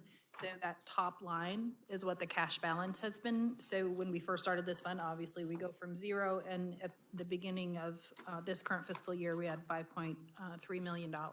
So part of the build-up process has been in place for several years of, we're kind of done with the $100,000, $200,000, $300,000 projects. We're getting into the $500,000 and plus projects. So we needed to start building that balance up so we're ready to take that first bite. So the pieces that are in CIP already, we transfer out constantly from Stormwater Fund. You can see this recommended budget has $1,175,000 that we're transferring out to capitals. That's partially funded by, it's not normally just stormwater. So we have a geo bond or something for a road replacement, and part of that's stormwater. So they'll kick in some. So that's what the transfer out piece is. Those are all the little ones, and that's part of that process. So we're estimated to have $5.9 million to start the 24 budget. So that's when we have some seed money, I guess is what I'm saying. Okay. But yes, we will have to start addressing that. If you choose to do all of that funding through the stormwater utility, the rate will be really high. So I don't think we're going to not be able to issue bonds or some other process to fund part of those things. Kind of depends upon in what chunks we take it out in. So. And again, I've coming in and out, so again, we are waiting on a study to see whether the 100 million is, or we have more direct, but have we as a city established a timeline or any type of anticipation, like in 10 years, we want to tackle this amount of the stormwater? That's what we have in the CIP. So basically, it's roughly every couple of years, we have a new project where we're starting the design. Just right now with our staff, we couldn't do, 5, 6 different projects. We just couldn't manage that much. So we're trying to keep, our one major roadway project and then maybe one of the major storm sewer projects going. Because again, as we've talked, the stormwater ones are going to be very disruptive to the neighborhood. We're taking the streets out. We'll break it into stages, but people will have to park a certain distance and walk home for a period of time because the road's just not there. Very narrow corridors, large pipes needed. So again, they're disruptive. So we're trying to kind of time those and also kind of move them around a little bit just so you don't wear out your welcome within one neighborhood. And so if there's a financial aspect, but there's also a personnel aspect that there's only so much that we can have a bandwidth to tackle in a one given. Correct. Okay. And I think it's somewhat, we'll see how things go, but there's also only so many contractors, so the more jobs you put out, if they're short, the prices go up as well. So, John, I guess on other cities, when they get into maybe a big building phase, is there such a thing as just contracting the whole thing out so that there isn't staff involvement beyond minimal amount? Well, Where some of the things you're doing is being done by a builder, owner's representative or something that way? A couple things. One, as far as the design, we do hire that out, but we would still have to be involved as staff to reviewing it, making sure they're doing what we want them to do. Construction, you could hire that out. I've always been against that, only because I think we do a much better job with our own staff. They're much more vested in making sure the people are happy. It just seems like when you hire consultants, you may have a different person week to week, and it's just something about having our own people out there. I think it goes a lot better. Right, but if you had an influx of money for a short period of time, you don't want to hire a full staff person for that. We could. We have done that before. Like I said, I just don't think it went as well as our other projects. So my last question on this, so let's say we got aggressive and we wanted to, if we were even thinking of increasing levies and all this stuff to tackle this issue specifically, you would advise that we, with the personnel and with the capacity, we still could not, from a personnel standpoint, be able to ramp up faster, even if we throw more money at it? I think the throwing more money at may just result in more staff, so we could keep up. Kind of when we get into engineering and public works admin, we're asking for another engineer. The tough part of us as far as managing our workload is we don't control the development side. We have no idea if we're gonna get 20 different plats coming in they're trying to build, or they're gonna do 2. So, sometimes we struggle keeping up with the development side. It's really been going heavy. And what's changed is, since I've been here long enough, it started off, we had a lot of development and very little capital money was being done. And then we kind of had the 08 where things really slowed down. We really ramped up our capital side of things, and that hasn't really let up, and the development's back. So we just have a lot of different things going on. So, I mean, it's one of those things we wanted to ramp up. We could definitely look at it, see what we need for staff. I'm not saying we couldn't. We would just have to kind of plan accordingly. The other thing that I think helps a little bit is, for the longest time, I'd say we were always behind out west on doing our roads. We're kind of catching up a little bit with the development. So I think, we're starting to space out some of those roads to where we can maybe start to focus a little bit more on the storm sewer, that, maybe we could fast track things a little bit. Thank you. I don't know if maybe this is what Matt's getting at, but, we were presented with this huge list of projects, $120 million. Do we have I think we directed you to come back with a prioritization. I don't think we've been presented with that yet, have we? That's our CIP. So we've lined out our CIP. And the biggest thing is, keep in mind, there's that 100 million, that some of those pipes will never be replaced. It includes switching from like an 18-inch to a 24-inch. You don't see the benefit for your money there. It's switching from a 36 to a 54 is where we start seeing the benefits. And again, just because it's undersized doesn't really mean that we have a huge flooding issue. We have some areas where we've had some flooding issues. There's areas where it'd be nice to get an initial thing for people to hook their sump pump up to and things like that, but it's not necessarily causing substantial damage to properties yet. So again, the 100 million, that could go on, 50, 60 years if you were going to replace everything. But I think there's certain ones that I think should be a priority. Other ones I don't know are that high a priority. So again, I don't know that the city will ever do everything that's in that report. So what you're saying is the items that are in the CIP currently are the ones that are immediately on your radar for the next 5 Correct. We've got, like I said, we've renamed it now, but the one around the Merle Hay Mall, we've got one on Roseland, one up on Maryland. So, there's a lot around on the Karen Acres School. So those are some of the main areas we saw where we think we can make a difference on what we've heard from people over, the past with drainage issues. And then there's several for the intake rebuilding program that will probably go throughout the city, or is that still targeted? The intake rebuilding, that is just where we inspect the city and we find some intakes that may have cracks or some of the block walls are coming in.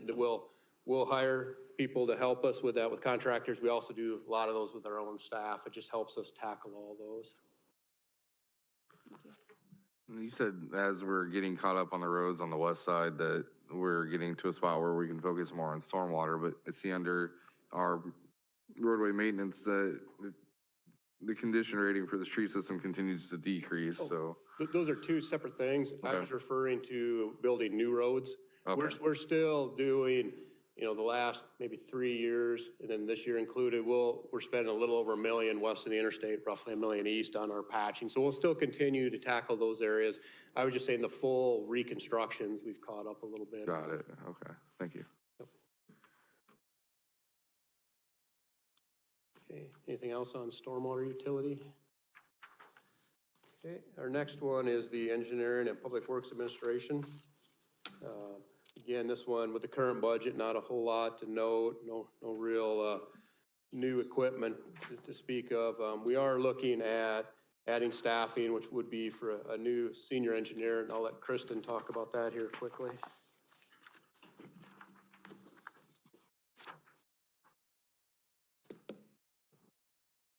Good morning, everybody. I think actually a lot of the things I was going to hit on was already hit on in the previous discussion, but right now we've got 2 senior engineers and a staff engineer. The 2 senior engineers are PEs, and then the staff engineer can start working towards his PE. We cover a lot of ground with our engineering staff. We do a lot of the reviews, all the reviews for community development, so site plans, preliminary plats, final plats, plats of third survey, easements, rezoning, all of that we take a look at, we touch. The construction drawings for those public improvements that are donated to us that John mentioned, that development, we take great pride in really drilling down and making sure those are good plans. Those are both public infrastructure that we'll be receiving as well as subdivisions that Urbandale residents have to live in for, you know, the decades to come. So I think Dave McKay and John Larson have done a really good job of making this a department that really focuses on those high quality plans. And I think that that really benefits the long-term health and livability of Urbandale. It also means that it's a lot of staff work and a lot of staff review, and we want to make sure those are done right. Another thing that's come into play in the last year, in addition to the high increase of development rate, we've adopted the unified sizing criteria, which is, I think, also will be very beneficial long-term for stormwater. There is a learning curve on that, both for us and for the engineers that have submitted developments. We've had a lot of new developments that have incorporated that design standard. A lot of developments in the last year were actually grandfathered in because they were continuations of previous developments. So this will be an ongoing thing for the next few years, is making sure both our staff and the plans you receive are up to speed on those current standards. Another thing that we have historically done in our department is the engineering technicians, our inspectors in the field, often assist with plan development and project design for in-house capital projects over the winter with the increase in development over the last few years. And particularly this year, we had construction going through December, so a very long construction season, which we are grateful for, got to get that stuff built, but it also reduces their time in order to contribute to those plan designs. So, so we are asking for another senior engineer position. As mentioned, the 3 staff we have right now divide a lot of the site plan and subdivision reviews among them. We also have a number of other things that our department is responsible for. In addition to that stormwater design for new projects for that post-construction stormwater management, we also have our requirements for the MS4 that we have, our storm sewer system that we have with the DNR and the EPA. So that's an ongoing our COSESCO program and everything plays into that, make sure we're meeting stormwater regulations. We have a lot of as-built reviews. As-built at the subdivision and at the building level. Again, I think that's really helped over the last few years in making sure that things are done correctly. Residents aren't coming back to us with drainage issues because things weren't graded properly in the first place. And again, huge benefit long-term. It does require more staff time to get that done. And then, as mentioned, we've got a lot of projects in the pipeline for CIP.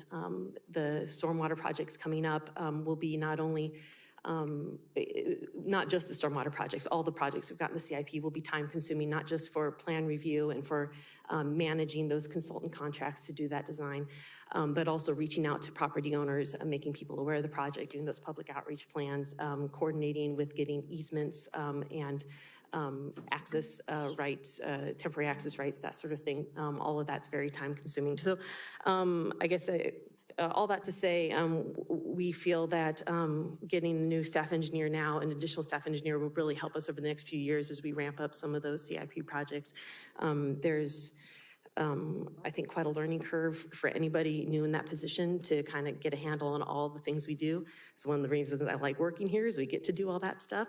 And I think it'll really help us over the next few years to have another person in that position. Can I answer any questions?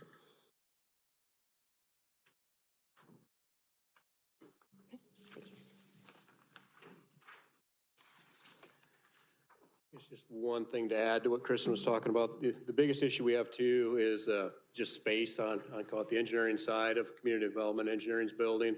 You know, we're talking, we'd had our 2 senior engineers now in a little bit larger cubicles than what the inspectors are in. We're talking about having them shrink down to the same as the inspectors so we can add a third.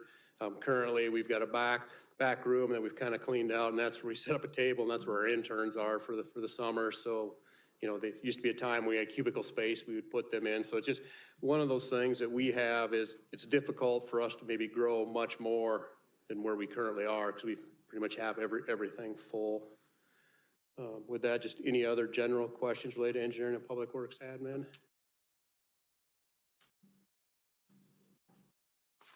Okay. Our next one is the Fleet Management Fund. Patrick Halsey, our fleet supervisor, is here. This here is a fund that we've just recently started, so I wanted Patrick to kind of tell you a little bit about, you know, how we used to handle fleet maintenance, how we're doing things now, what kind of an improvement being in the new building has been, and then there's also a staffing request related to it. So, Where is this one? It's back in the internal services tab, sorry. we jumped around in the book there. So almost all the way to the end, what's my starting page? Building maintenance is back here as well. ISF 13 is where fleet starts.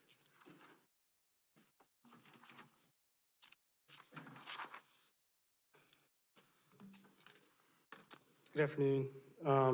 Previously with the fleet, the way it was handled in the old facility was kind of almost like a first come, first serve with police vehicles coming in. They just text the mechanic and things like that, like, hey, I've got service due through Kent Knopf. Now with the new software program that we've brought online, I have 303 assets currently in the system. That includes some attachments to some of our equipment, like that goes on skid loaders, backhoes, and other heavy equipment as well. That also includes all of our PD vehicles, fire and EMS. And then that is also tracking the mileage on each and every vehicle. When they go to the fuel island there at Hickman at the new facility, they enter in using their key. It reads what vehicle it is. They punch in the odometer reading, and then that updates on the computer, and I can maintain a fleet maintenance schedule based off of mileage and usage of each and every vehicle, whether it be hours or miles. So that kind of helps circle everything into a maintenance cycle, so I can notify heads of departments or notify a specific individual via email or phone call, like, hey, your vehicle or your piece of equipment is actually due now or due in the next week or so. So it's making it more efficient that way. It's also the new software program that we bought this last year has a parts inventory system. So we're able to utilize our new parts warehouse, put stockage of inventory of filters, tires, odds and ends items, high inventory, turnover things that can be stored and put out on the shop floor and make maintenance more efficient and a quicker process instead of having to go and wait on certain items to come in. So April 1st, we are looking at bringing on fire and EMS, conducting minor services for them. So your basic oil changes and brake changes in as well. So as far as tire changes, we contract all those out via local contractors here. So the new fleet position that we're looking to add or requesting to add, it would be more of a maintenance or a mechanic assistant. they would conduct, oil changes on police vehicles, smaller jobs that come in, rotating tires, brakes. And then I'd also have them kind of a hybrid position where they would come in and also run kind of the warehouse, the parts inventory system as well. So I could oversee that then as well. We are looking at the electric vehicles, but the technology with a lot of our bigger equipment and based off of our current operations with dump trucks, snow plows, our heavier pickups and things like that, the technology is just not there yet. From reaching out and in conversations with the markets out there, they are looking, at like a 5-year timeline to have more efficient, heavier electric vehicles. So we are leaning into that, but it is going to take some time yet. So with that, that's all I have. For any questions? Transitioning, I mean, I know we talked about this a lot with the CIP, but transitioning our regular vehicle fleet to electric, just the inspector cars and. Light duty vehicles. Yes. There you go. Not a car person. Where? Those are the ones that we are looking at first. So when would you anticipate we would see one come to us for purchase? Because I know part of us in the CIP was looking at when those were coming offline. So do we have any? At this point, I can't tell you off the top of my head what are we cycling through. I know the police chief mentioned that they're going to be looking at the 3 that they have. We typically look toward the state bid list. I think there's 2 or 3 types of vehicles that are listed there, more of a light duty activity. But I can't give you a specific answer on that, so we'll need to take a look at that, see what our total inventory is when the product is available and when we can start rotating them through. So the list that Nikki provided us at CIP, I think I remember is the 23 or 24 budget years when we kind of got like the Ford Escape type stuff to start rolling through was in those years. We really didn't have anything this next year coming up. Most of those have already been ordered, a lot of them. But that was something that when we first started talking about equipment replacement, when this came up through CIP of, let's see kind of what that base of opportunity is, and then work with each department with what's scheduled for ERF for equipment replacement to see what makes sense. So I know, because Patrick has some experience with this from DART with the electric buses, correct? So has a better knowledge base than any of us coming into it to figure out where does it make sense. So that's we just have been talking about that just a month or so when that first got brought up with CIP. So accumulating that list and then working with all the departments of what's coming up, what models are available and what works for your function, and then start from there. So we literally just started that process. So I don't think you're going to see any come through for a while yet. And then we'd have to evaluate what's up in the 23 equipment replacement schedule to see if any of the ones that maybe they pick them out. Fully electric, though, we also have to make sure that what do we have for the plugs down at the new building? What are we going to have available? You trade out a building inspector, but they're up here at City Hall, so I can't run whatever John Conyer provided those estimates for us, a $200,000 and $300,000 plug up here. Does that make sense? But the building down there would. So which buildings could we use? So it's a process. We just started it though, so I don't think any are going to come through with the budget. Not the only one that, again, just the one that Rob had mentioned. But his Sorry, is just the one his that Rob is had hybrid, mentioned. It's not a hybrid, it's electric. not fully electric. So That's right. hybrid is different. They don't have to plug in. So they have one hybrid over there now. We have a hybrid Escape over here, but those are still gas-powered vehicles. They just have a battery operated, not an electric. So that's what we need to work through. So I guess just the more information to come. I just want to make it clear that I think our expectation is that when that does happen in 2023, that you're coming to us with that electric option. Yep. And if you feel it's prudent, also, a gas No, and that's comparison. One of the things we've talked about a lot internally is that, what's available in the market, what the use is going to be. how you're gonna maintain it, all those things that as you transition eventually to a more diversified type of fleet. I don't know that you'll ever get away from maybe a gas or diesel vehicle based on the demands of that vehicle that service is providing. But as you get at a more diversified fleet, then we'll have to be prepared for it, whether it's charging stations, how you maintain them, the life and longevity of a vehicle. How do you get in, get under the carriage of an electric vehicle, and how all those work. And that's new to all of us. And we've discussed this just internally, is that what's out there now, what's going to be out there, how the marketplace is changing. I know that both the mayor and Adam have mentioned that, they've talked about the new electric Ford 150 coming out. Okay, is that applicable to us? And for the field people, it just may be. Again, but how long can you go on a charge? Where you're going within the city, what are the demands going to be?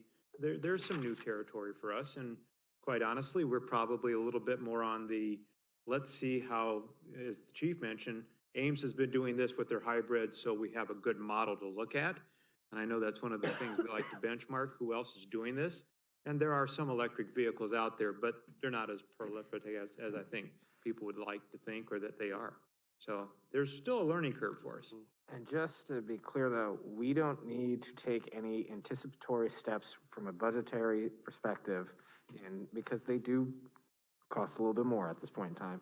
At this point in time, in this juncture, in anticipation for potentially maybe a 20 or 30% more cost vehicle, we don't have to make any steps at this point, because, again, we're in the exploration phase, but I'm just trying to be Correct. So the glory of an equipment replacement fund is that there's a $4 million pot of money that if we needed to true it up later, we suddenly say, okay, all 10 vehicles next year are absolutely ones we could work with that, and assuming we have all the pieces in place that I know where to charge them, the fund can deal with that, and then we would need to recoup it over the life of that next one. Okay. So yes, we have significant flexibility by using the internal service funds the way we do, equipment replacement, fleet maintenance, building maintenance, those are all internal service funds. So we pay in every department, and then eventually you'll get your piece out of that, but the budget absorbs an awful lot. So yes, we're flexible enough to be able to make that change.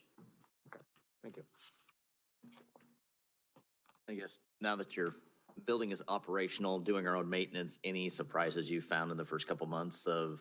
Nothing major that we haven't been able to either work around or fix. Anything you wish you'd have designed differently in the building? I wasn't here for part of the design, so. Blame others then. No, nothing major. I don't think. Patrick hit on a little bit, prior to us moving in together, just been 2 months ago, right? Thanksgiving. So fire and EMS did their own thing, parks did their own thing, and public works maintained the rest of the city. So this budget and this whole program, we're just getting it started. Right now, it's kind of a guess. Eventually, we'll get to the point where, you do a service on a police vehicle, and then that all gets charged back to that police budget, so we can really pinpoint what to charge each department. Right now, it's just based on what we spent in the past on parts, what we spent in the past on labor, and it'll take a few years, probably 5 years, to fully nail down this budget, but we're just getting started now. Right. With the new software program that we have, it does have the ability to invoice back essentially the cost of maintenance per vehicle. So back to that department then as well. So.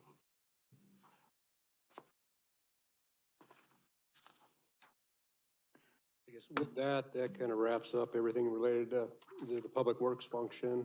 Any other questions still, or? We're maybe a little closer caught up on time, but. Gain back 20 minutes. Thank you. Lunch is here. Across the hallway where the breakfast was. Yep, everybody's names are on their bags. We can. If we're going to have, Just a little.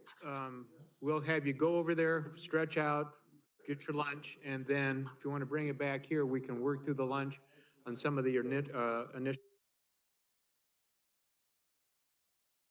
try to make up some time and keep you moving forward.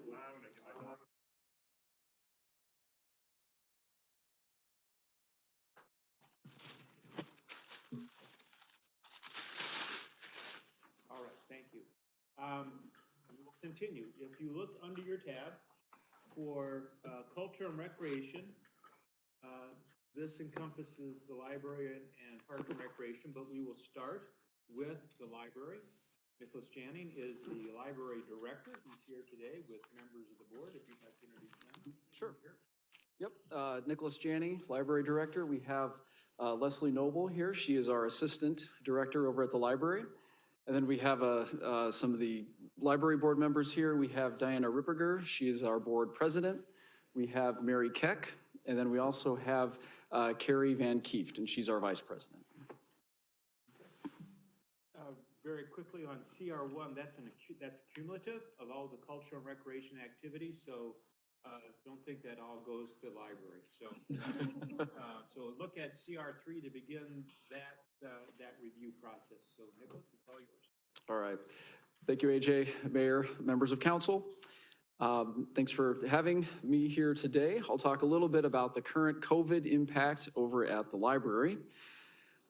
Just a little bit of a refresher, last February of 2021, that's when we finally reopened the library and we started to let the public back in. So we started our gradual reopening in February, and then by July, we really were back to our normal hours. So, I would say probably we're not 100% of what our operations were pre-pandemic. Really, most of our services, if not all of them, are being offered again: study rooms, meeting rooms, checking things out, computers, everything like that. We have made a few adjustments just because of the pandemic. For example, our really large events, kind of like our big dance party that we do during the trunk or treat over at the police department. We've held off on doing those large events. Story times are about our largest events that we have over at the library, and we've tried to really encourage registration among patrons for that, just to kind of keep a handle on how many people are attending those events. And really, all of that has gone very well. So, we have those different, procedures that we're doing.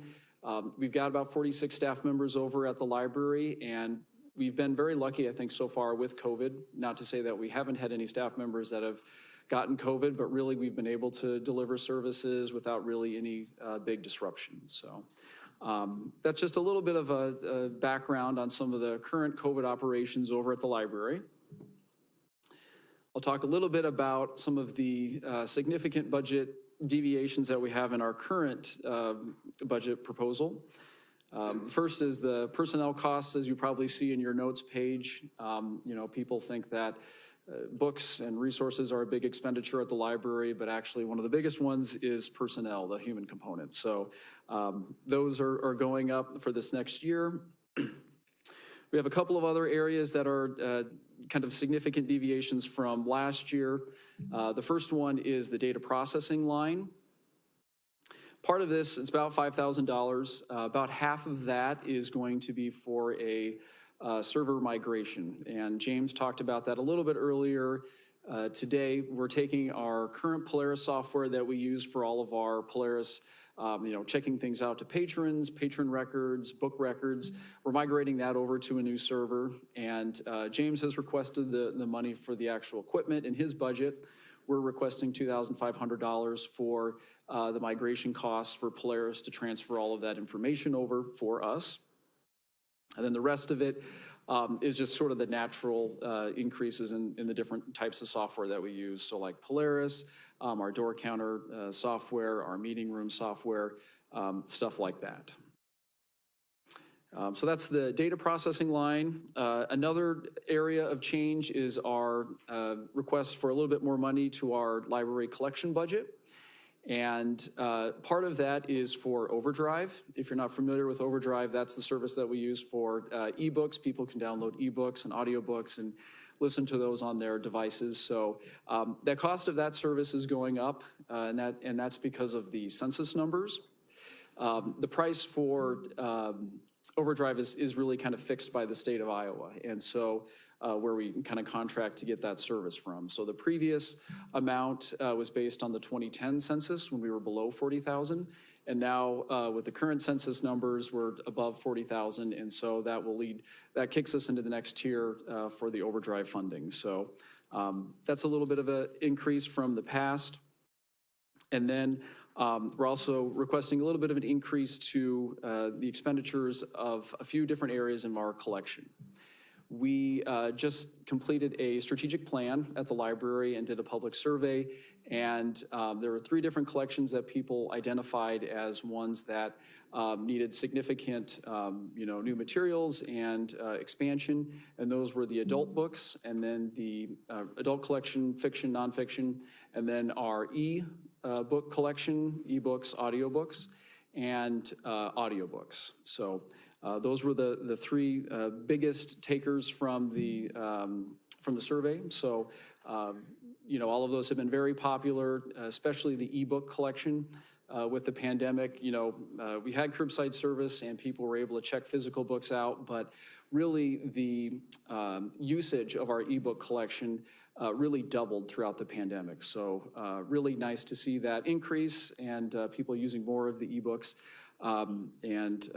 We'd like to keep buying those and keep the whole lists down.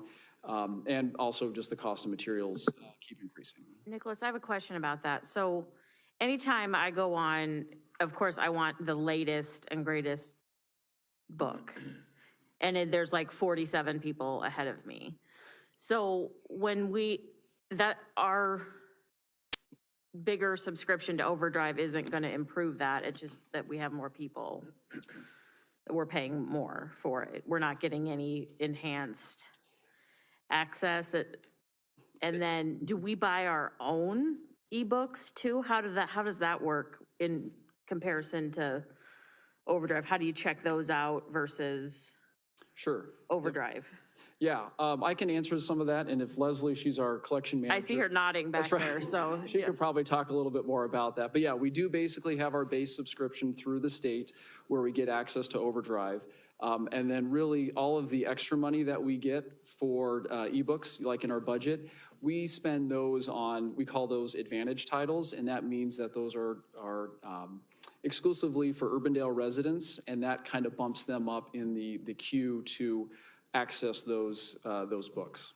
Go through Overdrive? Yes, through Overdrive, yep. Mm-hmm.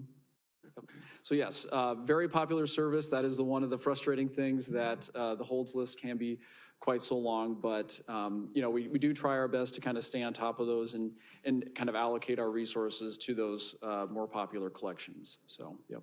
Well, I think that's fascinating that you can add your own into that state system. Didn't know that. That's good to know that those priority titles are putting more, and then do those expire? When you check out a book through Overdrive, isn't the publisher only letting like 20 people check it out before it goes away or something? I mean, I guess I'm kind of fascinated by this whole right, and that's library situation. Yeah, that's sort of a frustrating thing because you think, you spend $30 and you should really almost get unlimited usage of that particular book for your patrons, but it's really essentially just a license that you're only really getting, 20 uses out of that particular purchase, so. And Leslie does a great job of, staying on top of that and ordering things, so it's a big task. Yep. And then just a quick follow, Hoopla is what I'm more familiar with than Overdrive. Yes. So, yeah, it's like, which one do you use? Right. Help me understand what the difference between the two is. Overdrive's to the state. Is Hoopla our own? Yeah, so there's 2 different services. So Overdrive is probably the one that maybe people are most familiar with. That's kind of something that's led by the state library. And that really has a lot of the titles, a lot of the books that are available. They do books, they also do magazines. They're starting to do just a tiny bit of videos. And then the thing with Overdrive is that you do have to wait. There's hold lists on that. One of the nice things about Hoopla, that's one thing that we do sort of on our own. exclusively for Urbandale residents. Those things are available right away. So, there's books, there's music, there's video, TV shows, movies, and you kind of get instant access to those. And I think Hoopla is definitely kind of an easier probably thing to use in some ways because you get that item right away and they kind of have a larger catalog. So we try to get most of our things through Overdrive, the books, but there's different books that are available on Hoopla. And if we can't get it on Overdrive, we'll try to get it on Hoopla. So, but yeah, it's another great service that patrons really seem like they enjoy. Really quick question. You mentioned that the increase of the electric, but have we seen foot traffic get back to pre-pandemic levels? Where are we at when it comes to people actually entering the physical space? Yes, yeah, that's a really good question. We kind of have been, watching those levels. Our foot traffic can vary, our circulation can vary, summer reading versus the dead of winter. Since we started reopening in February, we've kind of largely, I think, broken that halfway back to normal circulation usage. And I think we're sort of getting back to that 3/4 usage. So like, for example, I know December, we usually average about, I think 16 to 20,000 people coming in the library. And I think for December, we were at about 10,000 or so. So I think, foot traffic is over half, and I think circulation is also over half as well. So definitely, I think still a ways to go, but I know just anecdotally talking to staff, I'm getting more comments of, this is really fun. This is kind of the way it was before we, closed because of COVID. So I'm kind of getting more of those comments. So, nice to see that. Thank you.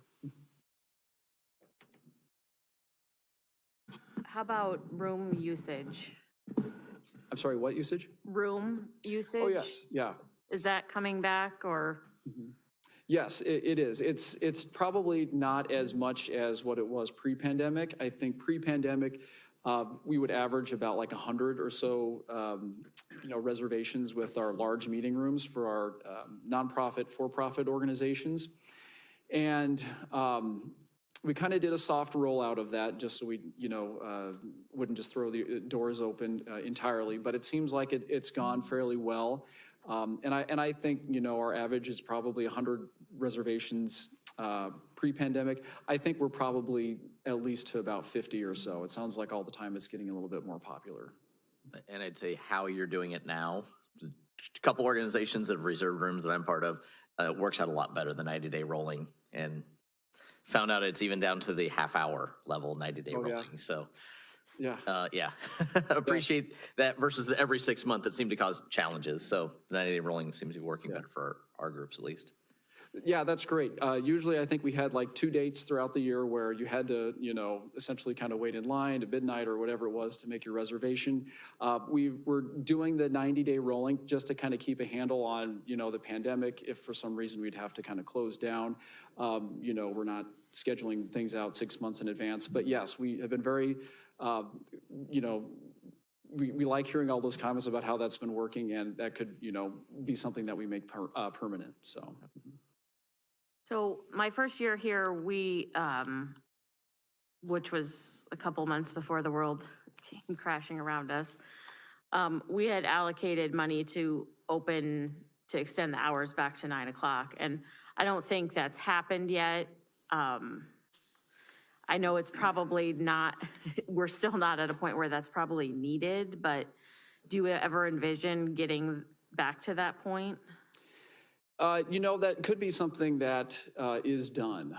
I know at least when, we were expanding out our hours to kind of our full sort of hours of operation each week, we did kind of take a look at staying open to 8:30 to 9 o'clock or so.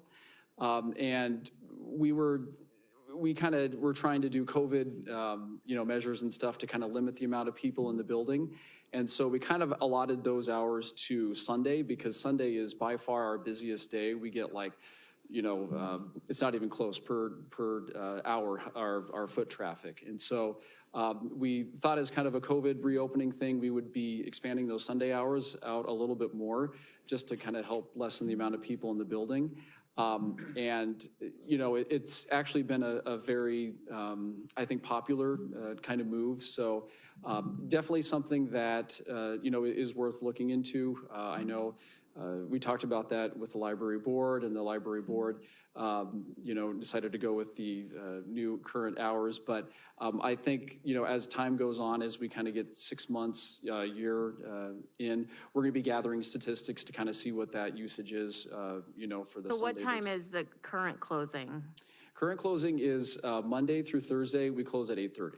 Okay, because I mean, I think for me, one of the issues was like the meeting space and having, because you kick those people out a certain time before you close, and so if you were closing at 7, say, or even 8, you couldn't have a very long meeting, if you didn't start the meeting till 6 or 6:30, but 8:30 seems to be pretty reasonable. And how early do you have to shut your meeting down before? Or do you try, I guess, or attempt to make people? Yeah, that's a good question. I think we do our reminders on the intercom and stuff, and I think usually they try to get things wrapped up by I don't know if it's, 10 minutes or so before we close. I have some more questions, obviously. This is area I'm passionate about. So you and I have had some conversations about going fine-free, and I'm sure you knew I would be asking about this. Where are you guys at in those discussions? Yeah, good question. So really, ever since our budget meeting last year, when you had talked about that a little bit, the library board has been, discussing it really almost like on a month-by-month basis. They've asked me to do some research on that and kind of figure out, what exactly could we do, what would be realistic to implement. And one of the things, I haven't gotten to it yet, but kind of a budget deviation, I think, from the past is we are going, we're eliminating overdue fines for children's items for this year, 2022. And so we're the library board decided to do a trial period where if anyone checks out a children's item, they're not going to be charged overdue fines on that. So, And if it's never returned?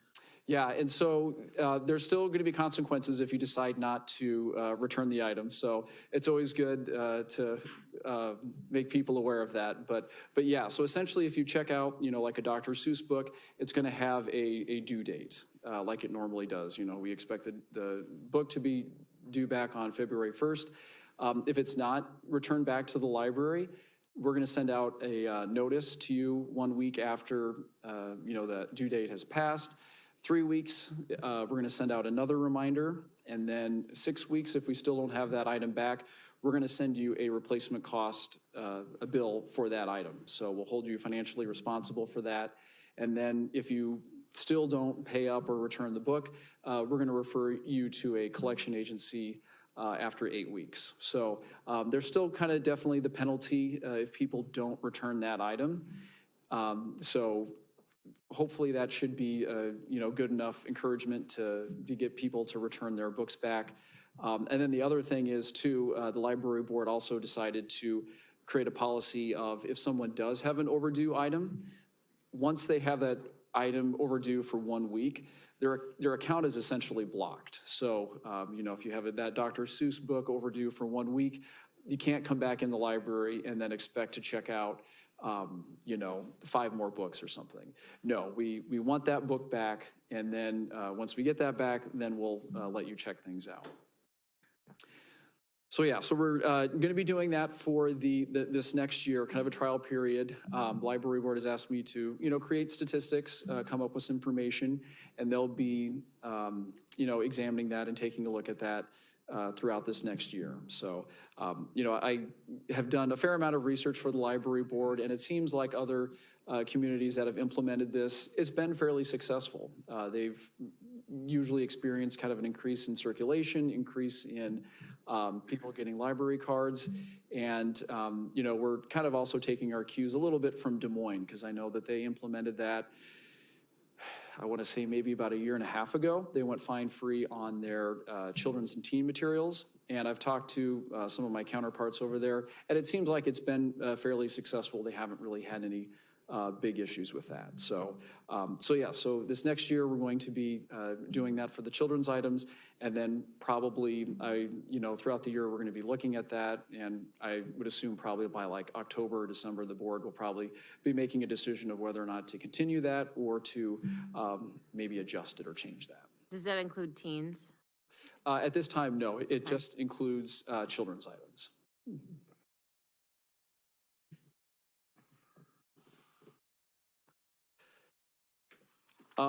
You talk about the building continuing to age under your future budget considerations. When are we looking at, and like, are we talking about massive overhaul, or when and how big? I don't know if there's anything probably significant immediately. I know I've had some conversations with Dick Lilly with maintenance. Probably maybe 4 or 5 years with our contract with our HVAC, we could potentially be looking at some new equipment with that. We have some minor things that could probably be looked at, like some leaks in the building with the roof, but nothing really right now. I think as part of the library strategic plan, there's kind of a desire to do a space needs assessment, and maybe we could take a look at the space that we have at the library right now, take a look, see how maybe we could reconfigure some of our areas to maybe better suit, the needs of the community. So, nothing right now, but I think probably, eventually, as part of the maintenance, like a new HVAC system, potentially repairs to the roof, things like that.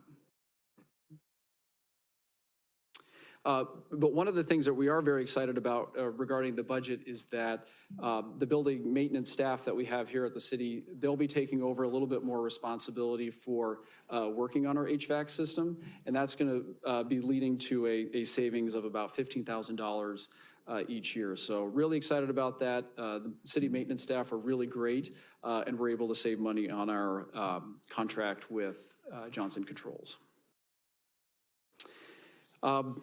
I'll kind of keep moving on here with staffing. We don't really have any new requests for new positions at this time.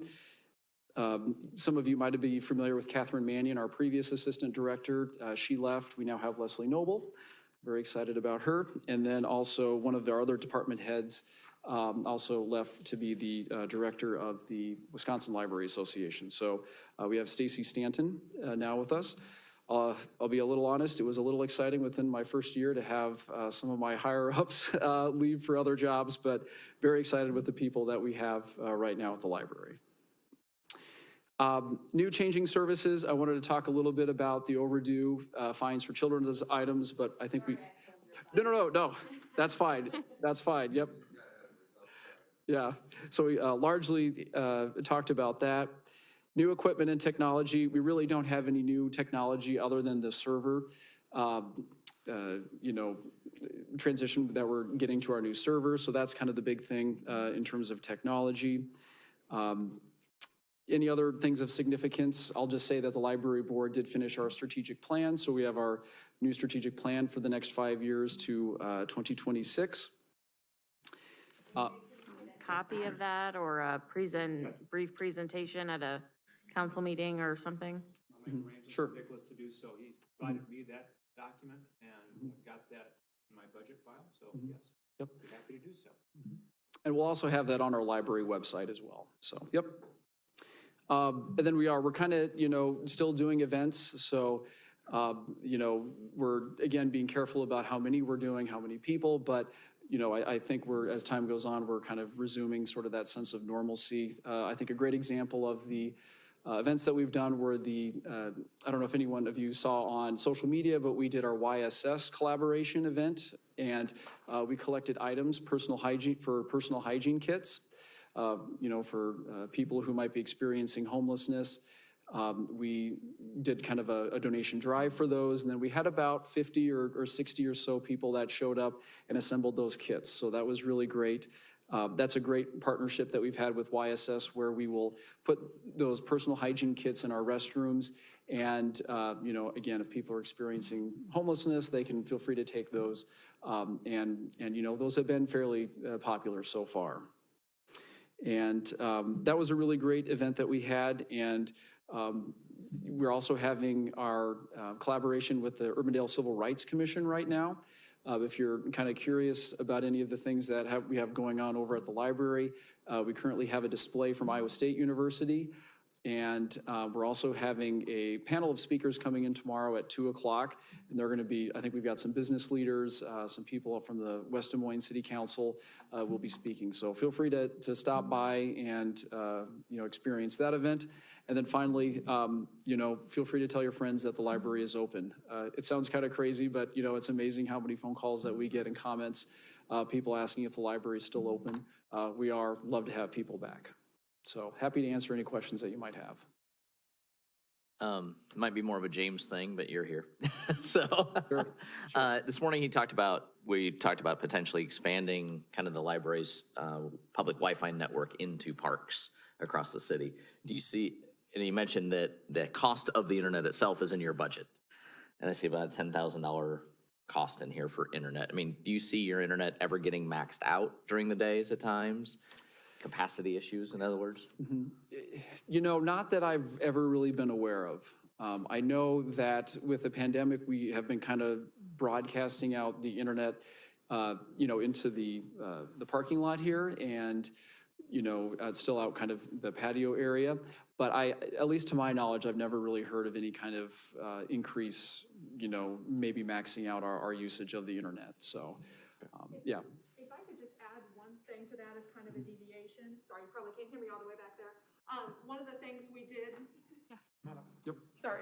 So One now of the the things WebEx that the can hear you. library did implement during COVID was the ability to rent hotspots for those that did not have internet access at home or reliable internet access at home. That has been extremely popular. There's usually a wait list for them, quite frankly. I believe the foundation actually gave us a grant during COVID, maybe 2021, to actually expand that. I think Leslie even found a deal where we could basically do a 2-year contract basically for the price of 1 year. So it's been a great deal. Des Moines Library does do that as well. You can see all over social media people looking for abilities or places you can go for internet access. So the ability of libraries to provide those for patrons that are not an ability to have their own internet access at home has been extremely popular. Sorry. We have 10 more hotspots coming. So we've currently checked 10 out and we're getting 10 more. So we'll double our hotspot availability. How long do people check them out for? How long were they able to check out? I think, is it 2 weeks or so? I think it could be 2 weeks, yeah. Yep. And it's really handy because if they don't get returned on time, we can shut the access off. So they stop working and then they come back. That's true, yep. And are those in our city budget or is that in the foundation budget? Where does that cost come from? Those are actually sort of in the foundation budget, yes. Yep, yeah, so those are not actually something that is built into the city budget. But yes, we've gotten a lot of comments for those, requesting those. I think people have seen other neighboring communities having hotspots and really super popular. And I think, as more people get aware of those will probably just increase in popularity. How much do those run? Just out of curiosity. We actually got a free, we had a mobile beacon and, yeah. It was a deal where we, I believe we get the hotspots for free and then we pay for the access. So I believe we spent about $1,300 for 11 hotspots, and then that includes the physical hotspot as well as the access for the whole year. So a pretty good deal when you have the item and then the access as well. $10 a month each. Not bad. Thank you.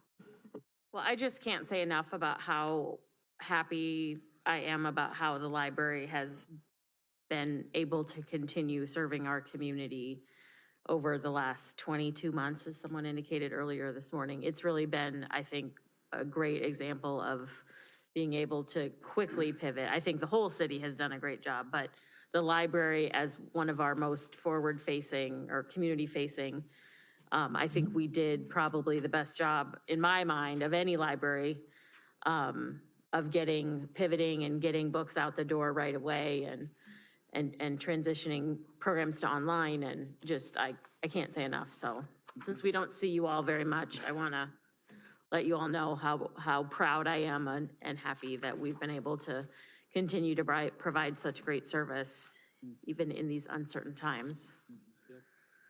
Well, thank you for sharing all of our stuff on social media. Oh. We love to get those shares and push out our programming and all of our events and the things we're doing as many places as we can. So we definitely notice when our council members are. Yep, but yes, thank you. I know one of the cool things about the pandemic, I think we were really one of the first to do curbside service. I wasn't here, I can't take credit for it, but I know at least the library really was on the vanguard with that. Yes, absolutely. Questions for Nicholas or the staff? All right, well, thanks. All right, thank you very much.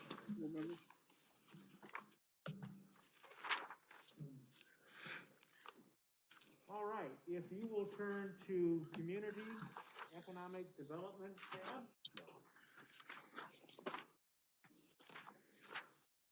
Under this tab, there are a number of activities, including economic development, building.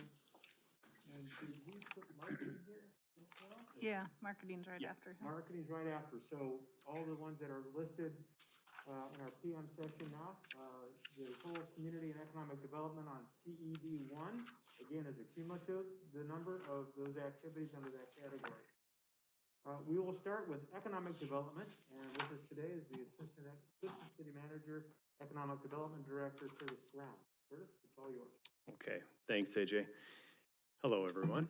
And Chief Holt had dropped off information following up on those patient numbers, which I emailed out to everybody and copied AJ and the chief. So if you have additional questions, you can follow up. But I just wanted to mention that.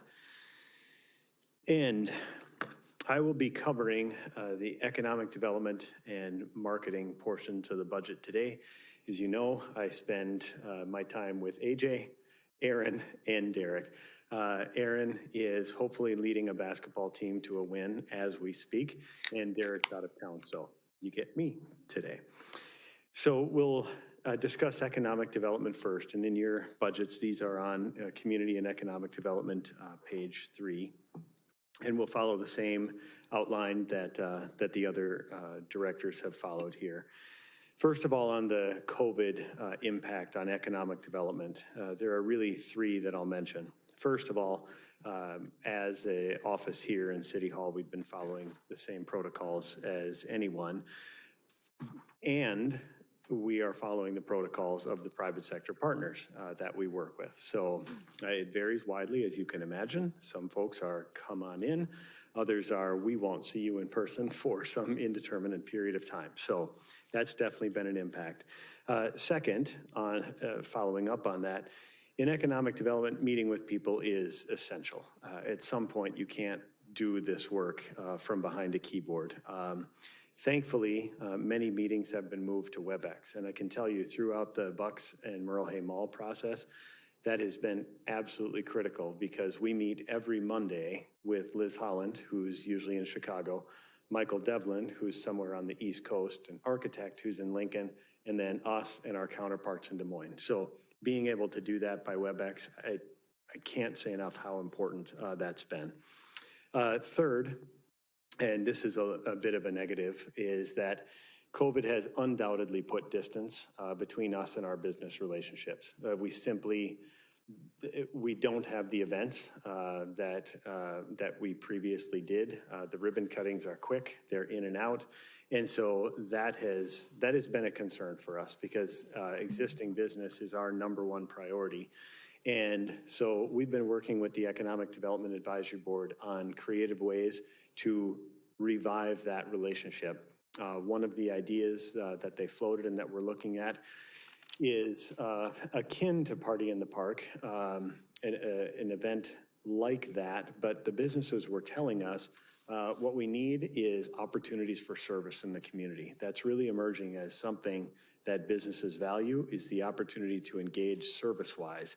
And so we thought, okay, is there a way to bring together businesses that there is an opportunity to engage with Urbandale, because we're trying to create that stickiness with the community. And then second, and as important, to engage with each other to build some kind of sense of an Urbandale business community. So we'll be looking at that for the later part of the year, but getting that existing business relationships back on track to the level of engagement that we want them to be is really, I'll call that, it's a COVID repair.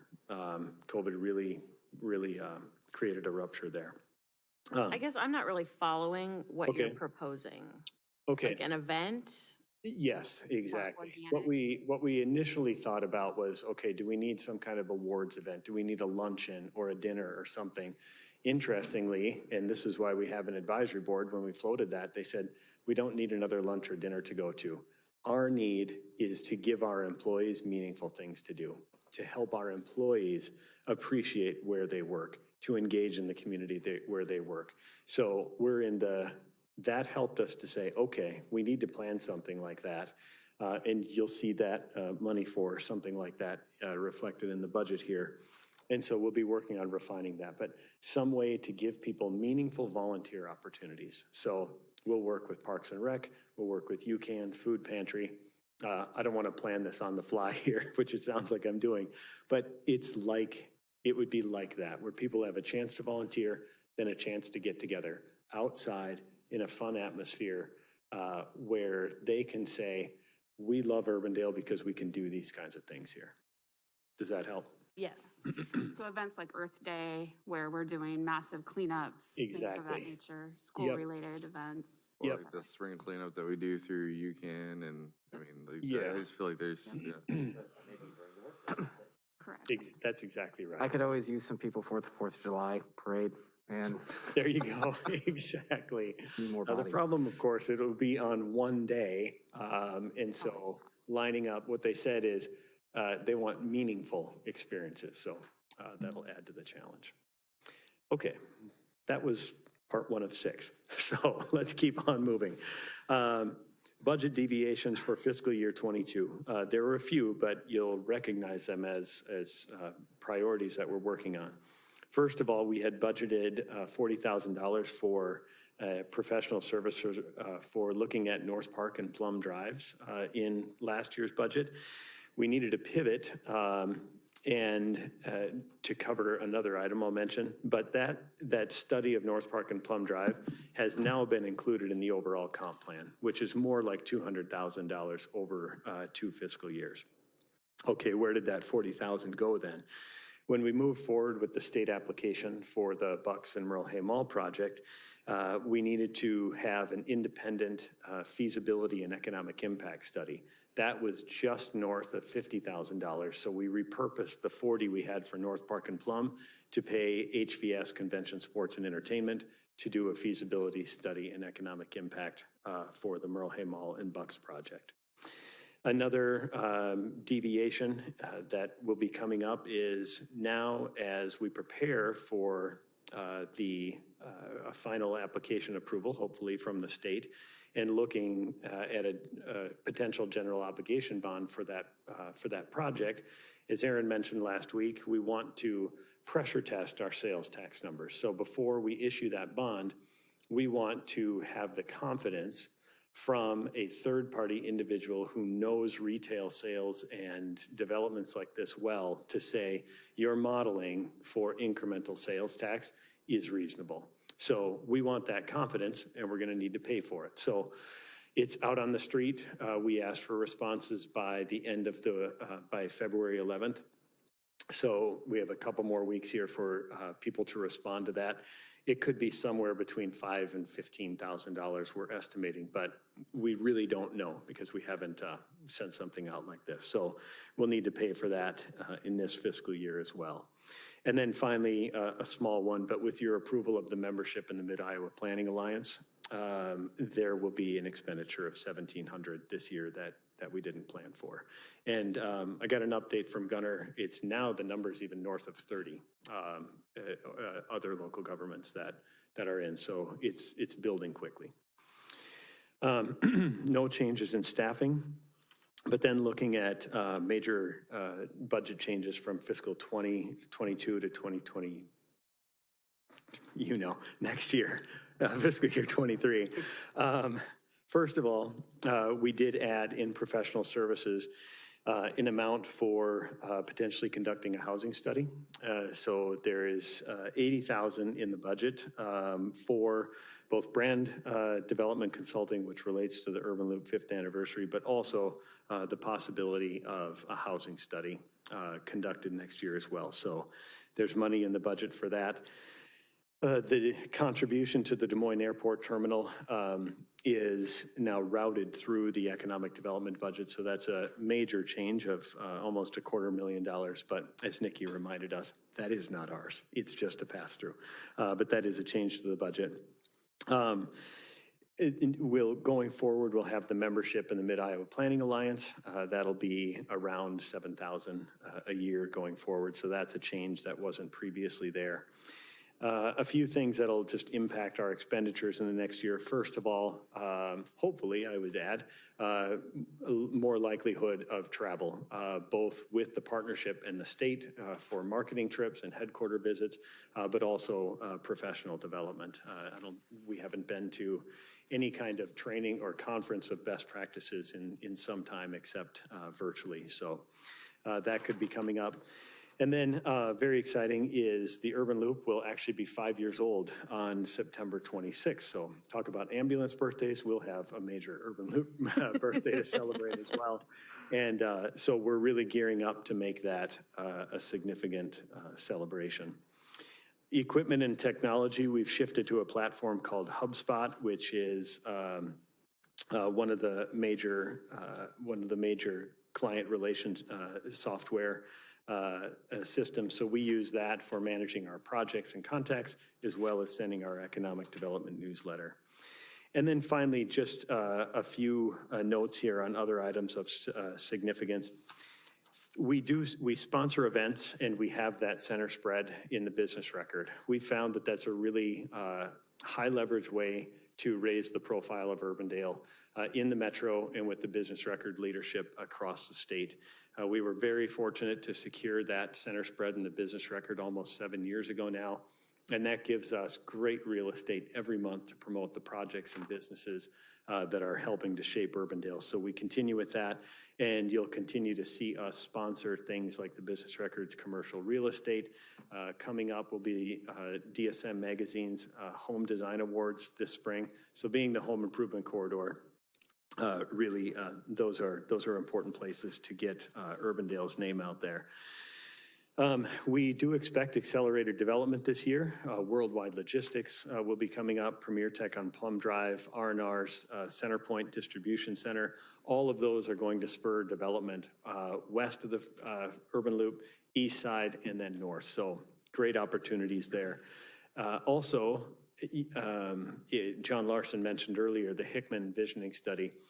The opportunity to redesign the Hickman interchange and rebuild that in 2025-26 is an immense opportunity for us to then turn attention down to that commercial corridor as well and really set that southern boundary of you're coming into Urbandale into a major commercial area. So excited about the opportunities there.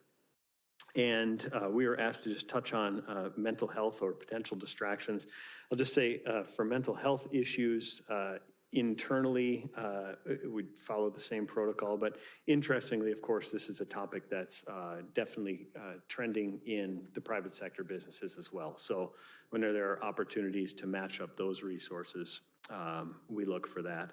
And on the distraction side, economic development, while we try to be proactive and strategic on projects, one of our calling cards is being very, very responsive. So we have an expectation to turn around contacts in less than 24 hours. We want to be known as a city that responds quickly to development inquiries. So that is just, that can set our workday in responding to those. Any questions on the economic development side before we transfer to marketing and communications? Let's talk more about the housing study. Well, that will be something I think that you all can talk about and give us direction on. I think what we're looking for is, as the comp plan gets underway and then starts to come to a conclusion, it would seem like a natural dovetail to then look closer at what really is happening in our housing market. I think we need information at this point. We need to know more what our census tracts look like socioeconomically, demographically. We need to get a handle on the information and then put together solutions. That's our perspective. We need to know more about housing values and turnover. We know there's moderately priced houses on the east side of town. How many are actually available? These are all, there's a lot of information we need that a housing study or a consultant could potentially help with. But at least at this point, and certainly AJ, please chime in with your perspective, but the thought is get the comp plan well in hand and underway, starting to come to some conclusions, but then we preserve the option here for that housing study component.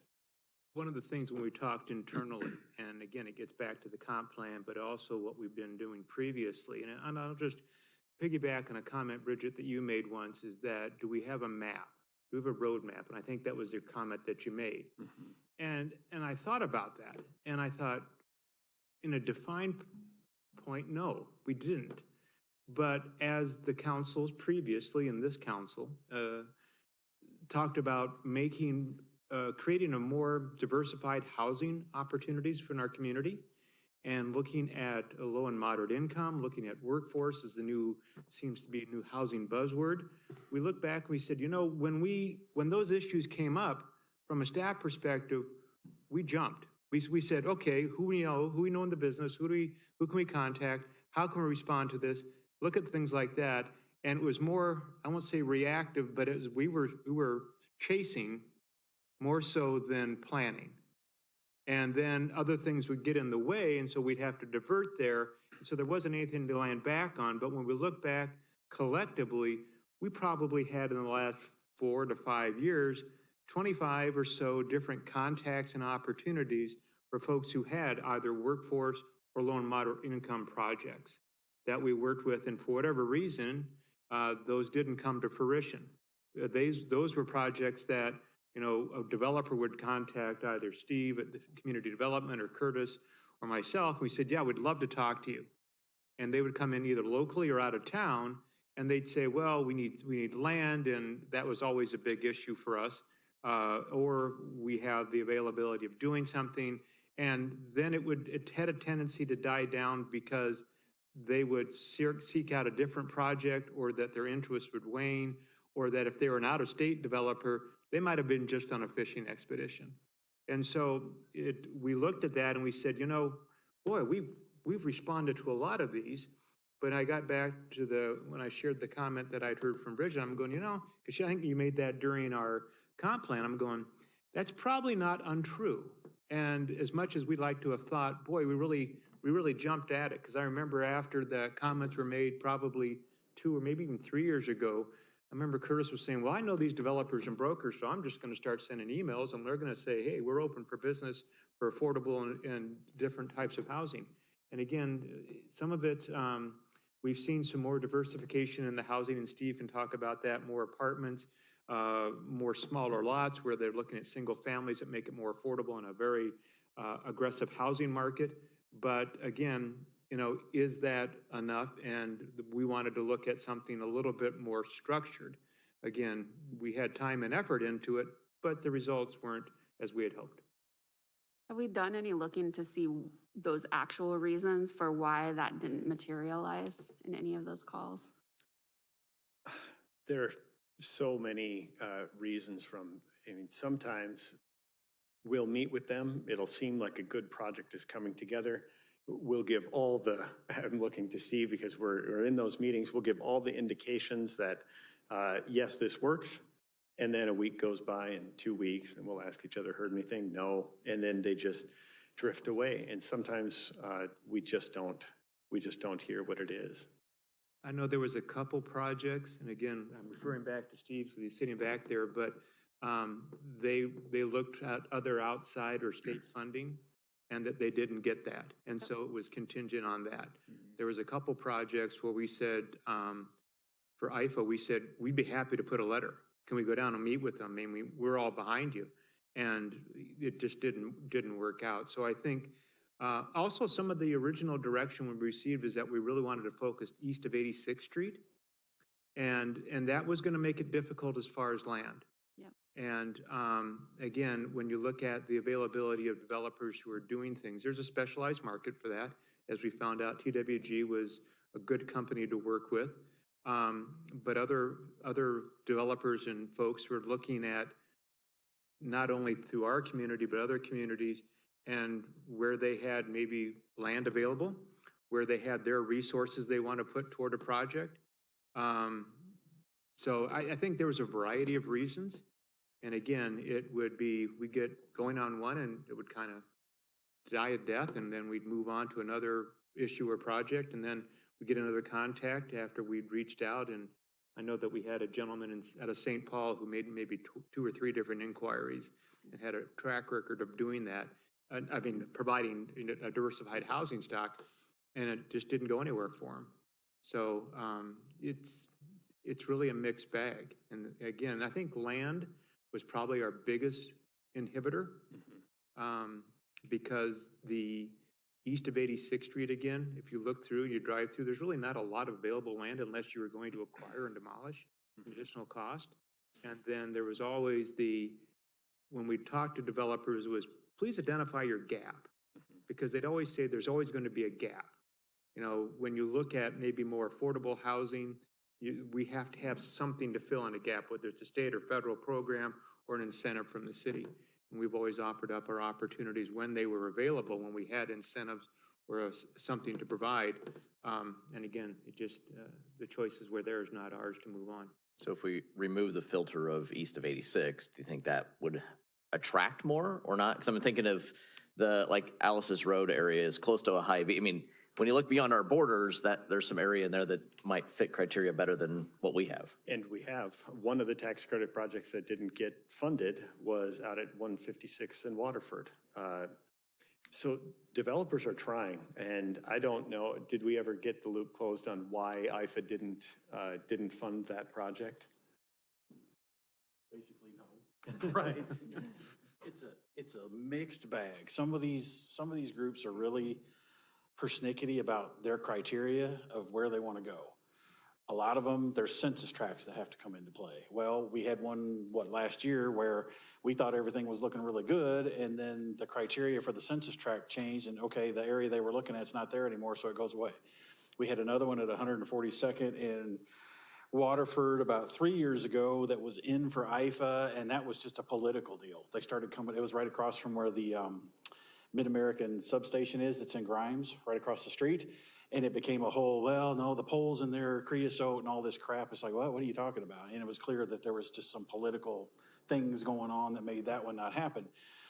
Curtis mentioned the one at 156th and Meredith. We talked to them, had a real good meeting. We just never heard from them again. We've got two others where that was the case, where we have a good meeting and we just don't hear from them. So I assure you, we're doing everything we can to reach out with folks to have these conversations, but it just, so far, it's just not working for a variety of weird reasons.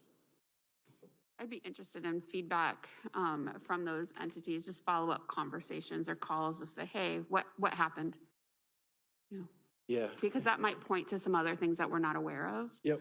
And we can certainly do that. I mean, like I said, there's been a couple where we just haven't heard from them again. We could call them and say, hey, where'd you go? What happened? Yeah. Because that might be helpful. And then, the ones where it's census tract specific, if they don't qualify, they don't qualify. Yeah, that's totally different. Anyway. Well, and I don't know if this falls under you, Steve, or if it's Sean, or maybe even Curtis with the code enforcement part of it. But, Amy and I heard quite a bit about how builders don't want to build out here because of code enforcement, right? I laugh, but so what are we doing about, releasing that bottleneck that we kind of talked about where we're not seeing some of those inspections come through as quickly and maybe not hopefully driving them away. Part of it gets back to the additional staff that we have. Yeah, we can So cover when that we when I started come getting up. those comments, and We my understand. comments with the developers and some of the folks out there who were barking most, and I mean that in just the nicest way. You But said it nicer than I could. no, I mean, they had complaints. They said, you're taking 2, 3, 4 weeks to get a plan through, where 3, 5 years ago, it didn't take that long. And as Kristen shared with you earlier, is that just the number of projects that we do ourselves and the projects that are coming through, the sheer volume of activity, and we're getting to little Steve's department, so I'll just make this quick, is that there's just so much volume. And then there are a couple other things that we noted internally, is that number one, we're finding out, particularly on the engineering side, that we're getting more development plans that they're asking us to do the first review. Where typically you hire an engineer or an architect, somebody that comes in and does that type of work, and they know what our expectations are as a city. And then they'll address those, and they'll come back and they'll say, we'll come back after our review and say, you got 7 or 8 things that you need to address for us. And they'll do 2 or 3 and then submit it. And we'll say, okay, those are okay, but you still have 4 or 5. And so there's things that we've shared with the development community that says, you need to come better prepared. And again, if it's to meet our expectations, that becomes more of a political issue for you folks. Yeah. In the sense of where you want those codes. And as I've explained to some of the developers, and some of their biggest concerns are stormwater related issues and as-bills. We're on the sites for residential properties. I'll say, Steve, maybe 4 or 5 years ago, we had these discussions, was actually after the 18 floods, and after the 18 heavy rainstorms that we had. The council at that point said, we're tired of getting calls from residents and residents from neighborhoods where the HOA has gone out of business, the developer's gone, whatever it is, and we're the likely party that they call. And that's fine, but we show up and we say, well, the drainage is all skewed on your property. Now, whether the developer did it, whether the builder did it, whether the landscaper did it, whether the resident did it. And if you're the second or third owner for a home and the guy or person before you had made an adjustment someplace and all of a sudden you've got water in your basement or someplace else where you don't want it, then it becomes an issue. So we've dealt with those, but our as-built are very strict and probably at the higher end in the metro area. But when we implemented that, the council said we need to make sure that we hold the developers and builders accountable that they make these as-built so it doesn't eventually come back to the city. We think that was the responsibility of those doing that. I will tell you, since we've implemented that, the number of complaints that we received has almost gone down to 0. But it's an additional cost and additional time-consuming issue as far as the developer. And again, you look at the different stages, developer, home builder, maybe landscaper, and the homeowner. And they all have a touch on it. But when we do the as-built, at that point, when it's signed off, then typically landscapers or the homeowners, if they screw around with it, then it's really on them. But that's really one of the things that has been an overreaching theme in my conversations with the developers. Got it. And so that'll be under Steve's budget, right? Yeah, and we're having another inspector. We're looking to get rid of the bottlenecks, but there will be some ordinance-related issues that you folks will have to come to determination as to if this still fits within the parameters. I mean, that was the direction we received then, and I will tell you the results that we can monitor were positive. It accomplished exactly what it was supposed to do. And so we saw that as a success, but I can't tell you that there isn't additional work or activity associated that transfers that back to those who are doing the development in the building. Right. Okay. Sorry, Curtis. Not at all. We were on economic development. Any other questions on economic development now? Okay. Then we can go to marketing and communications. That'll be in your general government section, the very last item before the tab. So that'll be GG 37. And touching on COVID protocol here, again, the same in internal department. Internally, it's been the same as anywhere else. Thankfully, a lot of the communication strategy is digital and mailed. That bi-monthly postcard campaign has been a great way to get to every mailbox, and keeping that up steadily as an expected piece, it has been a really important part of the communication strategy. So thankfully, we've had the ability to continue to get messages out throughout the pandemic. But the major impact of COVID, of course, has been on the in-person events. The ribbon cuttings, the grand openings, still haven't done a major open house or ribbon cutting for Fire Station 43. When will we do something for the Parks and Public Works Maintenance Facility? So, and then State of the City, of course, has had to go virtual. So that's without a doubt been the biggest impact. And the reason that matters is part of our communication strategy. One of the objectives is to, quote, support a unified community identity and improve city-community relations. Well, we can certainly do that, but nothing replaces being able to get out and shake hands and enjoy events like Party in the Park and block parties and things like that. So definitely COVID has had an impact on those objectives. With regard to FY22 budget deviations, largely on track, but we did replace the 4 most visible city logos, that one behind the mayor, this one here, and then out front behind Jamie's spot, and then out front on the monument wall. So with that logo upgrade and refresh that Derek led us through, we wanted to, in the most visible ones, especially these that are broadcast, get the new logo out there. So working to make sure that the updated logo is used everywhere that the logo appears. And with regard to staffing, a marketing and communication intern was added for this present fiscal year, and we'll continue that into FY23. In the fall, we didn't have great luck getting an intern on board. What we realized is that we may have started the process too late. If we were looking for college students, you have to do it in the summertime. And so we moved our cycle up and have an Iowa State student, Lucas Hempel, interning with Derek this spring. And that's a required part of his studies, and so he's really motivated and is here several days a week working with and learning from Derek. But we added this marketing and communications intern really to build capacity within that communications function. We know there's a lot that you all want to communicate out. There are so many initiatives, from ambulances to canines and everything in between, that we want to be able to do those things, and most importantly, to do them well. So keeping that staffing in there is important. Changes from last fiscal year to next. Video is clearly the way everything is going. You hear it in all the budgets, the fire department using drones, the police department, whether it's the body cams or the license plate recognition, photo and video is the way things are going. So planning on more photography and video for this year, including professional photos of all the city employees.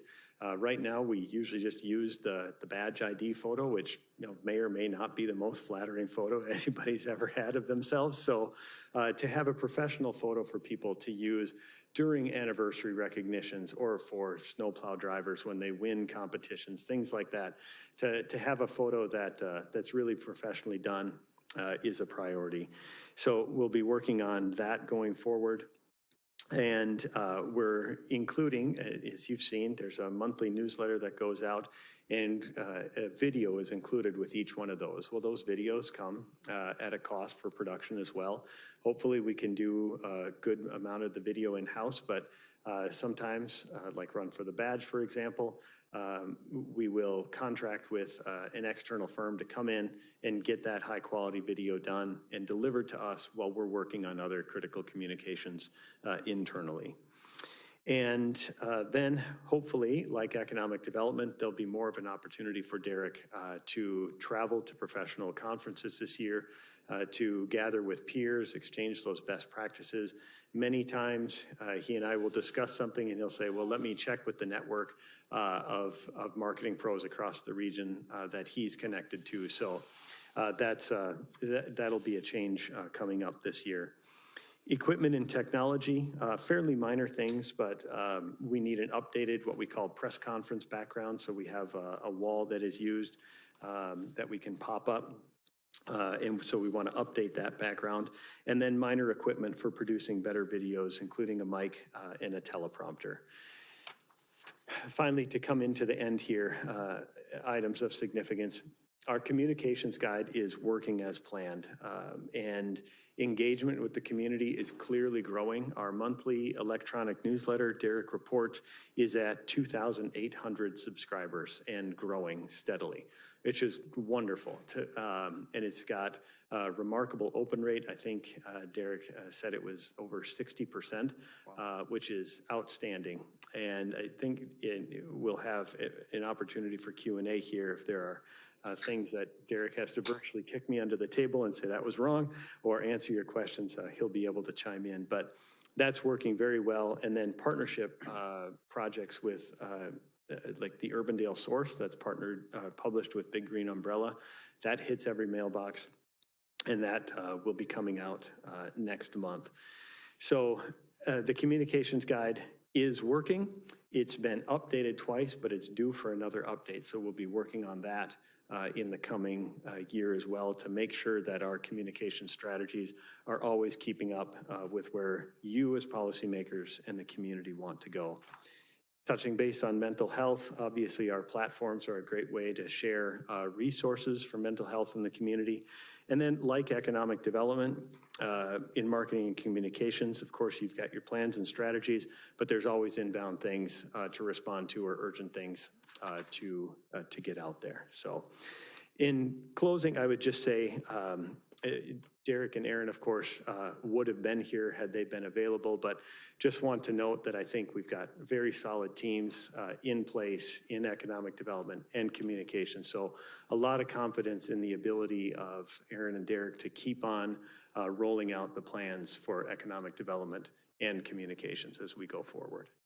So any questions in those areas? Derek and I just filmed something for the newsletter this week. Absolutely, yeah, it had been a little while. Great.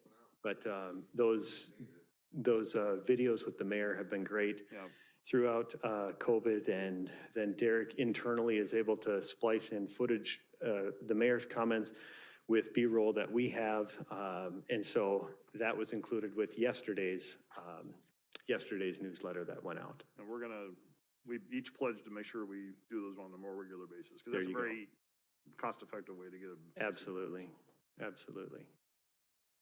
The only concern I always have is just how are we reaching our populations that aren't connected via internet?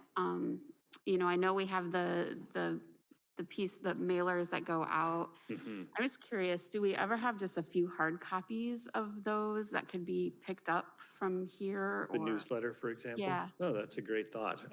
I don't think we have them set out, but we certainly could to make I mean, it those wouldn't take available. much. We could Definitely. At the library. Yeah, at the library or Certainly. senior center. would Yeah, probably be there's bound to be people who would grab them off a counter or from a stand. Thanks for that idea. I'll pass that on. Anything else? Hello, There he is. everyone from the council Derek's chambers. on. Can you hear me? We can. I'm live. Great.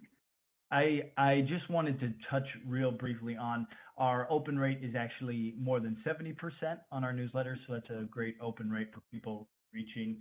And one of our most important communication tools I just wanted to highlight again is our website. It is our digital front door, and we have 260,000 website visitors per year coming to our website. So that's basically 5 website visits per resident for every Urbandale resident. So when people are looking for authoritative information about Urbandale, they're definitely coming to our website, and it's one of our most important communication methods. Derek, a question about that. Is our website based on, is it more of a, because I've seen similar looks to other cities as well. Is it kind of a canned format? Yeah, we use And absolutely. at what point do we look at a website refresh? How often do we want to look at a website refresh? Well, Derek, so we are actually go ahead, Derek. sorry, the digital is kind of a little difficult here. We are actually, via our contract, we contract with Civic Plus. They are a website vendor that focuses exclusively on government. So when you do go to the City of Waukees website or Pleasant Hill or any other metro community, you'll see it does kind of have a similar look and feel to it. By our contract, we are due for a website upgrade this year if we wanted to refresh and change the way that our website looks currently. I believe it was in 2018 that we did our current website refresh that we have now. At about the 4 to 5 year mark, websites do tend to they do look a little bit more dated. So we should be looking forward to that here in the near future. If that is something that we want to do, is refresh our website and kind of enhance the look a little bit. Absolutely. And one of the things I'd add into that, Derek, is usability. I think our target audience has a more difficult time navigating to the website. I know even I've had some challenges trying to locate some of the things that I've been looking for. So just keeping that in the back of your mind. Along Absolutely. this same lines, Derek, I almost exclusively access it from my phone. And I do not find it user-friendly at all. I'm not making any beef on you on that, but when I go on my computer, I'm just not on my computer very often. When I'm on the fly and want to be like, oh my goodness, is trash actually coming this week or is it delayed? It's not friendly on my phone. I'll answer both of those questions. I agree, second off, Councilmember Carberry-Montgomery, that the website isn't as responsive on the phone as I would like it to be. And looking at our analytics, absolutely. About 56% of our website is accessed through a mobile phone. So that is something we'll definitely be looking at in the next refresh to make sure that it feels responsive and that it works well on a mobile phone, because that's the way that people are going to be going, is on the phone. Yeah. They're not checking it on the computer. Go ahead, Mayor. Don't they call that scalability? Is that the term? When it's scalable for whatever platform you're on?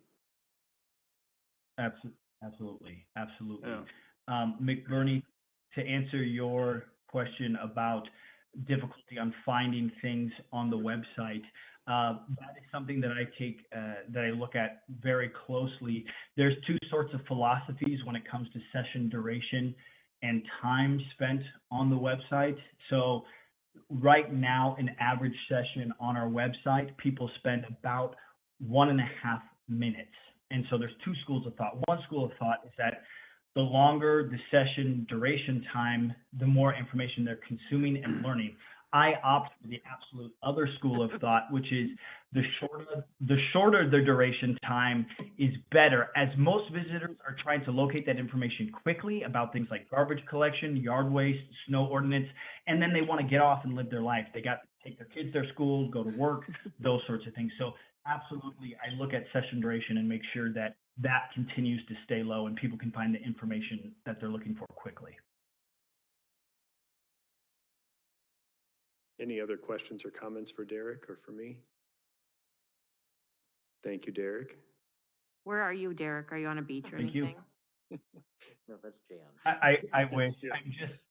I'm just up north visiting family. Okay. Okay, thank you very much. Thanks, Bruce. All right. I was gonna say 2-second stretch break. All right, if you, oops, forget. Okay. We have our desk move up Yeah, now. we- Our standing desk. Do we take, you guys are standing up, should we just go ahead and? You can just keep going. Oh, okay, very Yeah, good. just keep going. Steve, come on up. Just gotta move. Under the community and economic development tab again, if you go to CED 7. Code enforcement, Steve Franklin is Director of Community Development for the city. Oh, there's Roger. Come on, Roger's here too. Sure you don't need a quick bathroom break? Everybody good? Okay. All right. Steve Franklin, Director of Community Development. With me is Roger Schemmel, who is our building official. And Roger is pretty much the day-to-day oversight of our building inspectors and plan reviews and everything that really has to do with issuing a building permit. So he can talk to that, and that's why he's here. So this is section 530 and 540 in your book. It's always been a little bit confusing because 530 is code enforcement, 540 is community development.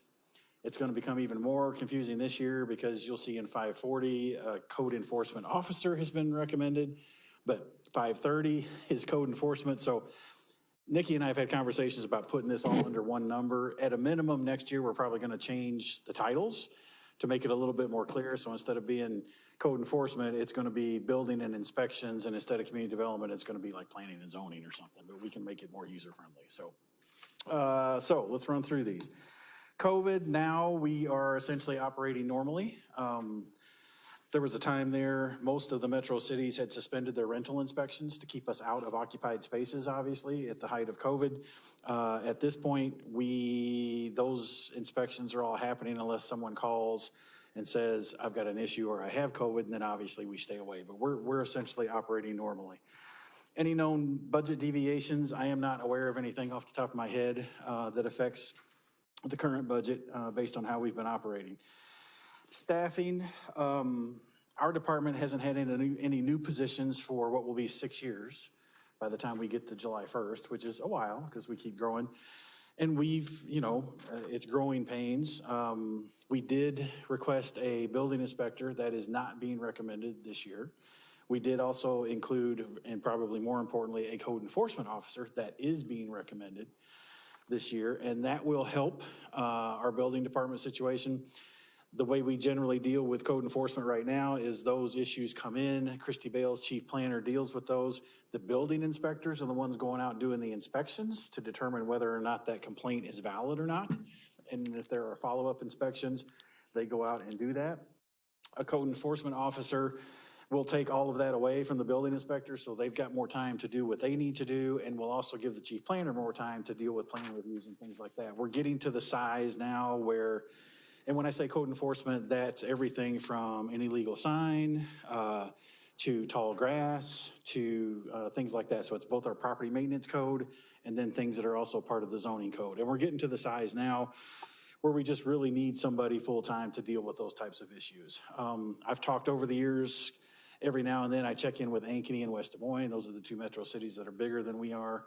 Ankeny is at, what are they, 67, 68 something. I've got it on a list. I didn't bring it with me, I don't think. And they've now got 4 code enforcement people. And some of those are assisting some of the building department operations, but you get to a point where you need them to stay on top of it. And it's a sad thing to say, but you do have to track these people down and get them to play by the rules, because if they don't, the next guy will just do it immediately. So it is an important thing. We need that. As far as new and changing adapted services, I'll have Roger come up here and address a couple of things along with 5, which is new equipment and technology. As far as the planning and zoning services, really not much has changed. It's just the increase in workload, which it is what it is. So we get those things done. New equipment and technology, you will see in 540, all of the things that come with an additional person with the code enforcement officer. So you'll see all of that stuff. But Roger, I want Roger to come up real quick and talk about, we did change our inspection times to go a little bit earlier, and we tweaked how we're scheduling rental inspections. And then there's a couple of things in 530 with specific regard to plan review of commercial properties. And I just want Roger to touch on those real quick. As he's coming up, what does 530 and 540 refer to? The budget numbers, I'm sorry, the budget sections, 530 and 540. Yep. 530 is code enforcement, 540 is community development. Oh, got it. Yeah, Okay, yeah. thank you. And Nikki, I told them that we've had discussions about, Goes back to BS. probably at a minimum next year, we'll change the names to, instead of code enforcement, be like building and inspections, and then code and Merge them or I told them that too, we just merge them together. There were reasons why they've been separate that aren't really in play anymore, but anyway. Yeah, that's good. Great. Thank you, Steve. Steve wanted to have me elaborate on 2 items, which is there's a hardware and software addition we're looking at. All plans come in now after 2019 on our digital platform Citizen Serve. So we're doing everything electronically now. So all plans are coming in electronically through that software since the beginning of 2019. And any previous projects we've had have all been scanned. Over the years, we've had a very good budget to be able to outsource scan it or in-source scanning. So all of our previous projects are also now scanned into the program Laserfish. So the evolution of what we're doing is going all electronically. One of the lines in there is proposed as having the Blue Beam review. It's a software. It's an industry standard that most all the architectural and engineering firms have been using for years. Surveyed some of the other building communities throughout the state, and they all have used it, and they find it very functional too. It helps with collaboration in-house and also with those architectural firms on a two-directional collaboration. Currently doing our plan reviews, we use a combination of Adobe Acrobat or Microsoft Publisher, or some of their more seasoned review guys just print it out, hand drawn, and then rescan it, put it back in as a PDF. So, but the result is always ends into a PDF format, and that's where the Bluebeam works as a native engine to review it. Basically, the goal for that software is to standardize the consisting and handling of our projects. The second part in there was the hardware. It's a residential plan reviews. Typically, the drawings are formatted more like 11 by 17 size. So it easily fits the review size of our monitors. And when we did that upgrade in 2018, all the inspectors in the building official or building group received two 27-inch monitors. And that 11 by 17 image is perfect for that size. As we start working on some larger projects, mainly on the commercial side of things like schools, large office buildings, building additions, multifamily housing, and maybe soon that hockey facility. Those are going to be some larger drawings, and those are typically formatted on a 30 by 42 size sheet. And getting a larger monitor allows us to look at it, not have as much eye strain to it, and actually it's one-on-one ratio to the size we've been looking at. The difference is if you end up zooming in and zooming out, that's a time-consuming process, and it's fatigue in that whole process too. The proposal is to add 2 units at $1,500 each. Basically, that's a quick research on CDW where IT gets most of their equipment. Didn't go too much deeper in there. That was a Samsung model, but given the time of the year it was, COVID and availability could be out there, but that's a good ballpark number to get a monitor, not a TV, but a true monitor. That's a computer monitor that hangs off the existing units. Zooming in and zooming out is part of that detail. Again, talked with other communities. The other option some communities chose is what's called a iPlan table, which is actually a standalone device with this large monitor and also has some other sport monitors with it and actually includes an extra CPU. What happens when you get that dedicated thing, it gets not as used as much. Whereas what they found, some of the other local communities said, just get yourself a larger monitor, plug into your existing workstation, stick it to the side. There's hardly any setup time other than just you get used to the larger monitor that close. Our cube spaces are laid out where basically where we used to have the large drawings, we can now just set that monitor in its space. So there won't be any infrastructure or cube remodeling for our workstations to get it set up.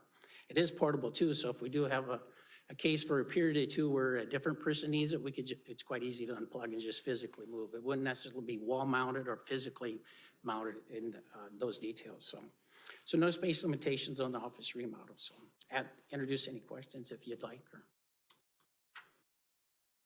All right. Oh, because that's what we're doing. In a rental housing inspection, we have single-family, duplex, and multifamily, which are like apartments. During the COVID period, we put it on pause. A lot of the communities put things on pause, as known. But after a period of time, we need to be in each unit every 2 years, and we were pushing that market pretty long distance.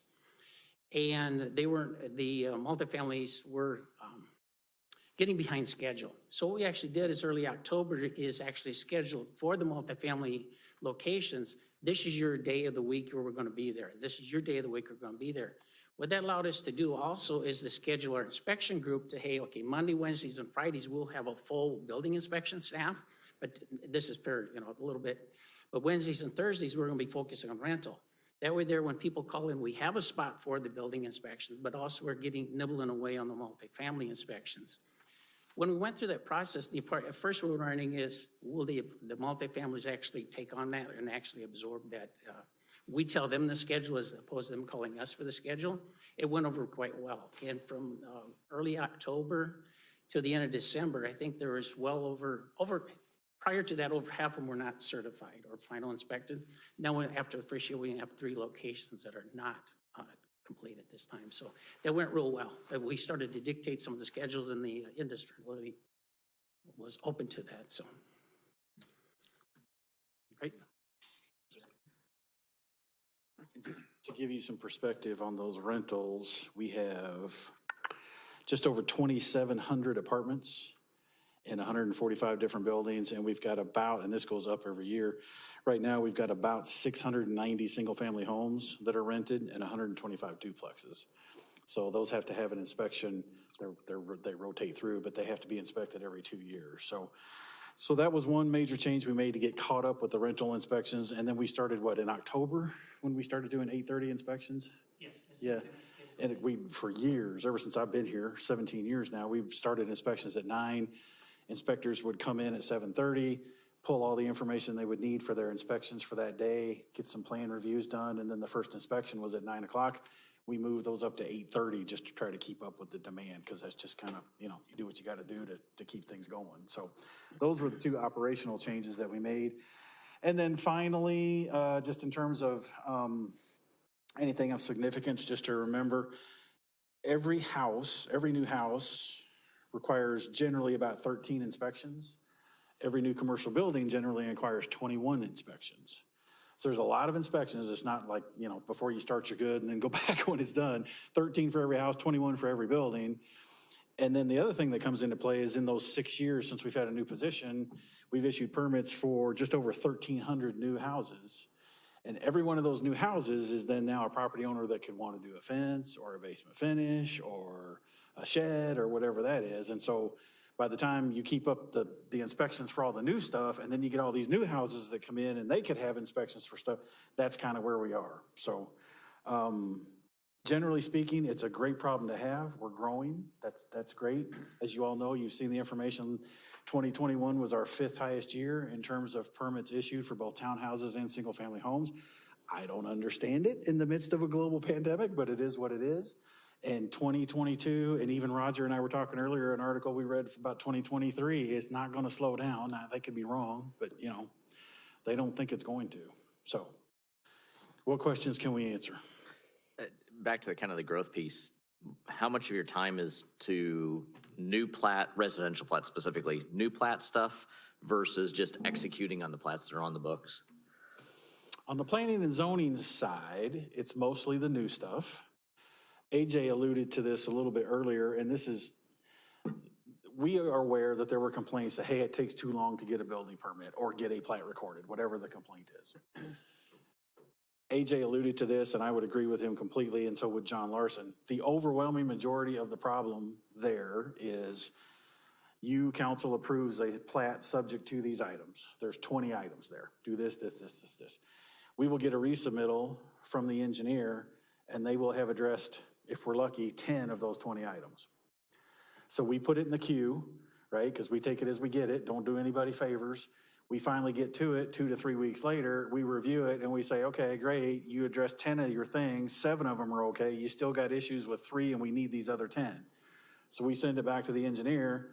3 weeks later, and I'm not kidding, we'll get another resubmittal of those 10 they didn't address. They'll address 5 of them. But there's still 5 they haven't touched yet, and 2 of the 5, you know what I mean? And we are having 5 and 6 reviews of drawings, whether it be a plat or a site plan. So one of the things we've discussed, if we need to, is a letter from somebody, myself and John Larson, AJ, whoever it is, saying, you need to work with us, and if we have comments, you need to address those comments before you submit it, or we're not gonna take it, because we're just spinning our wheels. So there's that aspect of it, which I think could be greatly relieved if the engineers would help us out. And AJ mentioned, we know they're using us for their first review on some of this stuff. They're just throwing it on there. And I was on the private side for 17 years, so I know how this works. And so does John Larson. They're throwing it on the drawing so they can tell their client, the developer, oh yeah, we submitted it to the city. They've got it. It's on them. Well, you didn't do everything you were supposed to do. So that's the biggest problem. And then the other problem is just the sheer, everybody's stressed. These guys are all out there pounding nails and they want their CO as quick as they can get it because they got somebody yelling at them because they need to be in there. And so some of it's just the stress of the workload, which nobody can do anything about. Extra bodies helps our side of that, doesn't really help their side of that. So we're all just trying to work together to get through it the best we can. I think the biggest thing out of this is the code enforcement, Steve, because that, I mean, obviously, from the stuff we've had to deal with in the past, that's taken away from the job of you're doing this stuff to get stuff approved. Yeah, and thankfully there are a number. I wish it was bigger. They'll force it to the point that they get a letter from us, and then they're like, okay, I better deal with it, and so they will. But then there's the Linda Sibleys of the world that they just. And that guy on Patricia. Right, they just go on forever, and they'll intentionally wait till we take them to court, and then court will tell you, you gotta do, and it just goes on forever. So we definitely are to the point where code enforcement needs to have a full-time person to deal with this stuff. And, again, that will help our building department situation, and we're gonna triage it and get through it the best we can.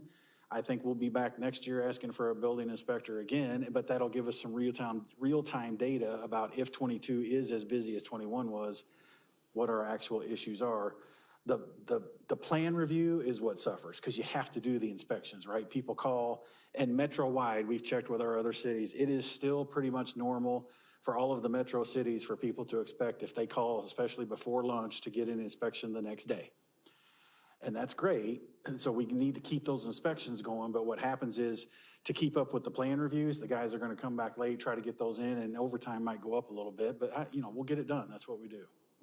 Are we, on code compatibility with other cities, are we, I know we were in the code consortium with Capital Crossroads. Yep. Is that still ongoing? I had a conversation with Capital Crossroads. Yeah, Roger, you're basically getting ready to start it up again. Roger is on our executive committee, so we're very involved with that. Okay. And feel good about where we are with that. So anything you would add to that? Yes, we're still in that same process. Okay.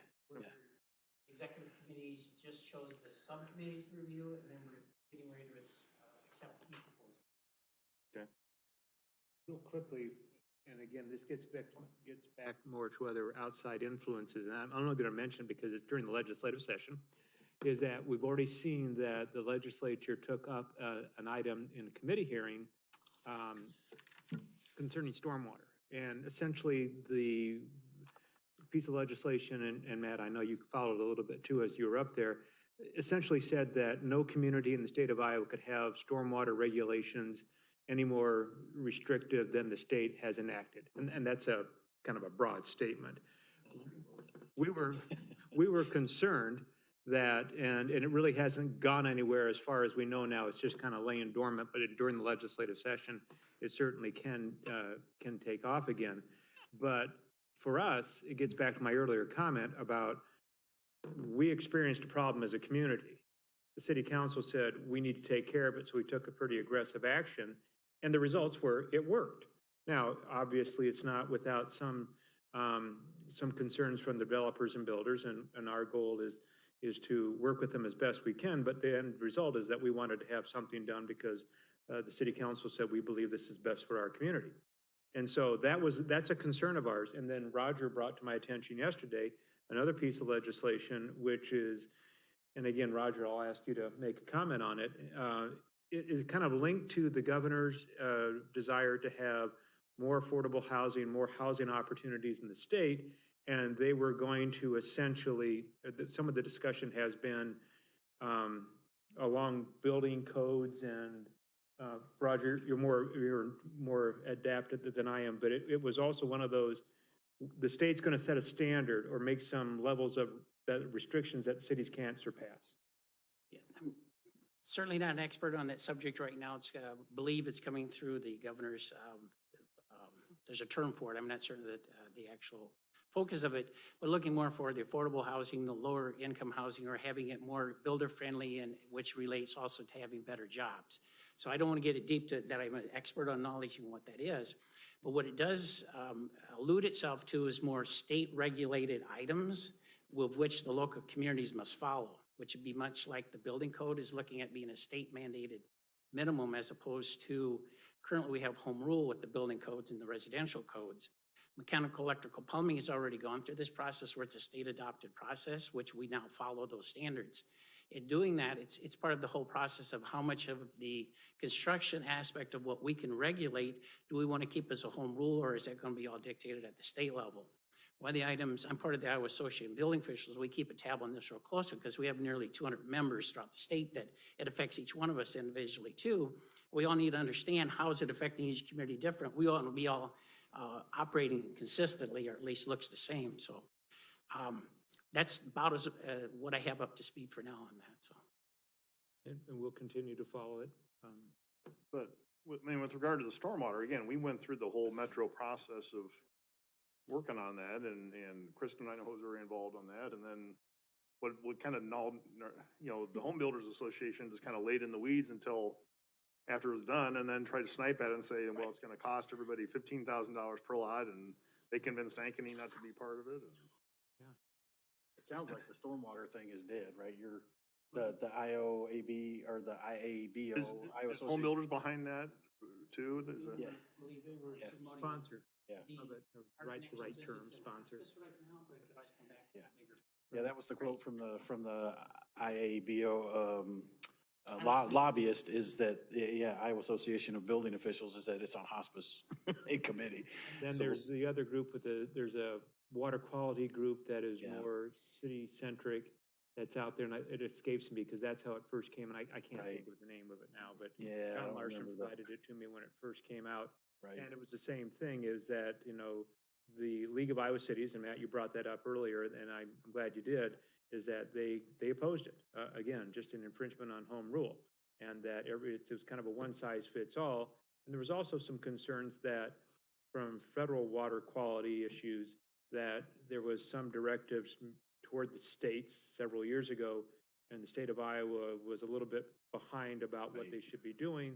So local communities took it upon themselves because they didn't want to get sideways with the feds. Yep. And I'm paraphrasing. Yeah, so. and it's a balancing act. I mean, some of those new detention standards, which we've adopted, and the water quality things, I mean, they're coming eventually anyway. When I left Louisville 17 years ago, we were doing water quality there then.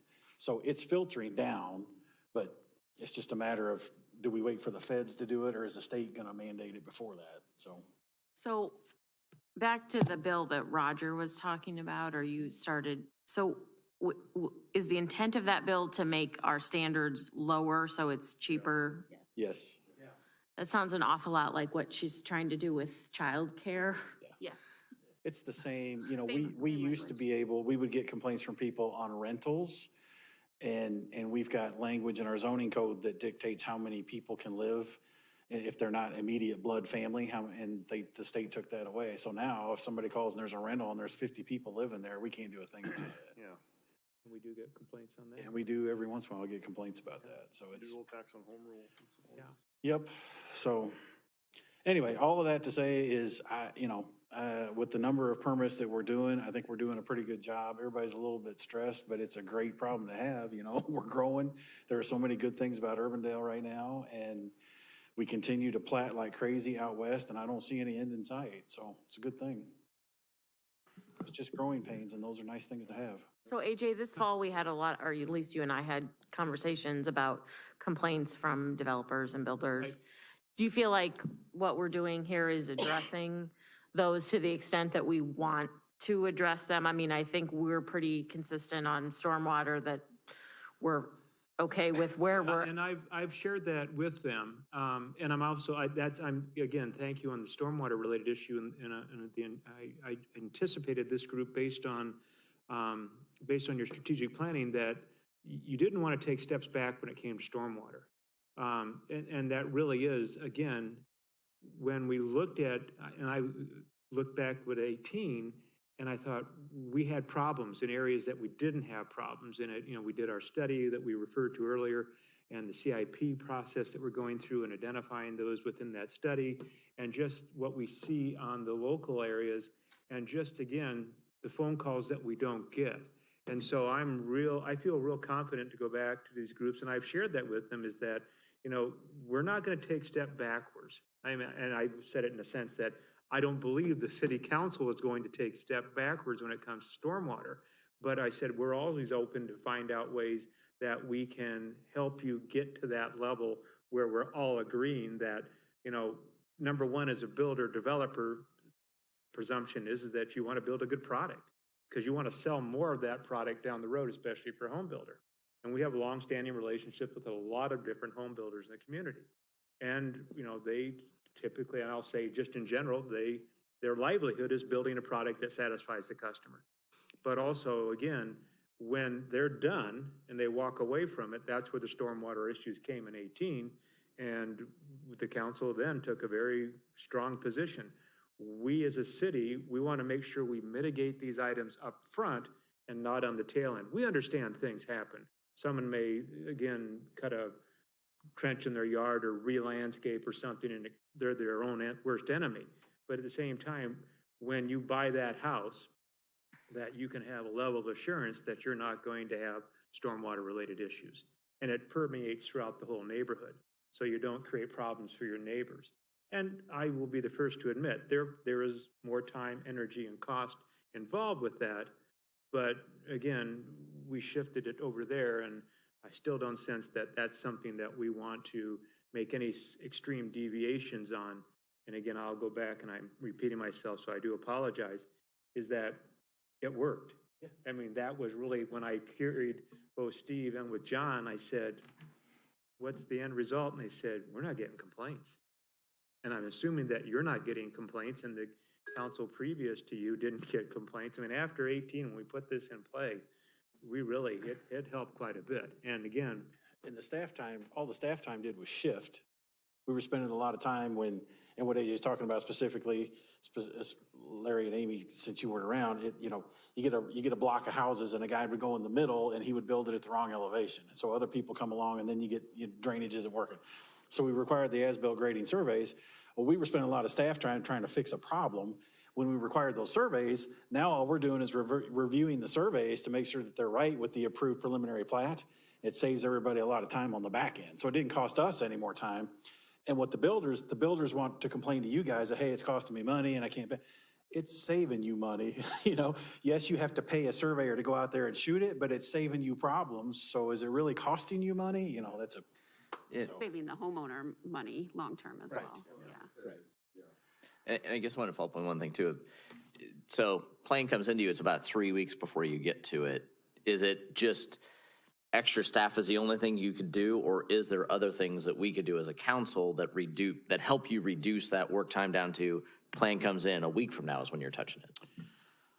Our current system, based on, in even years when it was kind of slow, that's just based on how many we already have in the queue.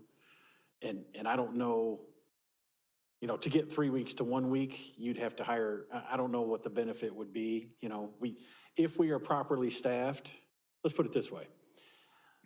Our long-term goal has always been to get review comments for a resubmittal out in 2 weeks. This past year, it's been more like 3 or 4 in a lot of cases. By the time we look at it and engineering looks at it, again, the engineers working with us will take care of 70% of that. To some extent, additional staff, which I believe engineering is getting another engineer, that will definitely help the situation so that we can maintain that 2 weeks. Did I answer the question? Yep. Yeah, so.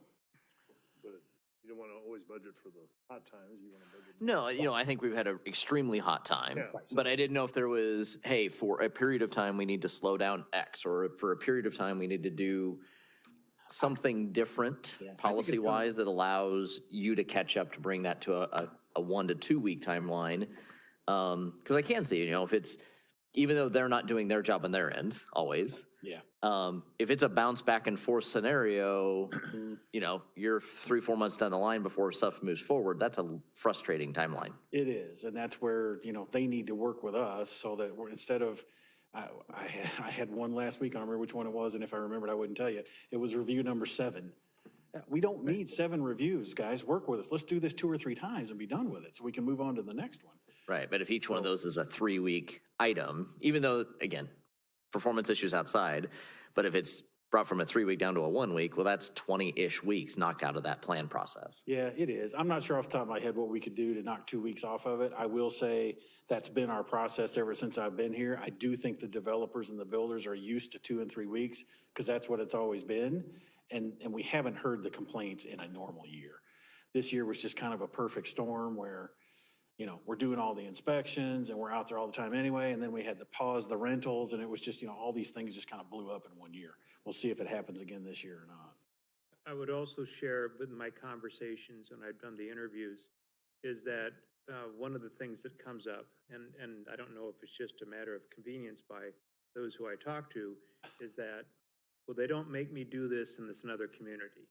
Or that, and they typically bring communities up that are smaller, and they are experiencing growth. And Grimes is always one that gets brought up. Grimes, Bondurant, Waukee is one. Yeah. And I'm not going to be critical of any of those communities about how they do things, but I do know that they are all three growing, and they have a lot of activity. And I just don't know how they're staffed or how they have traditionally or historically addressed development and activities. And will they be in the same boat that we are in 5 years, 7 years with problems that didn't get addressed up front? And part of it is a learning curve that we've had here in the city, things that we've experienced. We are more of a mature community than those other three. Well, we've had a local developer tell us, and we won't say who it is, that, he feels like he's training Grimes' staff to get things done up there. No, Grimes is having the issues already. Yeah. So, And, I mean, again, it's, when those one developer, there was a water line that nobody knew about. Yeah, and So- and when there's items brought up to me is that these other communities don't require this or aren't that way. I always take with a grain of salt is because, again, I don't know how they're situated. I don't know how they handle things. I don't know a lot of how that's working, and I don't want to have to comment as saying, well, they're wrong and we're right. Yeah. This is what we have here in the community. We believe it has value. And again, everybody has a different perspective on, how much ground you have available. Those three communities were this big. Now they're getting to be this big. Yeah. So a lot of opportunities presented themselves to developers, and communities want to grow. I mean, it kind of like, are you going to turn down someone who's going to come in and build 500 new houses in your development? Right. No, you're not. As a community, you attract, and it's back to Curtis's job, and like we want economic development, and part of it is spin off on residential, et cetera. So you want to be as friendly as possible, but when we're compared to other cities, that maybe it's not a fair apples to apples comparison. And so I'm always a little leery of that. But I'm still open to those constructive comments and constructive criticism. Yeah. We can always do things better. And at the same time, we've told developers, if you get us complete plans, we can do this faster. Yeah. So we've shared that message with them. And we've heard the complaints that, it's difficult. We're not going to build in Urbandale anymore. Well, number one, the numbers don't prove that out. But beyond that, if you guys hear complaints, I want him to know so that he can tell us, because if we can address something, we should and we will. But I'll tell you too, 90% of the time, when say, well, other cities do it this way, and I go and I check with the other cities, like, no, they don't. It's the same. So.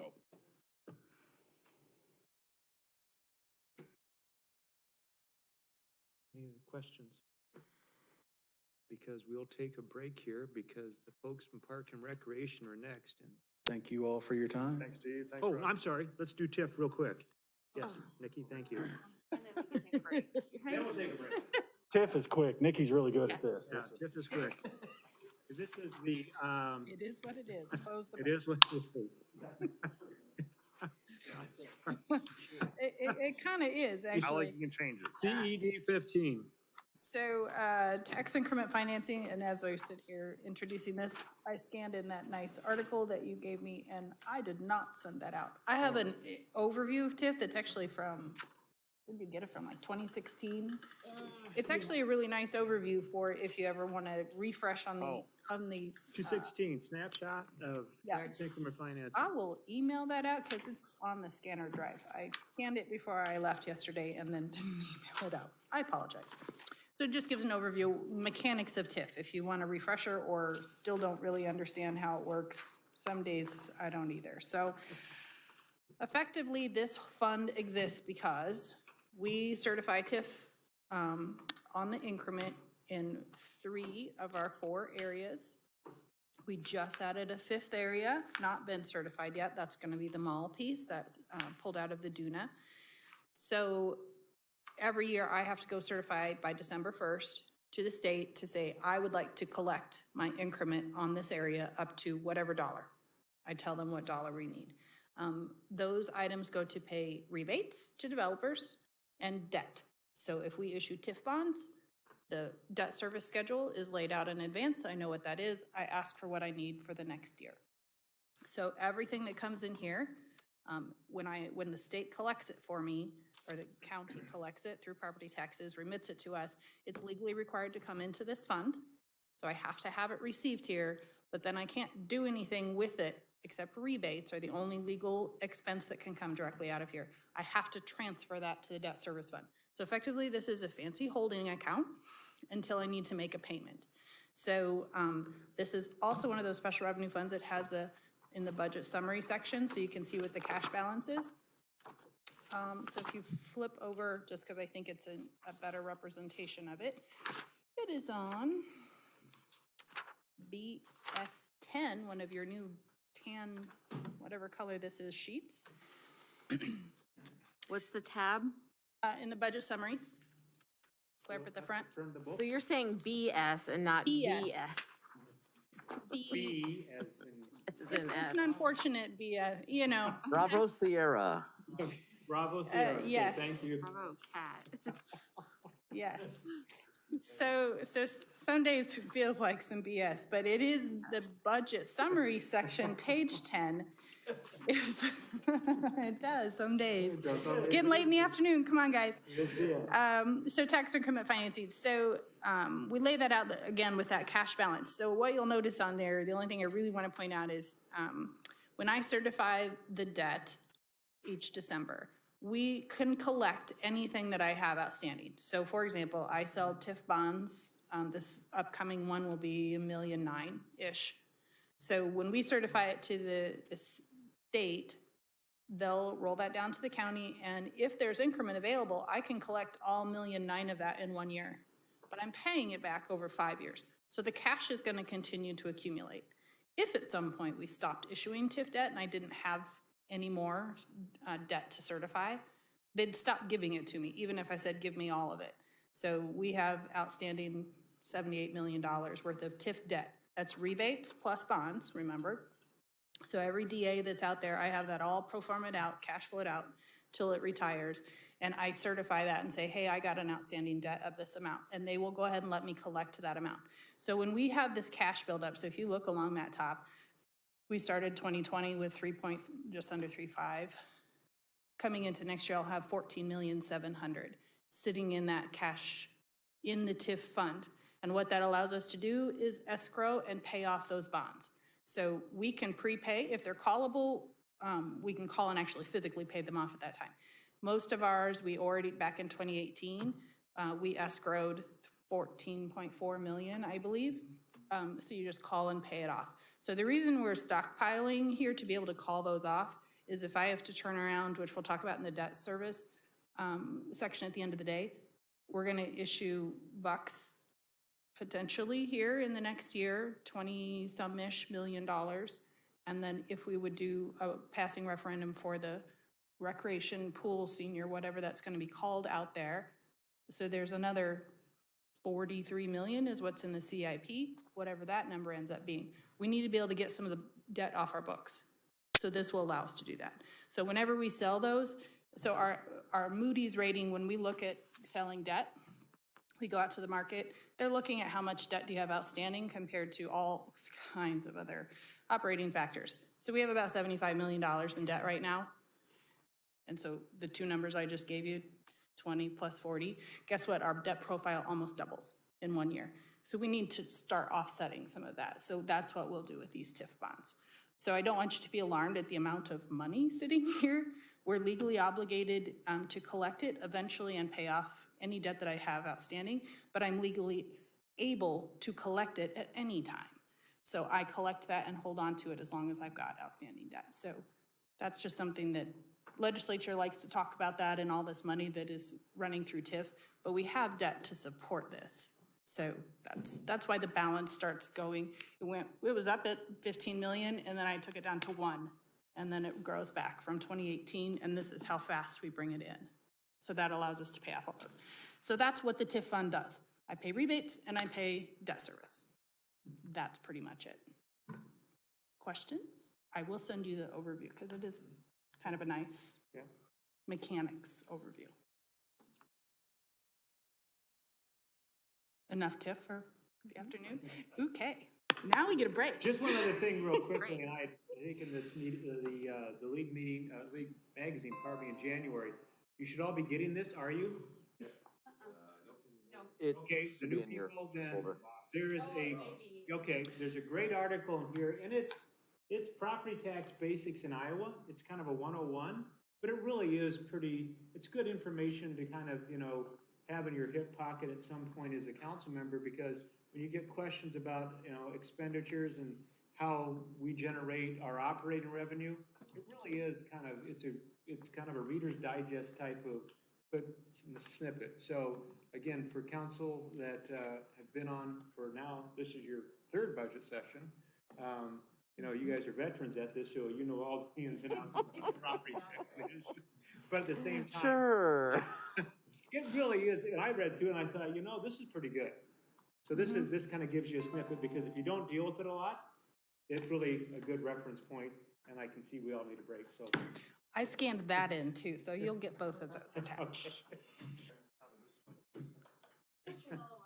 You and Tom Brady. But he's done. You survived. They brought cookies. You guys have eaten all the cookies, I think, because I haven't. Oh, okay. Well, as soon as we got all the cookies, we'll just kick them out. All right. The moment we've been waiting for. Parks, how's that for an intro? Wow, that's awesome. That's awesome. Scott Houck is our Assistant Parks and Recreation Director. We think we've all made enough snarly comments about the director who's not here with us today, that she's enjoying her time off in Cancun. I can't make a couple more? Sure. I could make a couple Keep more. going. Well, she did provide the cookies. That next year, she said she'll be back with her homemade ones, but she left that to Molly and I to make them, and that was not going to happen, to be honest with you. So. I think she needs to up it next year. Those caramel rolls she'll have perfected by then, and Can you write this down, Molly, so we make a note? These are notes that I'm not taking. Okay, so thank you. It's recorded, yeah. So But- Scott's here to provide the overview. You'll look under the, it's back under the cultural and recreation section of your budget. As I mentioned earlier, the first section dealt with the library, which Nicholas and his staff have been here already. If you go to CR9, which begins the activity on culture and recreation, Scott, before we get going, do you want to introduce our staff? Please? Yes, absolutely. As AJ said, my name is Scott Hoke. I'm the Assistant Director for Parks and Recreation. In the room, we have Dick Lilly. Dick is he oversees all the buildings within the city, and then Molly, she is the Recreation Superintendent. We also have a couple members online. Carissa Williams is online. She does the Senior Center, and then Chad Malang is also online. He is the Park Supervisor. So hopefully there's not too many questions, but they would be available if we do have something that would come up. A lot of these things that they deal with, they're going to be able to answer better than me, because I've only been here, I've been back for about 6 months now. Has it been? I don't think it's been that long yet, but it seems like it. Seems like it. So, Roger told me the other day, it was like, I thought you were just on sabbatical. I didn't even know you left. So, for those of you that don't know, I was with the city of Urbandale. It's been about 7 years since I've been here, but happy to be back. And I just couldn't stay away from Nikki and AJ that long. That was the main thing. So I know. A couple of the things that I wanted to cover, if we can pull up the PowerPoint, Nicole. Just a few things that had been asked to talk about a little bit. And first one is the COVID impact that we've had. We are not unique to any of the other departments where we have had some staff members in and out due to COVID. But probably our bigger thing is dealing with the programming side of COVID. It is still a moving target. Staff has been working very hard to offer things virtually, to try and bring things back slowly. Of course, there is comfort levels. Some people are more than willing to come back with like it didn't exist, and some people want to come back, but they want a lot of restrictions in place too. So staff has been working very, very hard. The recreation staff especially has been working hard to try and meet those needs and kind of mesh something where we're still offering as many as we can, yet trying to be honoring to those that want to do things and try and do things safely. On the park side, COVID actually had an increase in a lot of park usage, not unique to Urbandale at all. People could be outside doing things, so we obviously saw great increases in some of our trail use, some of our park use And then, of course, we're moving back fairly large in regards to some of our rec programming outside. That seems to still be an acceptable thing. Known deviations within this current fiscal year, no significant deviations other than a staffing one that I'm going to talk about here in a second. AJ wanted to talk about some of our staffing changes. Obviously, Kevin James retired after 7 years with the city, and then I took over the position. We do have one open position within the Parks Department. We actually had a turf specialist position. We filled that internally, which left another void with our horticultural tech. So we are actually in the recruitment process working with HR on that. And then we are working now actively on hiring our seasonal staff. So if you know people that are interested in working, John and Tim had mentioned this earlier, we are upping our rates for some of our park staff.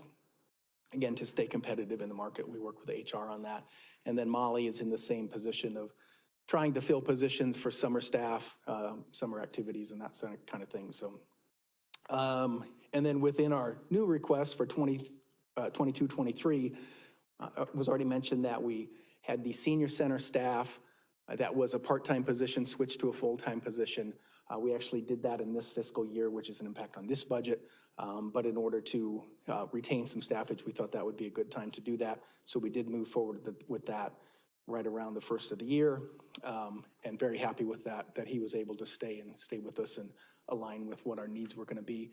And then we put in a request for actually 2 park labor positions. I think the recommended budget from AJ and Nikki does have one of those moving forward with the recommendation, which we think would be great.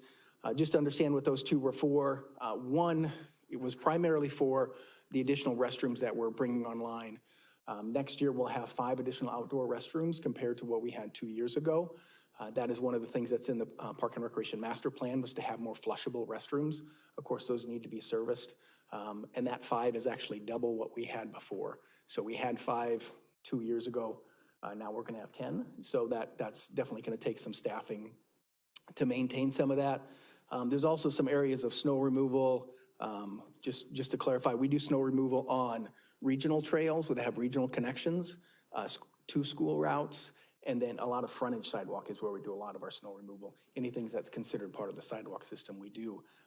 But there are some regional connections that are starting to develop that we need to address, and capacity-wise, just not capable of doing that right now. So we hope to be able to do that with a new position as well.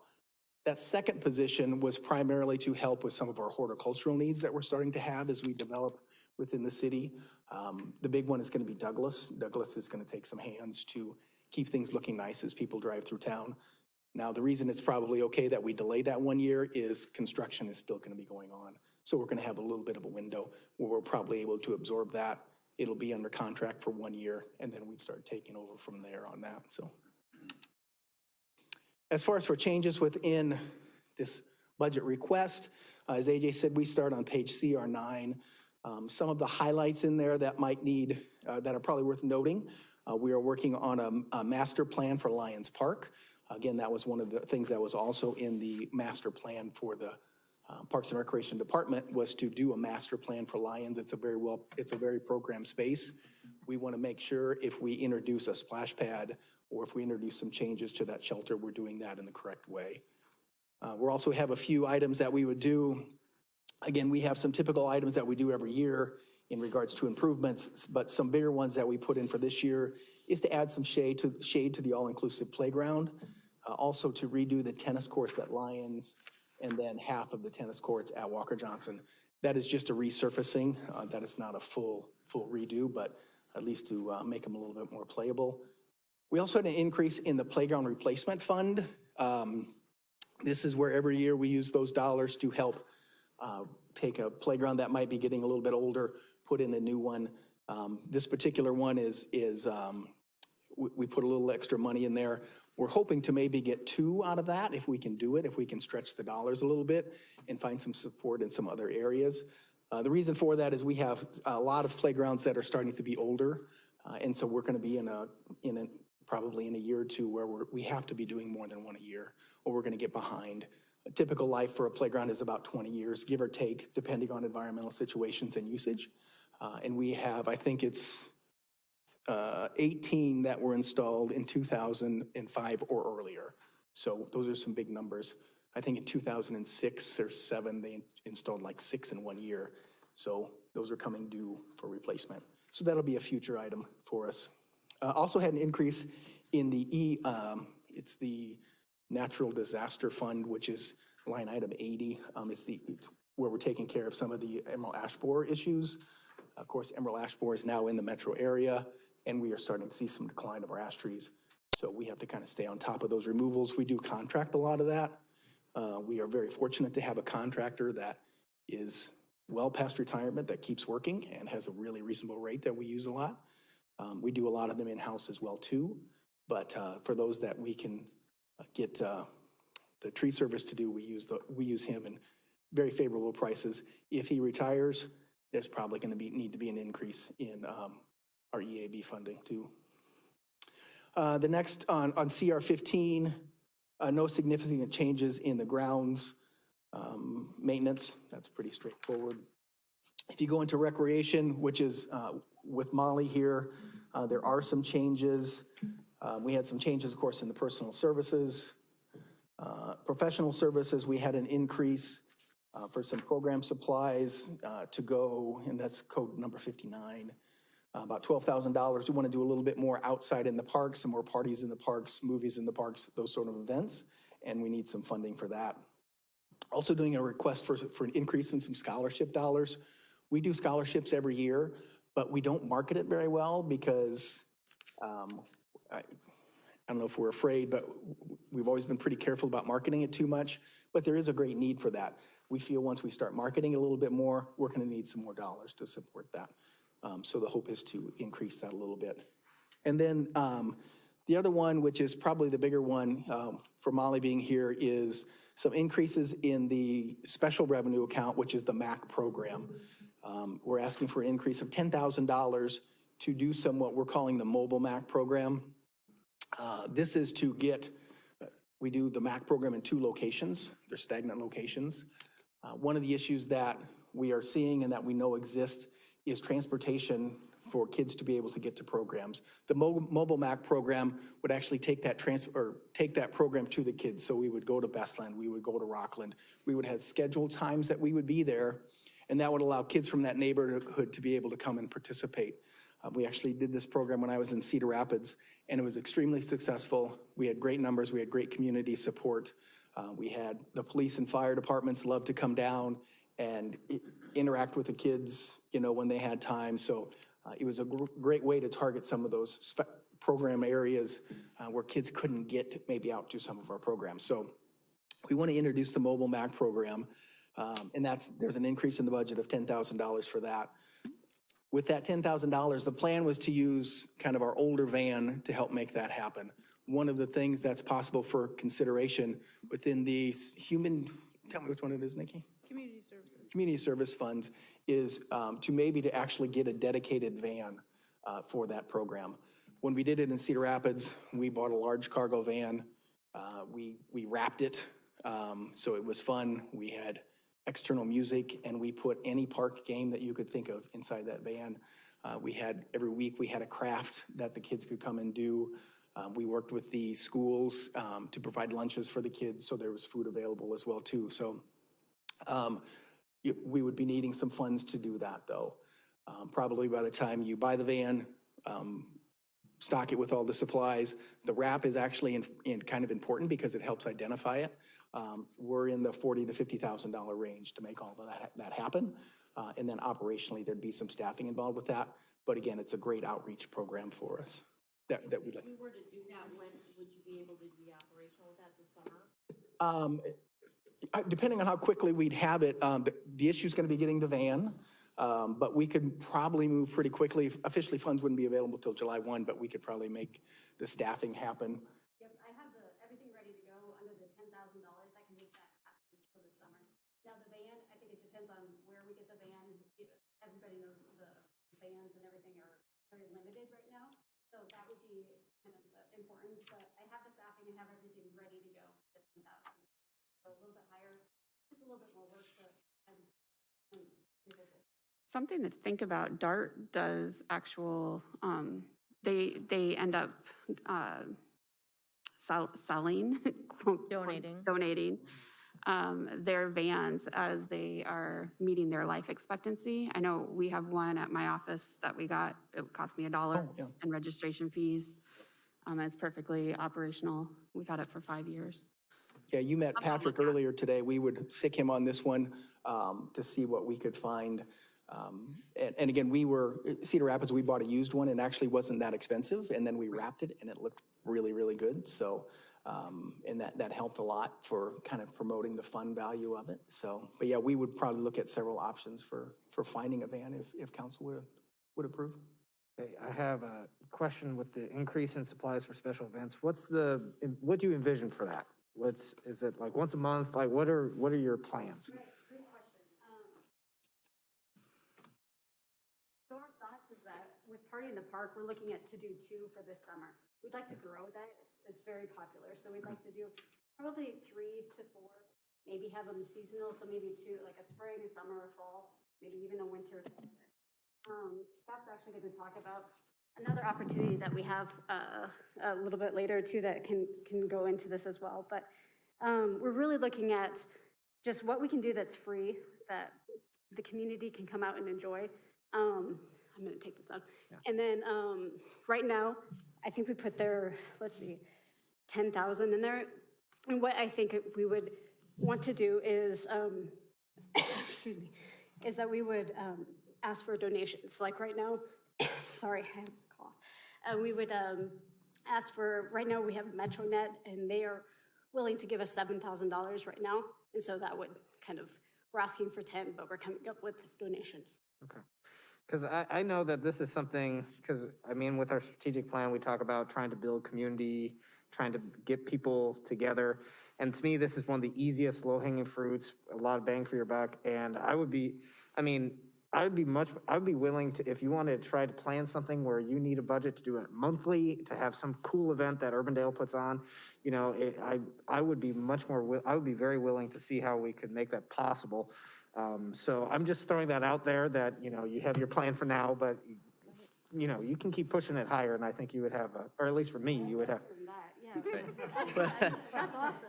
I'm glad Matt went first because this is something I've been thinking about a lot. And one of the things that I've talked about since running for council was creating a more east-west continuity. And I really think that you and the Parks Department are the way that we kickstart that. And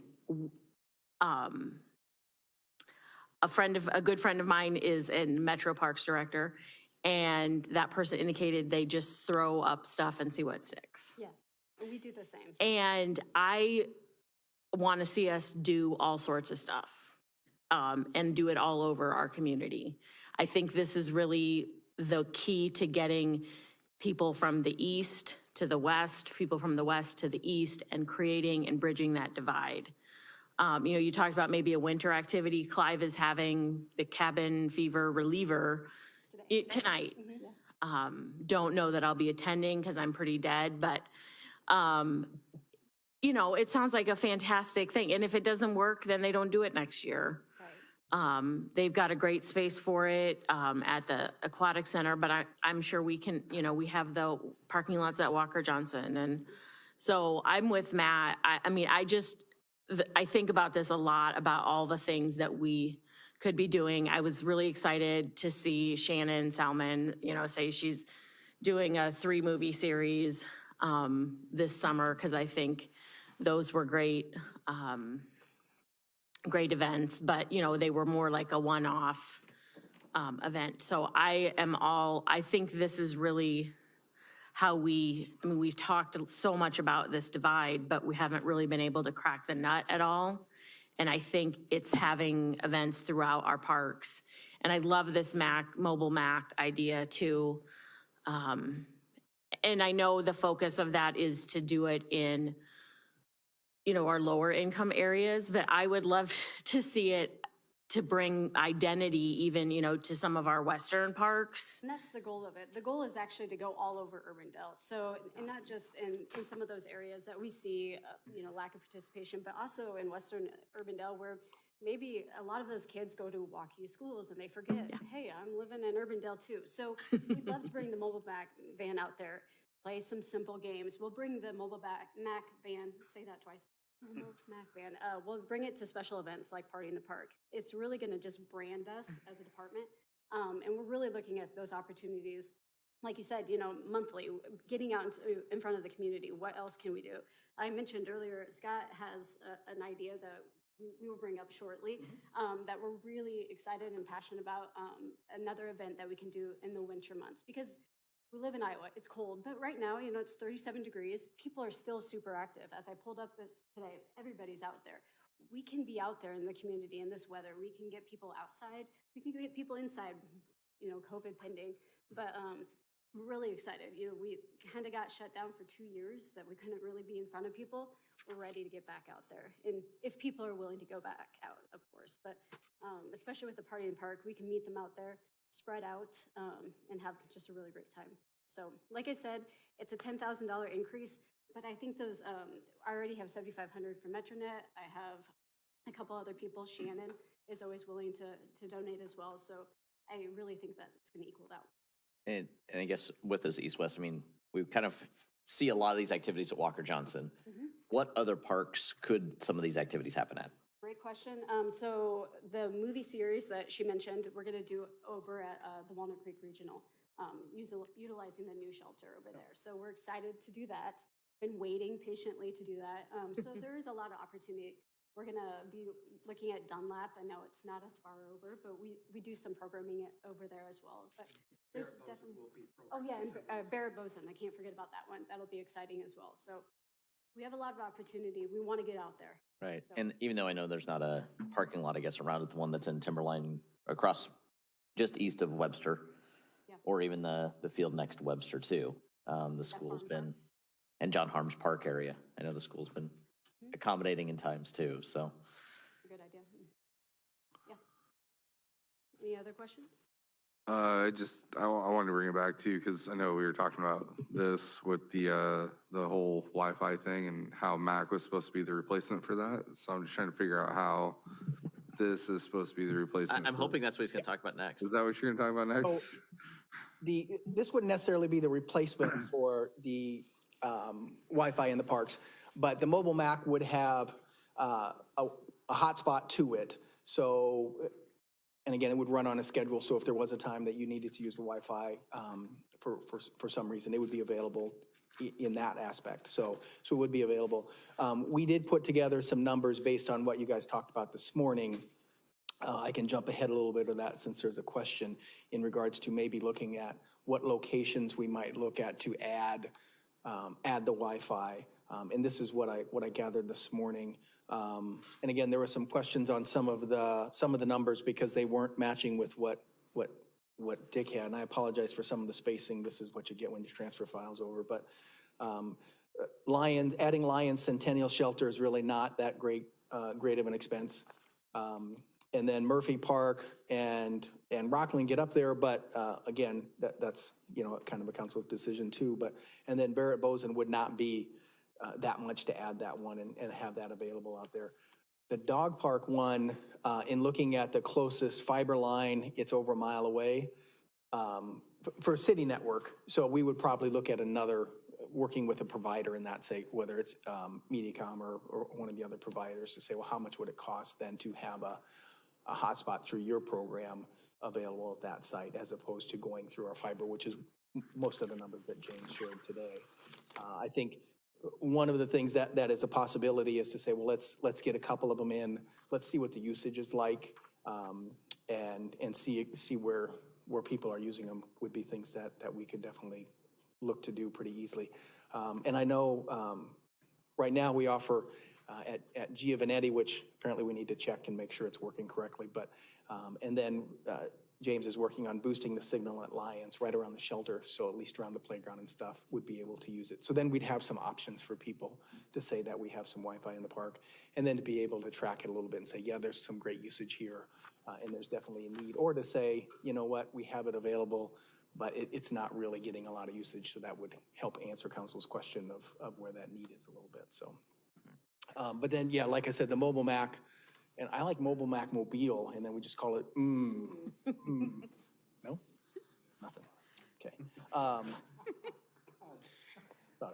So is the mat going to be available to like request for folks who maybe have like special events going on at a park? So that would be something we'd probably have to work through and work on our staffing levels. I can share, we did not get into that realm in Cedar Rapids when we did it, primarily because we booked that staff for free events that were open to everybody. And we didn't want to get into, well, is this a closed event? Who is this for? And then a little bit of a question that we'd have to work through on, again, which events do we support and not support? So there is some question on that. But again, we just did it for park and recreation events, which kept the van very busy and very active. Anytime we had a special event, so at movies in the park, if we did a winter activity, anything like that, the van was there. Again, it creates a presence. It lets you know that the city of Urbandale is help making this event happen a little bit. So we would probably have to discuss if we'd want it available for. Also, I know Amy and I were involved on a discussion on the Facebook page. Folks are very interested in a May 3rd, 22 event to commemorate 50322, our zip code. Okay. So, okay. just something. Where that was going, honestly, to me, so. I had forgotten about it, but yeah, 50322, but it's a Wednesday instead of a. Well, it's a Tuesday. We can do both. We have city That's council what I meeting said. tonight. Right, or yeah, it's a Tuesday, you're right. Yeah, I said that would be the most fun. Yeah. The back-to-back years on each side exactly of what I town, and yeah. What town, somebody in eastern Iowa was gonna do one. I thought it was like Fort Dodge, maybe not. Yeah, one of theirs falls on a Saturday, so they got a little bit luckier, but I don't know who it was. 506. And I think if it's something that council supports and moving forward, we have had some list of some things that we thought of, but this might be a great lunch and learn opportunity for us to come back and say, here's kind of the format of the program. Here's some events that we're thinking of. There's lots of other events out there that we might miss, so it'd be a great thing to share. Molly is very good at finding dollars too. Sponsorship is something that would be very, very available for this type of activity because of who it serves and some of those things. So we would look to go after those dollars as well too. I would say the other thing I heard a lot was pickleball. And the more we could focus on pickleball, I mean, the happier people will be. I didn't hear that, Amy. I'm sorry. Pickleball. Oh, pickleball. Oh, yeah. Yeah. Yeah. Oh, it's a fun game. So the court resurfacing, that came up quite a bit, and making sure that there's equity between the tennis courts and the pickleball courts. And so that's great. Yep. Pass that along. With the Lions Park master plan, they also include some additional features too for that. Correct. Yep. Yeah, and we would be looking to go to an outside firm to gather some input on what some needs that we might have a gap in to identify and maybe make a little bit better in that sense, for sure. What's the timeline for that plan? Well, the Lions, it would be part of this upcoming year's budget. So it's in the request. So we would, release an RFP. Typically, we wait till after March to release it and then have them start in July. So a lot of the improvements would probably have to be entered into the CIP. I think we have a space holder for a splash pad, but anything else we would have to enter probably into the CIP. Follow up on the CIP item too is at the CIP, we talked about trail replacement, not when it's a total rebuild, but just resurfacing some things like that. Jan said you are the expert in that area. She's not here to defend that. Right, so, right. I see $100,000 in this to kind of go through and do some existing trail repair, things like that. Any idea if that will help bring our condition of our trails back up? Or, because there's also a trail condition report, I think, that that the park does every now and then. So Yep. a lot at you in your first 6 months. Yeah, so, expert is a tough word, by the way. I don't know why she used that word if that was the case. We'll have to play back the tape on that and talk to her. But yeah, we do, right, we do look at our trails and what can be replaced. Now, part of it too becomes where you can always do more with more money, right? But some of it becomes capacity of staff being able to help us get through that. That's typically, we reach out to engineering and say, hey, we need someone to help with this I think Sylvan Ridge is the next one to kind of go through that trail area and get as far as we can go to make some of those improvements. So again, we're always looking to evaluate our area, see where the greater need is, and then look to do those replacements. So, But as far as that trail condition report, it seemed like we'd been kind of going down in condition quality across all of our trails. Yeah. And I didn't know if 100,000 was going to stabilize us or if that's an area that we need to look yeah, at. I'd have to look at the number to see if it's where it's trending, because I didn't pay that much. I mean, I've seen the report, but I didn't say where it trended from previous years. Again, nothing stays good forever, right? I mean, and then the more that we add, the more that we have to be able to maintain. Playgrounds are the similar boat, right? We need to be able to stay on top of these things with dollars, so. And playgrounds become a capacity thing as well, too. We can only, again, work so many projects at one time and be able to move and do a good job on those, so. Any other questions on recreation? I know we jumped back to parks there for a second, but. Because on page CR 23, the columbarium is the only thing that's really a change in there, and that's actually funded primarily through the fees that we charge for the niches. So hopefully there's not a lot of discussion on that. The senior center, obviously Carissa is joining us online. Starts on page CR 27. There are some changes in there. We are asking for some additional funding for professional services.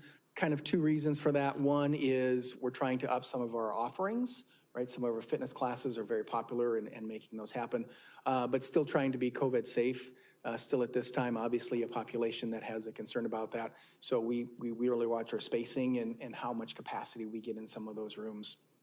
So there is a little bit of a need for funding to increase that service and still maintain social distancing. There's also some operational numbers in there, an increase in printing. Primarily, we're going to take the printing of the newsletter back in-house. It was outsourced before. Most of the vendors that we work with really are working on a digital format, which is great. We want to continue to offer a digital format, but our market really wants a printed something in their hands. So we're probably going to take it back over and do some of that in-house. So there's a little bit of a switch in there. And then there's just some equipment items in there. Again, it's no different than the trails, right? We have to do some things to keep up on things. So a mounted projector, replacing one of the treadmills, replacing some tables and chairs for our rentals, that sort of thing. So, questions on the senior center? I'm curious about the printing and how, I mean, do we have the machines to print? We wouldn't actually do the printing, but we would coordinate it. We would take it out of the hands of the person that was kind of doing it, selling the advertising, taking care of it in that sense. We would still pay for someone to print it, and that's what those dollars are for. Oh, okay. Sorry. Is that fair, Molly? Is that a good explanation? This is Dick's area, so this is the ISF page 1. That is why he is here, because he knows this world better than anyone. So if there's questions, hopefully he could answer them. But I can share some of the bigger projects that we have coming up that are in the budget for 22-23 is replacing the, not the whole roof, it's the membrane, I guess, on this side of the building. So I don't know why there's two sides to the building. It seems like one building to me, but he always tells me there's two sides to it. So some of the geothermal rooftop replacement. I don't think maybe it is. And then the Lions Park, just the interior ceiling at Lions Park is really showing its age and not much for a renter to come in and use. So we're looking to make some changes there as well too. So those are some of the projects, but if there's any specific questions about the building fund, Dick could answer those because I probably can't. Has that side of the building already been replaced, Dick? Yeah. That was first. Engineering's been done 3 years ago. We were gonna do this one last year. Supply issues and COVID kind of screwed that up, so we'll be with this side this year.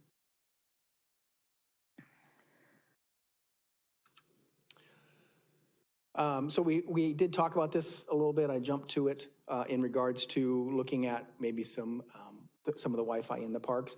Again, these are some that were talked about this morning to focus a little bit on that with the corrected numbers.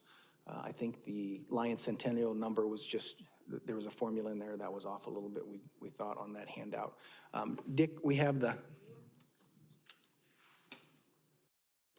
these are the up-to-date ones, right, Dick? Okay.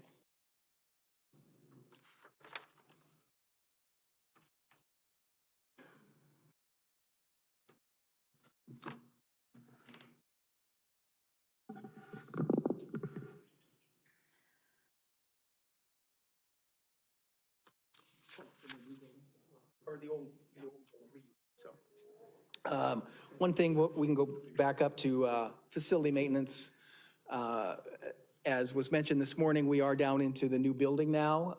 Parks and Public Works are down off Hickman. So that building has been not fully cleared out because we're still waiting for some things to finish with the cold air storage at that other building. So we still have some equipment there, but it's all stuff that would be stored in the cold air storage. And so now we are looking at, well, what are we going to do with that building? We did work with an outside contractor to evaluate the building and make sure it was a good investment to come back in and do something with it, primarily the envelope of that building itself, the roof, the ceiling, HVAC, although there are some upgrades that probably need to be done, obviously, because of the age of the building. They did think that, it's a salvageable building. So now we are working on looking at our options of what to do within that building. So we will probably be moving forward here. Did it get posted?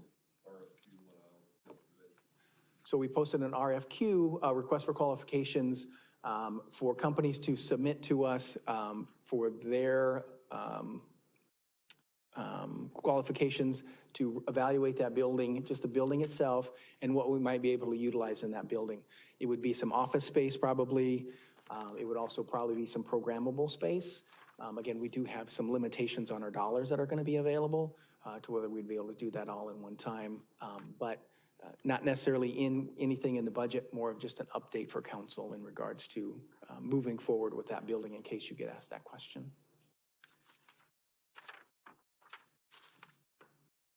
So the document that you just handed out.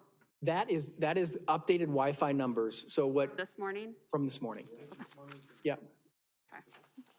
We plant a lot of trees, so we get to make some extra printing every once in a while because we plant a lot of trees. Okay. So if there's no other specific questions on anything, would like to talk about one item that Molly mentioned earlier that we would like to put in for your consideration. AJ thought it might be something that council might like to discuss because it is a little outside of what our normal request would be. But as Molly mentioned, we are looking to do something to activate our spaces year-round, and we get stuck inside a lot during the winter. So one of the things that we talked about is trying to do some holiday lighting over at the Memorial Park and really activate that space a little bit for events and for people to come down to and be a part of in the winter. So the lack of a better name, we're calling it the Miracle on 86th Street. So we'll see how that goes, but it's really created an iconic winter location at the Memorial Tree Park where we can hold special events and activities. We consider that it's really centrally located. These would be free events, and it would help bring people into Urbandale from the outside areas, as was mentioned earlier by council, to try and get people to go from one side to the other a little bit. And some of these images I can share, again, these are, some of these are within one of those is Davenport. When I was with the city of Davenport, these are activities that we did, some of the lightings that we did. The giant snowflakes were things that we introduced in Cedar Rapids. Again, we picked a park and really made it an iconic destination for people to come down, take their family photos, those sort of things.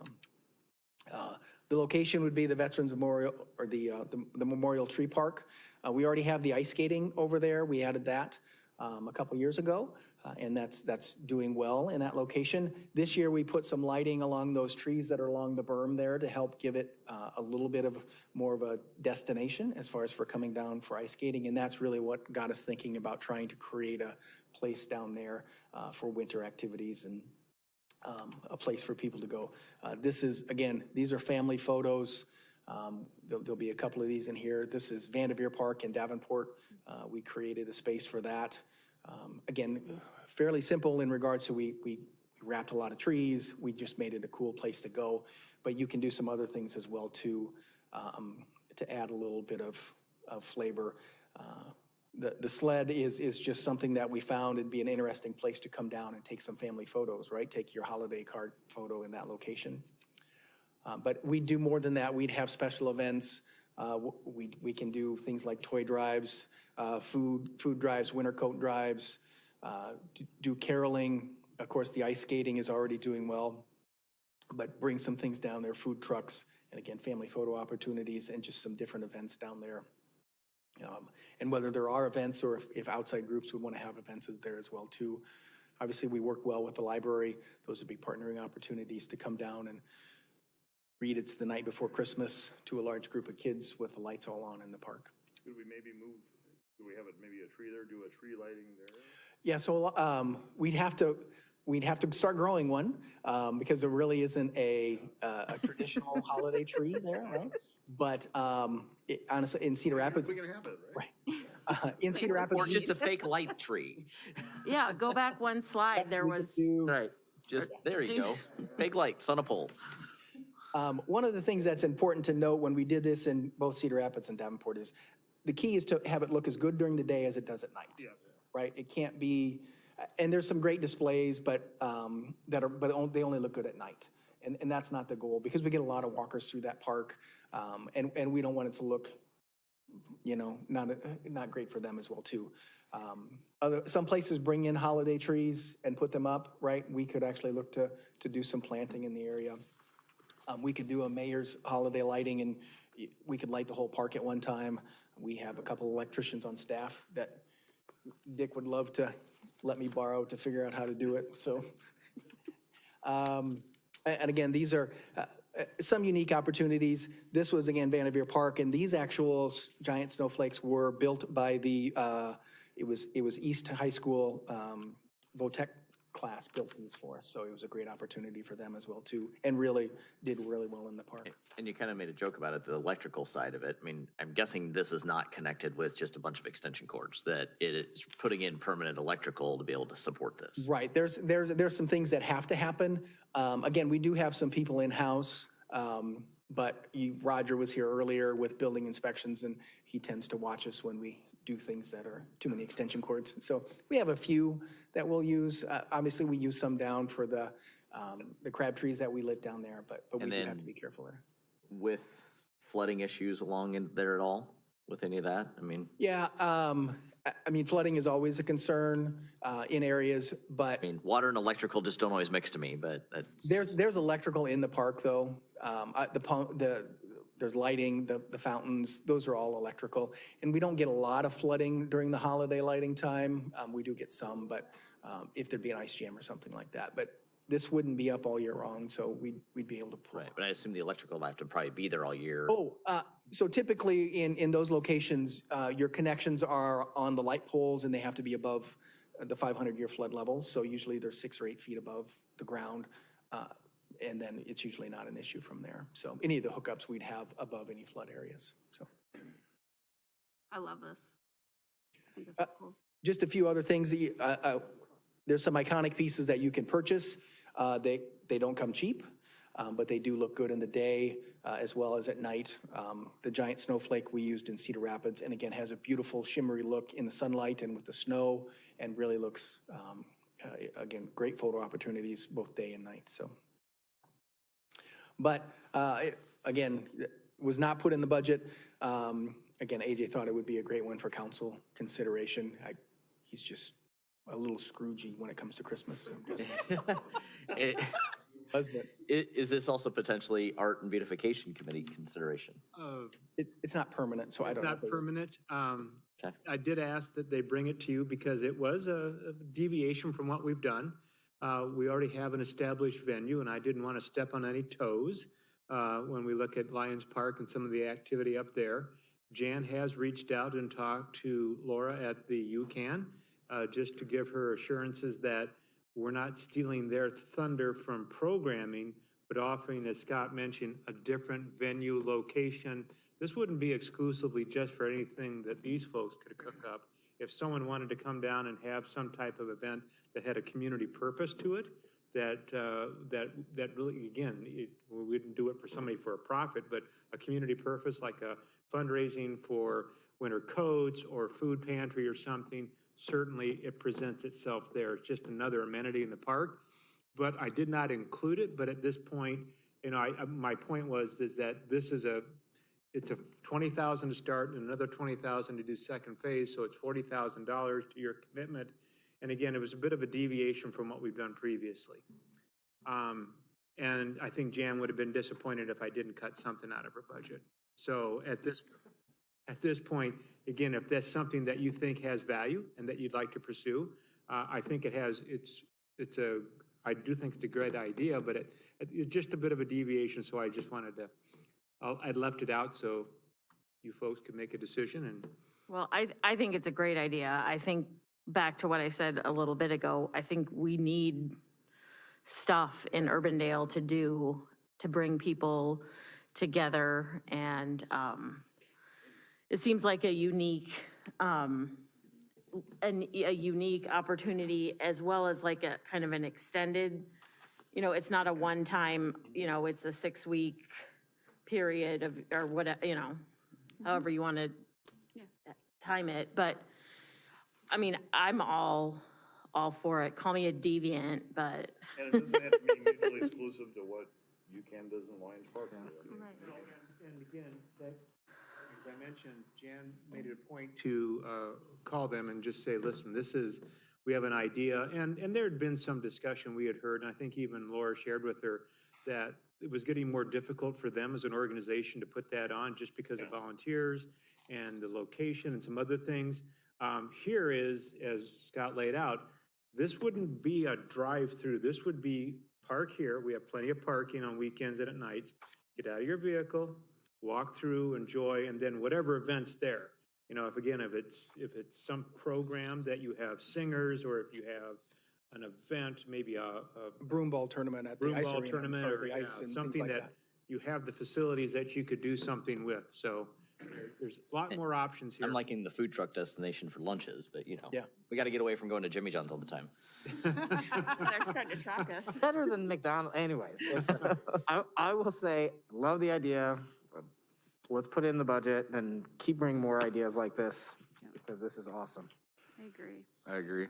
Just to clarify, I was teasing AJ. He's always been very supportive of our ideas. I don't want to get in trouble later. That's why I have the red pens.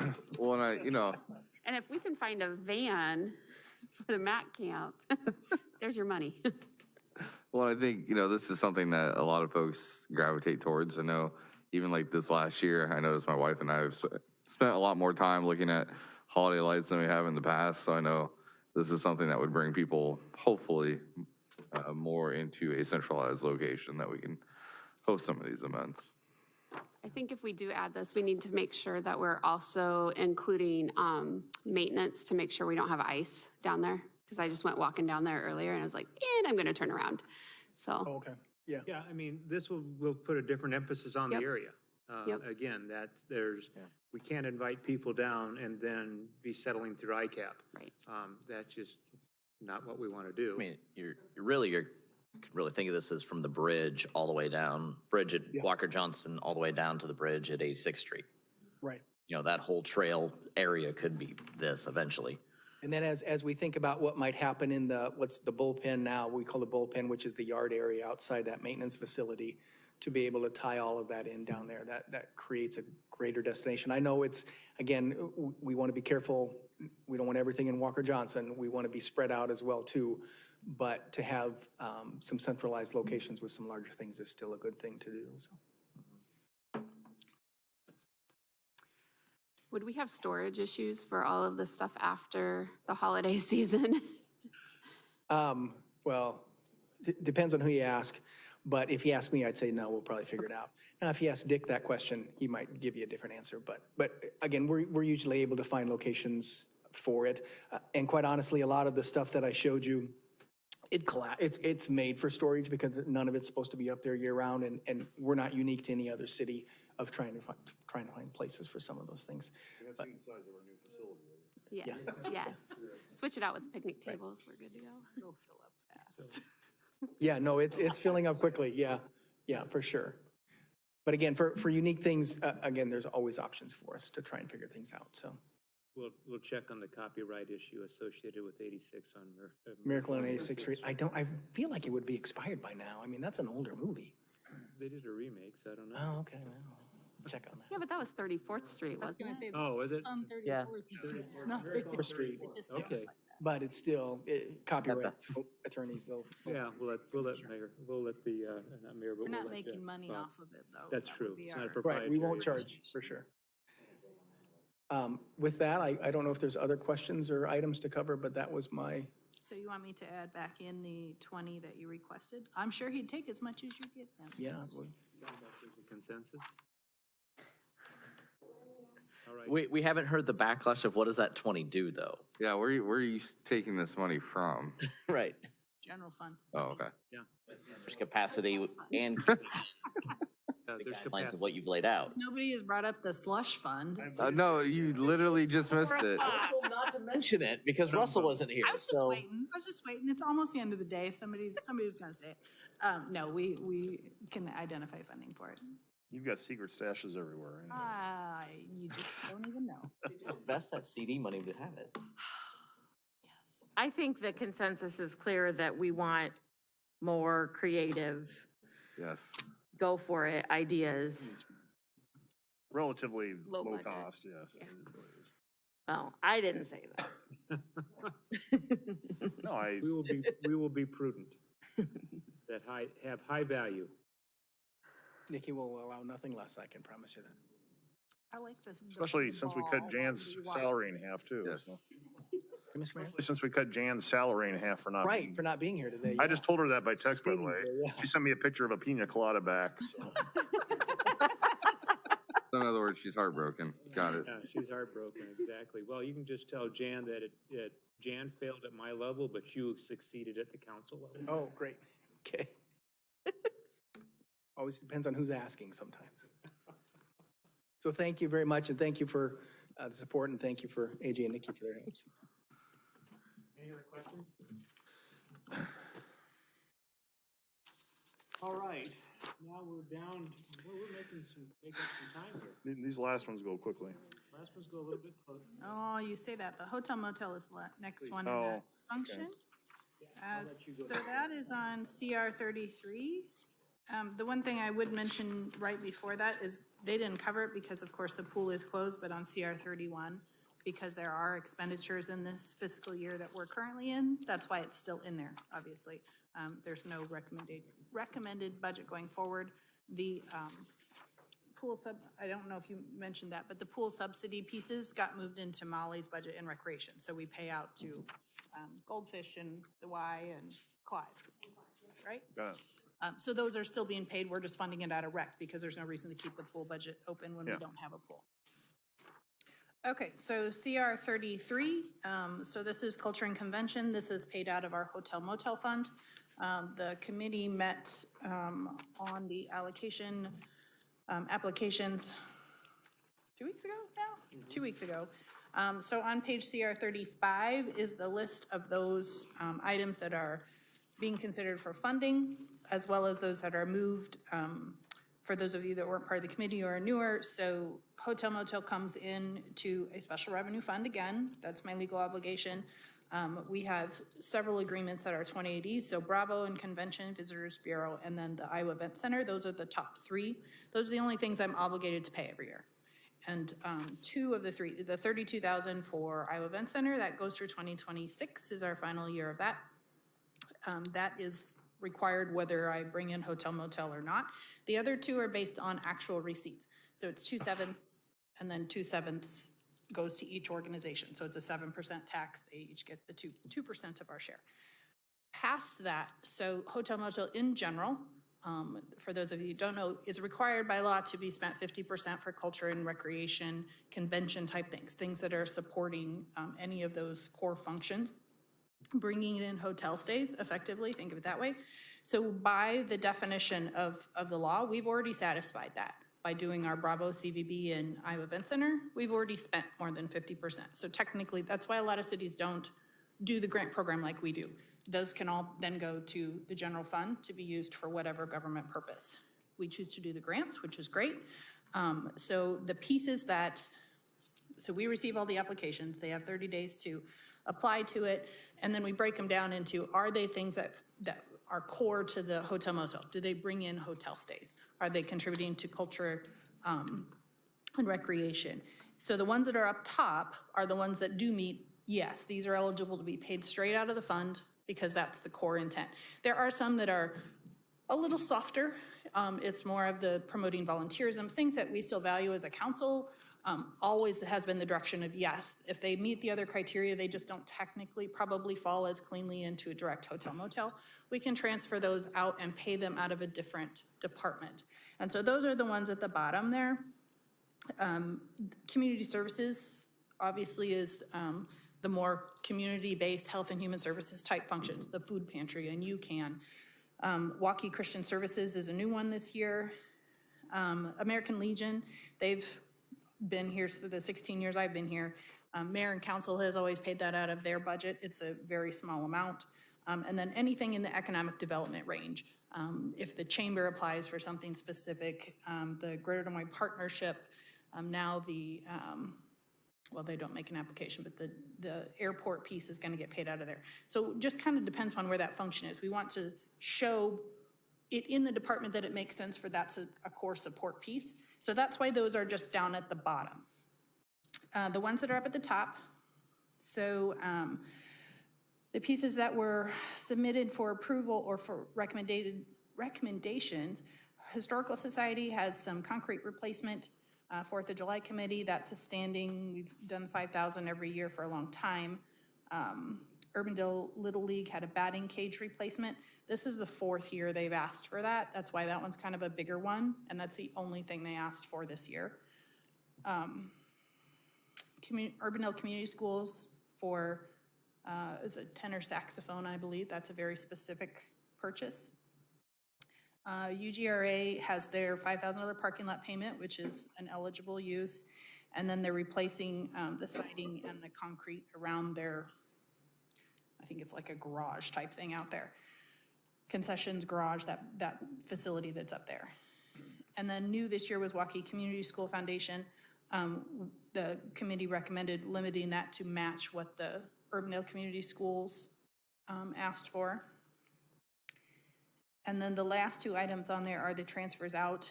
So this is the final installment for those of you that were around. Remember the USA out here at Walker Johnston, they defaulted on their loan and the general fund had to pay that back in their stead. And so the hotel motel fund, which was originally contributing to that club, was reimbursing for it. This is the last payment to reimburse the general fund for that loan retirement. And then the remaining balance goes out to the general fund. So that's the piece. So effectively those transfer out to general fund goes to pay the things that are down below. That's what's supporting those because those are general fund dollars. So the $70,000 next year would be in the just generic transfer to general fund? Or The 70 available? won't be in there at all. That 571 is a calculated amount, so it's 50%. The 7%? Yeah. 2/7 was the original commitment. There didn't used to be Bravo, so CVB after the 2/7, we took 50% of the remaining 5/7. Okay.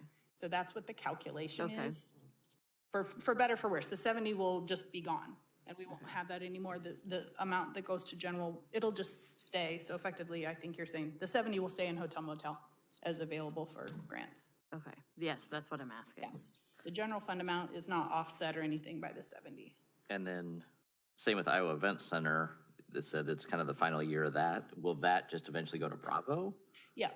It's Okay, reduced so off the Bravo. we're map. going to spend basically 900,000 between, or four sevenths between Bravo and 4/7 is Convention Visitor committed. Bureau, no matter what. Yes, 4/7 is committed. Iowa Event Center, a similar principal park was in place before the Iowa Event Center. And we said, if we're committing to Bravo, that is the same intent. You need to take that off our Bravo contribution. So net effect will be the same amount. The full 2/7 will go to Bravo. If you want to see the full request, so again, up in my BS section, the budget summary page, it's right after revenue, has the actual amounts that they requested. So on BS 5, this is the one page that we actually show on the revenue side, what they requested and then where it ended up going. Because since I'm not paying it out of that fund, when it goes to the final budget, I don't show that 23 requested column, but it does show what they requested versus what we awarded. The one entity that did request Junior Achievement of Central Iowa, the committee did not recommend that one for being funded. Questions? The committee members are here if you would like to clarify. And the one piece. Yeah. Oh, go ahead. If you have questions, then I have one more thing to talk about. I have something to talk about related to the CVB, but I'll let you go first. So my only comment is, so state auditor, actually, Allers just sent out a really nice overview of this. The state auditor is cracking down on making sure definition of public funds, making sure we're documenting public purpose of any funds that we give out. We can't just give a donation. That's technically not allowed unless we've documented public purpose. Further, even to make sure that we're documenting, so we're treating them like a subrecipient. So think from federal dollars. This is why we have to be super careful when we're talking like ARPA, all of these items. You have to have a 2080 in place with them, and we will be executing that with all of these entities to make sure that they understand and that we as council people are saying, yes, we understand that this is public purpose, and you will have acknowledged that. So for audit purposes, when it comes back through, my auditors are going to ask for this. Everybody that we give money to, we have to document public purpose, and it has to go to council. So straightforward. We pretty much do that with what we do. We go through the process, but we've never actually had a resolution saying, this is why we think this is public purpose. So we're going to finalize that and formalize it, I guess, for all of these entities this year in any of the areas, but this one specifically. So we happen to actually, this is from the city of Waukee. They implemented theirs during this process. They actually happen to have one for Waukee Christian Services. Effectively, it's Waukee's food pantry. So that same idea, and so he said, who already has an example of this? It's been through the state auditor's review, and they have one. So this is very similar. I'm planning to pretty much plagiarize what they did because it's already been through auditor review. That's good in my book, and that's who we're needing to support it for. So these will be handled with, once we make the awards, move that forward, and then I'll work with them between now and July 1st to get these formalized, and then they will all come to council in a bulk so that they know what they can spend it on. They're already, the nice thing about our process, they already do buy a thing, right? Like batting cages and whatever. They turn in those receipts. We don't just give them a check and say, go forth and spend it and let me know how it goes. They submit those to me all year long, and then I reimburse them for it. So we're pretty well documented compared to just here's $5,000, walk away. We don't do that anyway, so our process is actually pretty good. We just haven't formalized it in this way, so that's the only difference. Okay, that's all I have to say. Okay, so as you know, I'm on the DART Commission, and I had a few glasses of wine, and I was explaining this to Curtis on Thursday night. But there is a battle brewing between DART and the Convention and Visitors Bureau as of this last week. Have you heard about this, AJ? On the ride home, Curtis explained to me. Translated. He did, he goes, Bridget wanted me to share with you. So. And then I heard from Scott Sanders, the city manager in Des Moines as well. Yeah, well, they're fired up too. Yeah, and he explained that. Russ is throwing flames out of his head, in the mayor of West Des Moines, about this. So very long story short, we're trying to get the legislature to pass a 5-cent hotel motel tax increase that would be available to public transit agencies. This is in order to be able to stabilize the DART funding formula and Des Moines has a lot of burden on its shoulder for a system that is throughout the metro. And they're already maxed out at their levy. Well, last week, there was an article in the Business Record Online that the Lodging Association has been created in order to basically take on what DART is trying to do at the legislature, because they don't want this 5 cents added to the hotel motel tax. So one of the members of the 3 people on this board is Greg Edwards. So basically 2 28E agreements, metro-wide 28E agreements, trying to do good for the community, but DART is trying to, basically lower taxes for everybody. And we provide relevant services to the entertainment, or lodging, hotel, motel, restaurant industry. So there was a lot of stuff thrown around in the last couple days about threatening to pull out of the Convention and Visitors Bureau. And we just had a board meeting Friday. well, there's a lot of barking going on. I mean, and literally this has all happened since like last Friday when it was appeared in the business record. So at this point, I'm not, I'm just telling you what's going on. Obviously, this would be a much bigger issue, and hopefully lobbyists and everybody can calm down and everybody can be back on the Metro team player page. But right now, the CVB has kind of gone out against DART. Well, it's not CVB. I mean, it's not CVB directly, so. Well, it's Greg Edwards. Well, I understand, but I'm just saying, I've heard a little bit about this. I'm on the CVB board.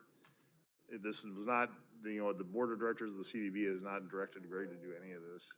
He's doing it as a member of the Lodging Association, I believe. So I think calmer heads need to prevail at this point. I believe there was a meeting on Friday, from what Scott told me. There was going to be a meeting with Frank and so this is just a stay tuned for further details, but it's kind of, people are fired up. I understand. I think it'll get But resolved. calm Mayor Bob is. It'll get resolved. I tell you, Frank was on the meeting on Friday at CVB as well, and it didn't come up publicly during that. And it's not come up publicly at any of our meetings, and so it's not a CVB sanctioned action. So I've heard about the issue. I'm gonna look into it. I'm gonna talk to Greg. I think there was already. Talk to Ross too. Well, I will. So, I think, just FYI. West Des Moines already threatened to pull out of CVB for other reasons. Well, from a budgetary perspective, it shouldn't affect It doesn't us. have any If the 2080 would come back to need to be revised, that would come before council. And I mean, the thing that this new funding formula is, our tax rate for DART, when fully implemented, would go down almost 39.5 cents. If we were able to implement this 5 cent local option sales tax to take off the top of the DART levy. That we're like the highest community that's the highest amount of savings of any community. So, I mean, it's not an insignificant thing that we're talking about. But yes, I'm very hopeful that cooler heads will prevail, but it's hot right now. Well, We would potentially have to do a budget amendment if that would flow through our budget after we've set it. So expenditures couldn't exceed. So if we suddenly had 5% more coming in through hotel motel that I need to shove back out the door to DART, we would have to amend to let the expenditure go. It doesn't affect our levy or anything like that. So the levy will be certified, but we can't legally exceed expenditures. we don't, our DART levy is a separate levy on the tax bill. DART would be an additional tax. No, but hotel motel, if they add 5%, if it's flowing through the community. It would make hotel or- motel 12%. Correct. So if it comes to me, Oh. it depends on how it flows. If it would have to flow through us, and instead of giving, you know, I have my 2/7, but 5/12 goes now to DART. If it has to flow through the city, it would just require an amendment on our side. It's revenue in, revenue out. That would be Right, fine. yeah. But it wouldn't be reflected here. That would be enough that I'd probably have to amend to deal with it. But that's all based on timing, and they might direct it directly to them. I have no idea. Legally how it's So, structured. yeah, no, it shouldn't have much of a budget impact, other than we may have to do a mechanical amendment to make it happen. So we can deal with whatever cool heads prevail. Okay, any other questions on hotel motel? The other functions that we'll go through, so community services, we'll talk about that when we get into that department. Okay, so mayor and council, you want to run through yours? Mayor and council and city manager? Yes, we will. You can go look under general government, GG3, begins mayor and council. Oops, I'm sorry. Now we get to say this is our slush fund. Well, these don't change that much, let me tell you. Again, going through the same protocols that we had for everybody else today, COVID impact and protocols. You know, looking back, we'd have to say from the staff perspective, and I think the community's perspective as well, mayor and council have provided a high level of guidance for COVID during the whole process. And I appreciate all the guidance and discussions I had with the mayor earlier on when COVID set in, because we wanted to make sure we were doing the right thing, not only by our employees, but by our residents. And by my account, we were one of the few, if not the only city that had an established matrix established up front that said with these, if the infection rate is at a certain level, we'll have restrictions in place for public meetings and when the council is in place. And then when they hit a lower level, then we'll invite the public back into our buildings. And again, I think from my perspective, that was great, only because, not because it was at a certain level or not a level, but it gave us guidance from a staff level, and we were able to address that with folks who would contact us saying, why isn't the building open? And we would explain to them. And I will tell you, the vast majority of people understood, because at the beginning there was so much unknown about COVID and how it was spreading and who was at risk. And I think it gave our employees in our buildings a particular level of comfort knowing that there was a matrix pre-established that said, here's the guidelines we'll use. And so again, as we've talked before, with no playbook about how to react, I think we did as good a job as any other city in the community. And through the mayor's leadership and your guys' support, it really worked out well. And again, the major impact was the in-person events. You know, we delivered we had to deliver a digital state of the city. We, as Curtis has mentioned with other activities that he's been involved in, postponed ribbon cuttings for Fire Station 43 and the Public Works facility, which we will have. They will come back as soon as we get through this phase we're having. And if we come to a point of normalization or what we believe to be normalization, then we'll move those forward as quickly as possible. Modifications to public meetings and social distancing and limited attendance. Not that they're breaking down the door to see our meetings anyway, but again, I think people really adjusted to the WebEx platform that we had. Again, thanks to Nicole and her due diligence, we were getting geared up for a new system anyway before COVID, and coincided nicely, if you want to say nicely, but it worked well. We still have some growing pains with it, but our WebEx platform, it allows people to get into the meetings, watch the meetings, participate. And so again, timing was everything, but luck was on our side in that regard. Again, if you look at the GG3, pardon me, the quick overview, and really the increase is $23,000 in professional services, and that's the biannual occurrence of the National Community Survey. And then we also have additional money for government affairs consultant lobbyist. I know we talked about the lobbyist issue last year, as well. And I know the mayor has made inquiries to his counterparts. And let me back up. We belong to the League of Iowa Cities, and Matt mentioned this at the last council meeting about their efforts on some things. I work with them on legislative issues. They alert us. They have a legislative update, which I sent out, but did you folks get it on your iPads as well? They were all in my junk, like you. Okay, yeah, so there's a process. We should have grabbed James. I'm not sure how you get it out of your iPad, but you can identify it as junk and then you can identify it as not junk. And so, again, I'm stretching the boundaries of my technical Well, capability. he's taking all of our iPads, so we're supposed to leave them for him. Oh, Just- okay. He emailed us. All right, So so hopefully leave them that can there, be and I'll taken make care sure of. that he then identifies that as not junk, and then it will come directly to you, because I was getting them in my junk file as well, because they changed their IT platform. And so now I got this on Friday, came in through my regular email format, and then I made sure I sent it out to you. My point is that they are our chief lobbyists at this point in time. Having money in this, and based on a conversation last year, it came up as to, are we going to join this group of 10, or those who are 50,000 and over, and particularly the ones that are more focused on the metro? I called up all my counterparts. I made personal phone calls, and of course, the answer I got was, if it was up to me, we'd let you in tomorrow. And I said, well, what's the hangup? And the answer I was given on more than one occasion was, cities outside the metro who are part of this group really want to stick to that 50,000 population threshold. And I said, well, we're wanting to join.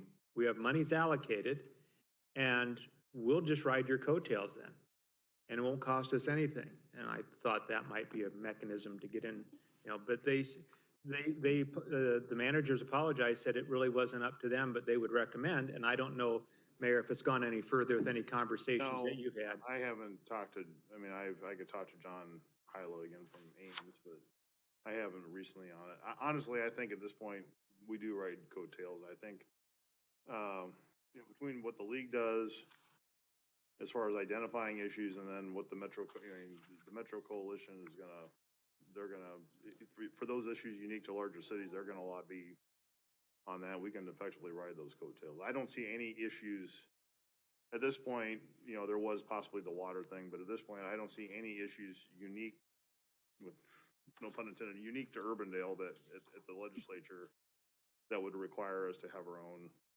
lobbyist at this point. And I will say from the lobbyist perspective, that allocated amount could buy a little bit of influence, but that, like, a multi-contract lobbyist will not spend a lot of time on us for that amount.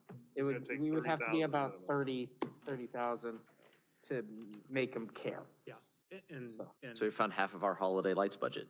Right. So I just wanted to raise that issue because it was one that, there was some concern raised, and I think legitimately so. And it becomes one of those, as part of my discussion with the counterparts was, well, we were one of the first communities you called on the airport project. So you wanted our support, and you wanted us to be upfront about that because we're the fourth largest in the metro. And I said, but essentially our money's no good to participate as a percentage with this other group. And I've known these gentlemen and these folks long enough that I have no shame in talking to them. So at this point, they all were apologetic. I think almost two of them blame Sioux City. So I guess they're outside the metro, and we can say that they're the ones who didn't want it. We wanted the 50,000. But again, at this point in time, what's that? Waterloo was one too that I heard had, the mayor of Waterloo had some resistance. So when we reach 50,000 in like 5 or 6 years, they're just gonna welcome us with open arms? The welcome mat comes out. Or they bump it up to 55,000. Yeah, but I think honestly, as I said, at this point, I think it's not an effective use of our money. I think we can monitor issues through the league, and AJ and I have regular meetings with West Des Moines, Ankeny, that are two members of that that we can monitor those situations, and essentially, as you said, ride the coattails, and we're not spending out of our own money. I don't think it's a wise use of our money at this point. How many issues have come up that are Urbandale specific? Well, as I said, potentially the water issue could have been, but at this point, I think that's resolving itself, so I don't see a need to at this point. So, I mean, also with Des Moines Partnership as well, I mean, we have access through many lobbying bodies to, if it's others that we're can work with on it. I think the Urbandale issue, I think the last Urbandale issue that we had that we lobbied the state on individually was the interchange program. Yeah. And then we also spend our time in Washington with that as well. The mayor said that we meet on a every other month basis. I will say to my colleagues, they are very good about contacting me. Did you know this is going on? Can you assist us with this? Can you get a hold of Forbes or Zahn or whoever your representatives are at that particular point in time? Can you get them to at least acknowledge and how this may affect us and collectively? So it's not like we're out and by our lonesome. You know, we do essentially, we participate when asked. We see value in being part of that group. And again, I just wanted to raise the issue that we've made some attempts, and at this point in time, you know, it's not available to us. Yeah. Other items in there for the mayor and council, pardon me, we have, if you look on GG5, it goes through those really, you know, very little movement from year to year. Again, some of the things, the biannual survey that comes out that we do, we have, for example, we have things like the partnership dinner that we just attended. We cleaned that in, or put that in. There is the Washington DC trip. We adjusted this for next fiscal year because there was supposed to be a spring of 21 trip. Pardon me, that was canceled. There was supposed to be a fall of 21 trip that was canceled. So we did make that adjustment. 20 trip that got canceled. 20, I'm sorry. 11 through 13. 2021, and yeah, two years of canceled, so. Okay, so I was focusing, on the 20. So we have 3 for Washington, and that's the mayor and 2 council members. And then we have just another one, the awards and staff retirements recognition programs. We have money set aside for that. So really, it's a fairly straightforward budget that really changes very little each year. I guess it's kind of a DC trip though this spring, the May 11th through 13th. Yes.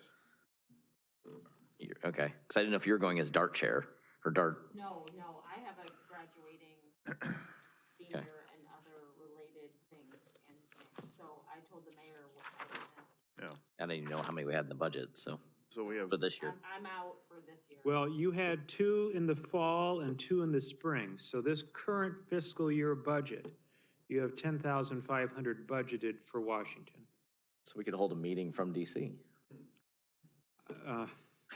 No.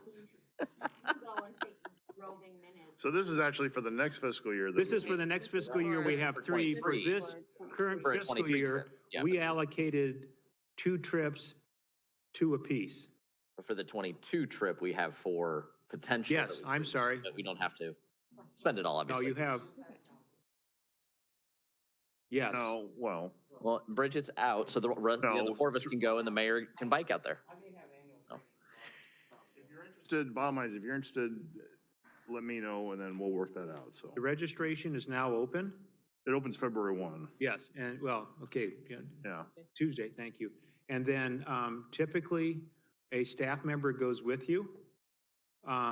It could be me, it could be Curtis, it could be Aaron. Based on the conversation Curtis and I have had, it looks like it's going to be me. I've been on a number of these, and this may be my last one that I want to go on. They have a lot of, they have value to a certain extent, but at the same time, if you have something important to take to them, like the interchange project, that certainly gives it more value. But this does also show a collective resolve of the Des Moines area, that we have issues that we promote through the Des Moines Partnership, other things that, again, I'll use the interchange project. We got other communities to support that activity when they didn't have any skin in the game. Right, and that's gonna be my other question. Is there anything we're asking for when we're going out there other than Well, just being part of the metro? With no earmarks, it used to be in the age of earmarks, and everybody was competing to be one of the priority projects to lobby. With no earmarks, maybe earmarks will come back. I don't think they are gonna. But still, the probably in the last 10 years, the greatest benefit essentially is networking with your peers out there. It's kind of interesting, but take everybody out to DC for 3 days and actually meeting and talking to those folks. Sit on the tarmac for 3.5 hours and get pizza delivered to the plane. Have a shot of whiskey at the Dubliner at midnight and. Yeah. See all the places Jay Beyer used to hang out and guitar play. But no, seriously, that's probably the bigger part of it, but it is good. And, we do try to meet with the delegation, and it's good to meet the players in the delegation. I mean, to sit in the room with Sherry Coons from Grass's office, she knows more about transportation issues and knows where to find all the federal money if you want to get money. So it's good to sit with her and hear her talk. Our delegation generally meets with us, so, we try to do that. So, I go regularly. I think it's a benefit overall. So we do have money for 4 total then. For this fiscal year, you have 4 total in your budget, and then I have monies budgeted in mine. So we could theoretically have up to 5 people from the city of Urbandale go. So 3 council members plus me. So if you're interested, bottom line is, if you're interested, let me know. But would the Soon. MPO pay for you this year? What's that? Would the MPO pick you up That's a good question. I don't know. now that you've moved up to chair? That's a good question. I don't know. Maybe MPO will pay for me.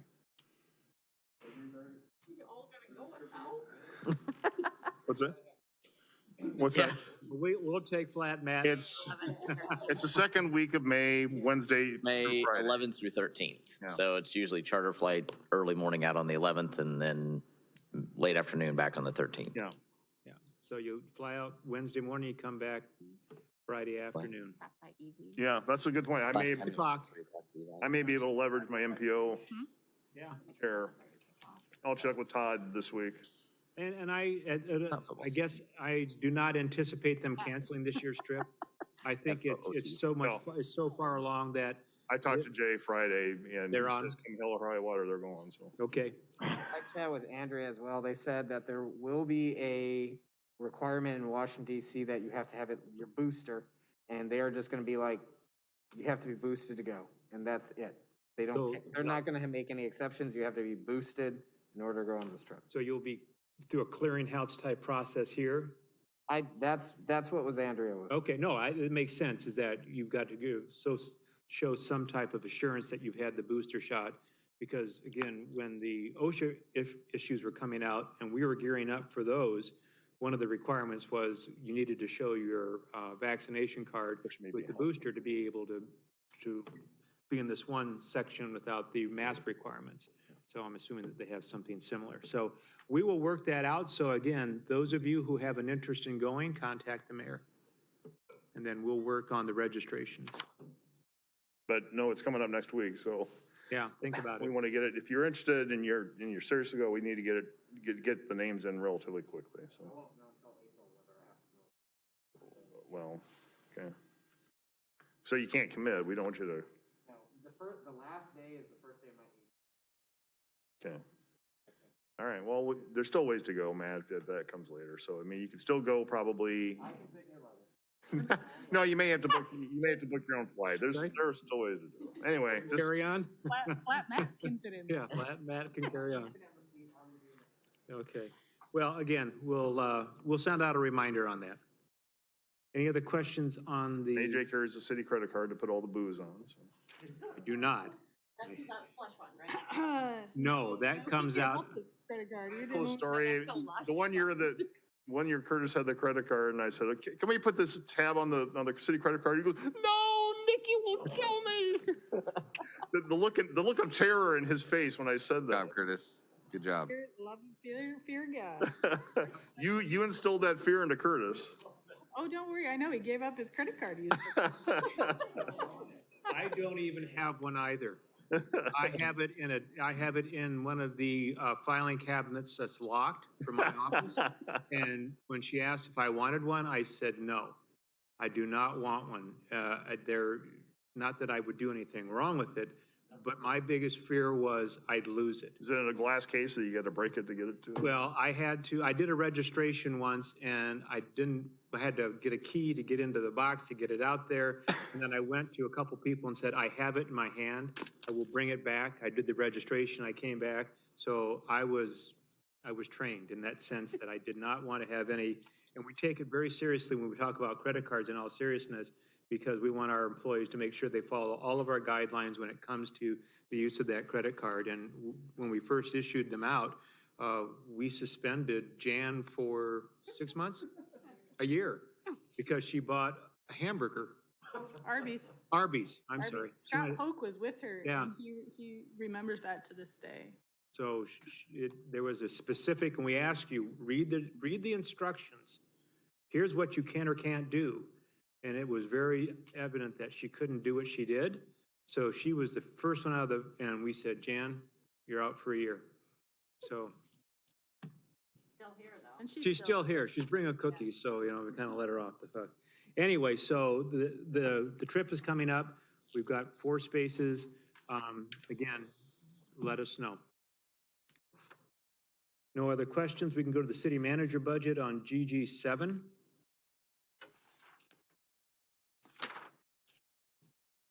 This covers from a staffing perspective, myself, Curtis, and John Conyer. Pardon me. As far as COVID impacts, again, working through the policies that you folks established, we implemented them through my office and through HR. We worked in concert on that regard, and everybody knew that when a dictate came out from HR, that it came out with my support and backing. So there wasn't any grousing about some of the things that we put in place. We're starting to see some additional in-person events through bi-weekly director level agenda review meetings. Those remain by WebEx, but we're coming out of that period of isolation, if you will, that we're having more meetings that we used to have with staff that are in larger venues, like we'll have them in this office. We're currently doing WebEx again for all of our staff meetings. That will start as the numbers start coming down and people's comfort levels come up. We will more than likely go back into person. I think there's value in personal meetings versus looking at a screen, and there's that fatigue we've all talked about all day. So that's important. Our protocols are in place now that when you're in a public space, you wear your mask. When you're in someone's office, if it's okay with everybody, you can remove your mask.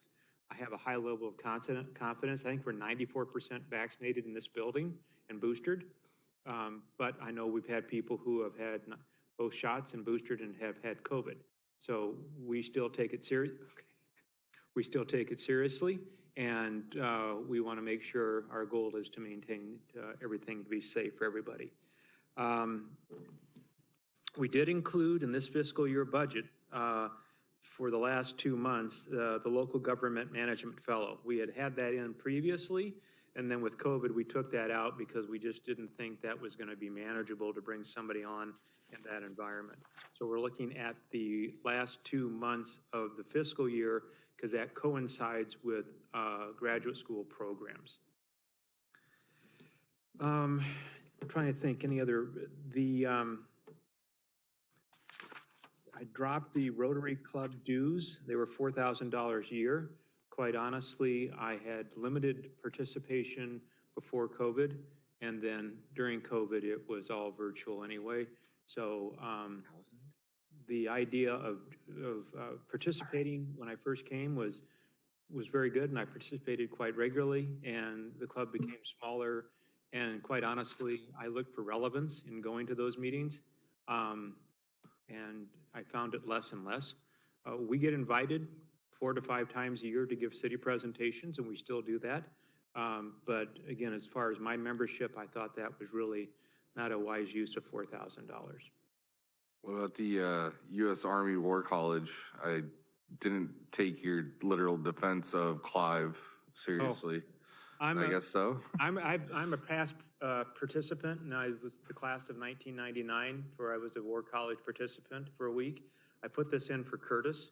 I found not significant value. I just found a different level of value, recognizing the relationship between the military and the civilian activities, and found it really to be very insightful at a different level, at a federal level.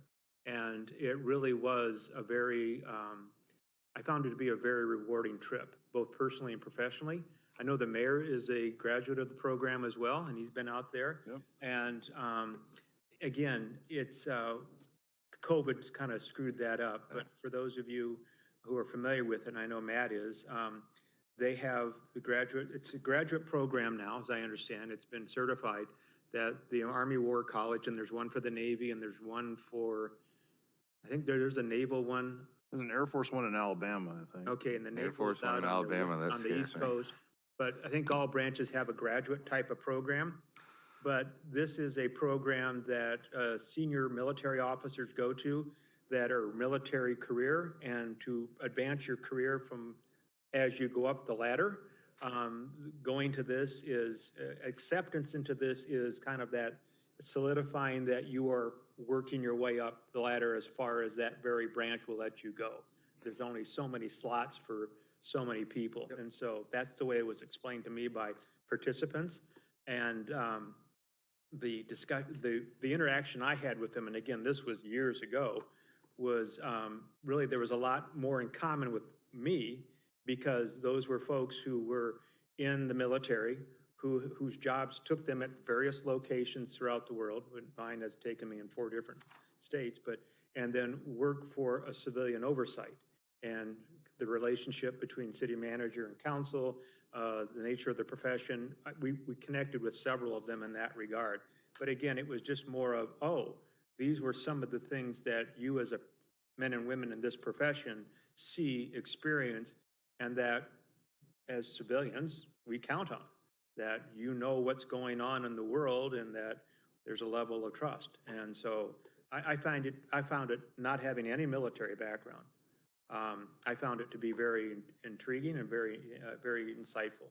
So I thought Curtis might benefit by that as well. Yeah, no, it was just one of those things that stood out to me because I thought it was interesting more than anything. Because, yeah, that's cool. Yeah, they call it the National Security Seminar. It's essentially a week, as they said, a week-long thing. It's at the end of they do a year-long program, so it's right at the very end, right before they graduate. And the civilians are put in with the classes, the different pods, and you're meeting U.S. military, I mean, there are a number of international military that also attend this. And so, potentially you're meeting the next, head of the defenses in a foreign country too. So it is very high level and it's very useful. They bring in guest speakers. The Secretary of Defense at that time was one of our speakers. And then you go to seminars over the lunch hour, and they would tell you all sorts of things that really, they would say, well, here's an article that was in Newsweek recently, and here's really what's behind all of that. And they would have different levels of intelligence and knowledge about those things as civilians that we don't. You'll see it's only $500. So if you're accepted to go, they pay for everything except you have to get yourself out there. Okay. And that's an airfare, and it's out in Carlisle, Pennsylvania. So there's not a real easy way to get there. You typically have to fly into, I think it's where 3 Mile Island was. Yeah. Harrisburg, Pennsylvania, and then they transport you over to Carlisle. And just as a side note, the highlight is the Gettysburg tour. At least it was for me. They give you a military historian. They take you out there for 3 to 4 hours. If the weather's good, you walk the fields and you get the stories and everything. So again, that was just as a highlight, but everything, it kind of sticks out is that, oh, you're sending someone to the War College. It's more of an interactive experience with a segment of our society that is. It's more of a leadership seminar. Yeah. It really is. It's a leadership seminar. So So, other than that, the budget really doesn't change all that much. There are various conferences that we schedule to go to. If there is the, well, it won't happen, yeah, it would happen for the ICMA annual conference. If we have if we're lucky enough to get into having a management fellow, we would have to amend to be able to take that person there. That's one of the requirements as you go through the ICMA group. Other than that, there's really no other major expenses or other issues associated with that department. Is all Curtis's salary paid out of this budget? It's not split between economic, I know we've already been through Right. that budget, I think, but. Yes, it's all through here. Okay. Aaron's is through the economic development, but his role as the assistant city manager, yeah, we just thought it was cleaner to keep it in here. So really under the city manager office umbrella, it's John and I and Curtis technically. Okay. Any questions?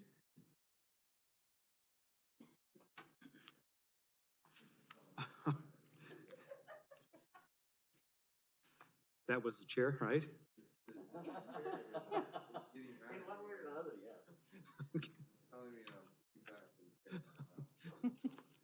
All right. Let's go to government records and finance. Well, that one's mine. So a couple different things. Our COVID impact has actually been relatively low. The one perk of that is we were able to do the work from home relatively seamlessly. Each of my staff has 1 day a week that you have the option to work from home when it works. There's definitely weeks that doesn't work. Budget week is one of those. Audit week is one of those that everybody's hands on deck. But to the extent we're still pretty paper heavy, so a lot of work from home things, when you have a specific task that you could do from home, we allow for that. But otherwise, we've been here the whole time, and no news is good news, right? The one thing I have on the staffing side, the assistant director, Kim Kiesler, is retiring in January, February, early 2023. So this budget is a little bit high on salary because I have a 2-month overlap to try to get a transition plan through with that. So that will go back to a normal level. And then we'll backfill that position if the progression happens as it's planned. The other item that I have is the audit. We are going out for RFP this year. We've had Eide Bailey for 16 years. We were going to do it at the 15-year mark before renewal, but COVID kind of got in the way with that as well. So we will be doing that here in February. So that will come before council with potentially new auditor for this 23 fiscal year, so the audit of the 2022 year. The only other thing that I have in mind is the full year we are moving to the cloud for our financial and payroll systems.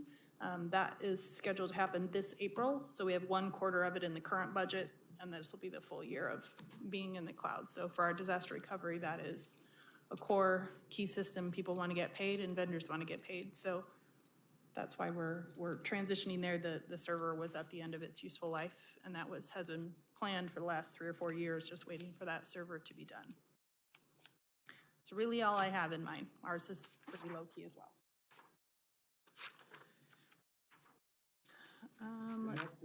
Clerk, yeah. Check we already did.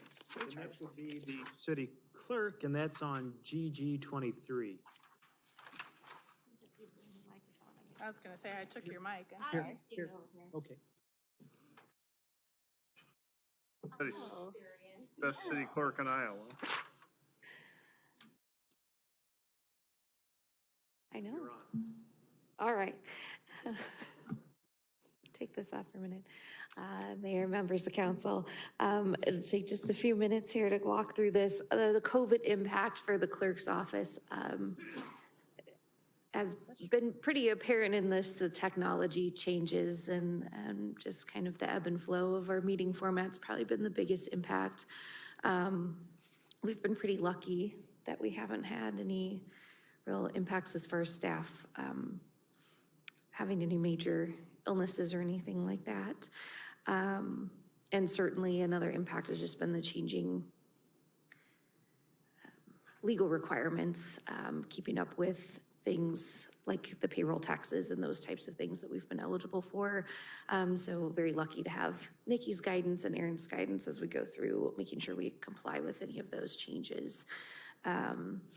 We did transition to using Iowa land records, which is a way to submit our recordings online. So we kind of baby stepped into that, did some trial ones as we went, and now we're submitting all of our recorded documents through the online platform.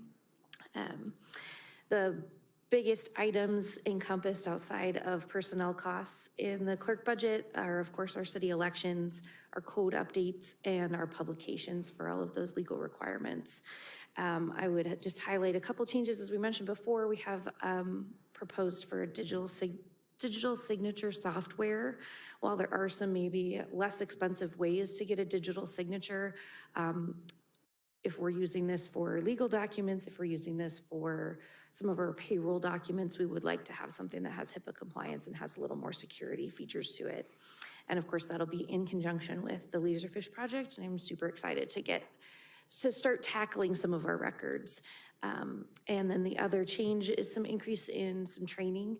Our deputy city clerk has her certified payroll professional designation, and that's something we found really helpful. So we'd like to continue to provide her some funding for continuing education in that area. So,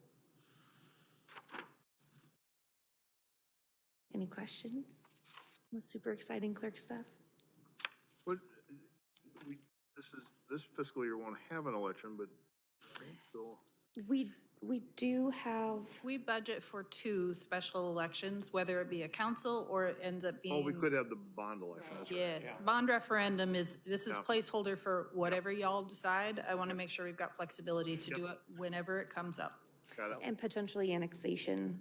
There is always something that it could be. So we allow for a council and or special election that covers the cost. Okay, yep. Let's see. Questions on that? Otherwise, we'll move on.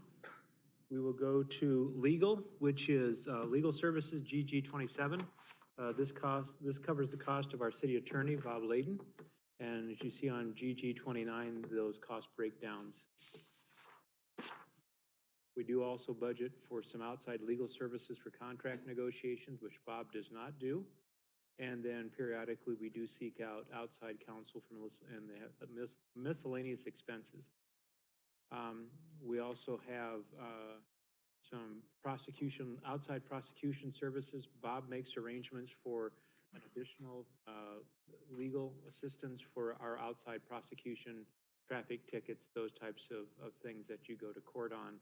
We have other counsel that works through his office that he compensates half of that, and then we compensate the other half.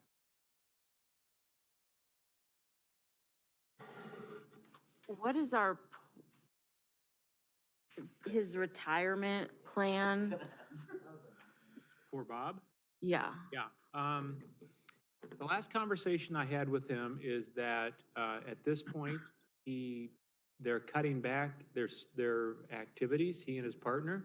They have dropped the city of Johnston, so they're no longer going to be legal counsel for the city of Johnston. They're Altoona and for Urbandale. He still would like to be the city attorney. So at this point, he did not give me any specific date. I've had conversations.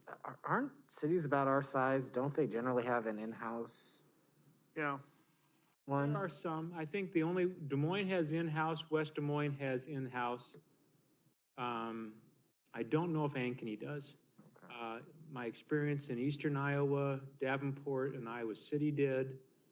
I can't tell you about Dubuque because there's a real cutoff between metro-related cities and then the other Sioux City, Council Bluffs, Waterloo, and then the rest of them kind of fall in that 12 to 25,000.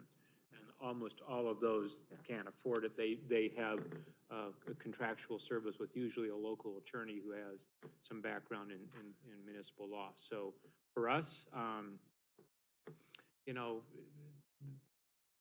I don't know what point would be reasonable for us to have someone come in. You know, Bob is always available, even when he works remotely. He's available on weekends. I was thinking more for When he retires. Well, when he retires, yes. And so I don't know, I'm trying to, how we would measure, you know, bringing somebody on full-time and housing them here, or at least at their, if they were in a law office, that they are ours exclusively, that they're essentially our employee. I think we have, I think this is a very good value for, I mean, and Bob, I mean, we do also have a very good relationship with Allers when things are out of Bob's sweet spot. You know, we bring in Maria Brownell. I think that's been a great addition too. So I think, you know, if we brought this, I think we ride this relationship as long as Bob wants to. And I'm not in any way suggesting getting rid of Bob. Oh, no, I'm but- simply saying, like, for 120,000, you could probably get somebody to come in-house pretty easily. But And at that point, when it becomes an even less option, than that. But consider also, you're gonna have benefits on top of that too. Well, I'm just wondering if we have to do some sort of study like we like to do, like what it would cost to bring this, I mean, so we can be prepared. I mean, I'm sure Bob will give us a lead yes, yeah. time to prepare, but He's told me he will not leave us in the lurches. Yeah. So that's preparation time, yes. And our agreement, is it with him or his firm? His firm. His firm. Because Tim Pearson That's who we is pay. the backup, and so Tim comes once or twice a year when Bob is not available. Okay. So, and again, I appreciate the fact that, yes, at some point, as I've told everybody, we're all going to exit our roles here at some point.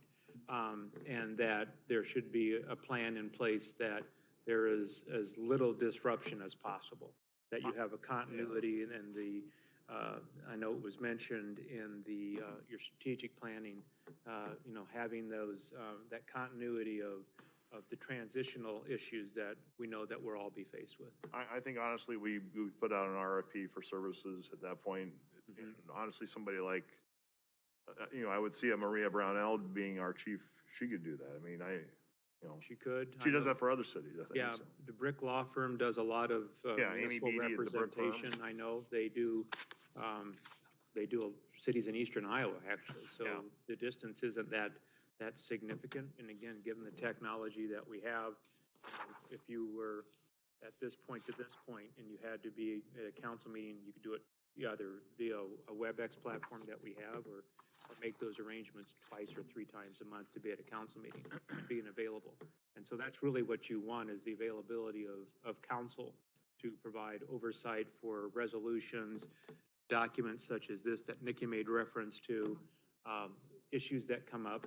You know, and we also, you have to remember that we have ICAP, and so when we get a notice of being sued, all of our legal is covered through ICAP.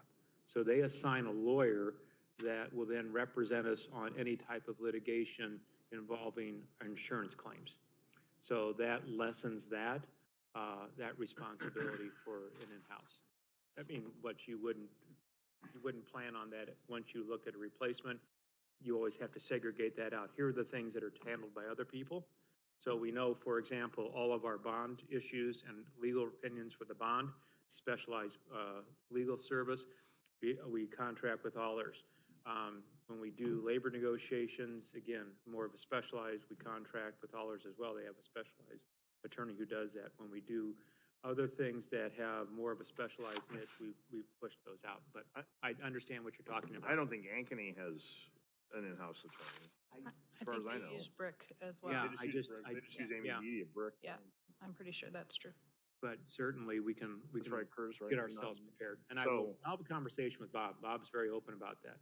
I think even if Bob were to retire today or tomorrow, we would still contract out for the foreseeable future. I mean, Just I having, think we're money ahead of. just having that backup plan known, Yeah. succession plan known. I mean, Yeah.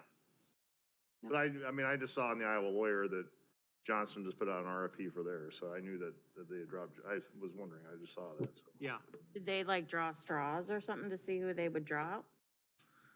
I mean, they're firm. Yeah, like why are, I'm not going to talk out of school too much, but at the same time, Bob said that between he and Tim, when they had their discussion, they're cutting back their practices a bit for their private, they're out of non-city practices they're doing.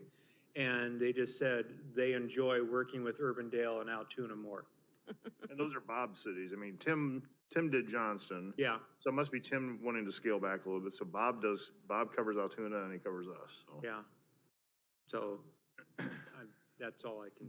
And, you know, And again, they said they were cutting back other parts of their practice. They do a lot of mediation services. Do a lot of divorce work. They do a lot of divorce work. So it's a unique practice they have. They do a lot of family law during the day and a lot of city work by night, so. yeah, It's- you could join. But I understand the question and we'll start making some inquiries.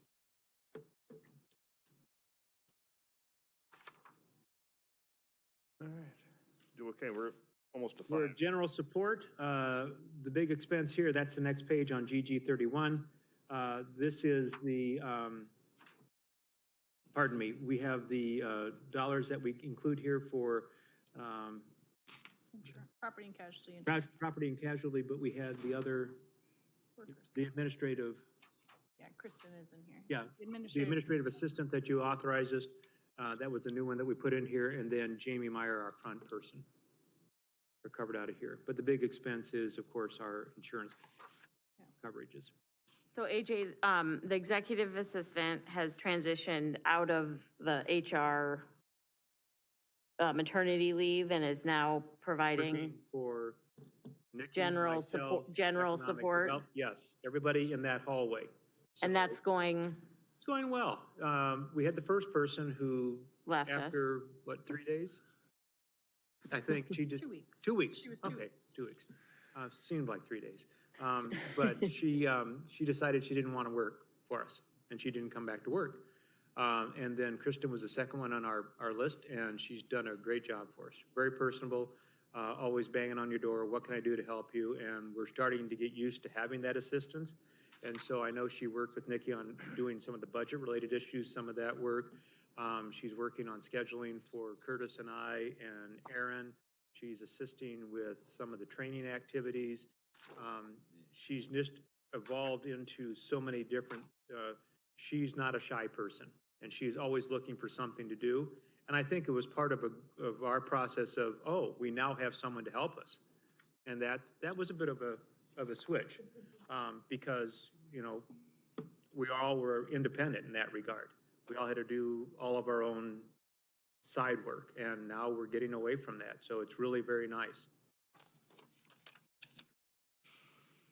The only other thing in that budget that I would point out, there's a security door addition. So that was something that you guys had discussed at the entrance of this hallway. So that is in the building maintenance contribution to do the security door. And then they're changing out the lighting we mentioned about all the videography and pictures and stuff in here, as you can be blinded by the light coming into you right now. Yeah, that affects a lot of the pictures and stuff in here with what we're doing. So there are those 2 items that were added into this budget, because all of the building related stuff is paid for out of general support. So that's why that building contribution for this entire wing is paid for. We're a little over, but let us finish up through the debt, or do you want to? That's up to you guys, because, so we have remaining, we're through general government. We have community services left to cover, debt service, capitals, employee benefits, and lost. You want to do it, what, does it take 30 minutes? We get Monday night. Your next session is on On Monday. Monday. But I wanted to mention before we left today, because we have not brought up ARPA. And ARPA is in the budget, and without any designation whatsoever. So we place the $6 million in the capital budget for a placeholder, because regardless of what you folks decide you want to utilize ARPA for, it has to be segregated and accounted for separately. So placing it in the capital budget at this point in time was just a budgetary move that here it is. When you decide what you want to do with it, then we can pull it out, transfer, do whatever we want to do. But until you make those decisions, and again, I'm looking at now, let's get through the operational budget, and then we'll convene you in February to make some decisions about ARPA. The final federal plan, or final federal rules came out about 2 weeks ago. And so that did change the landscape a bit versus what we were operating under previously. The previous temporary Treasury guidelines, some of the basics stayed the same. You have water, sewer, stormwater, water, broadband infrastructure. Those are things that from a capital standpoint, you have 3 or 4, maybe 5 things you can't do. So those did not change. It was in the middle that changed, and what really changed was that cities were able to, again, we have the entitlement cities and the non-entitlement cities, 50,000 population. For the non-entitlement cities, you could take, for loss of revenue, you could go up to $10 million without proving you had a loss of revenue, essentially.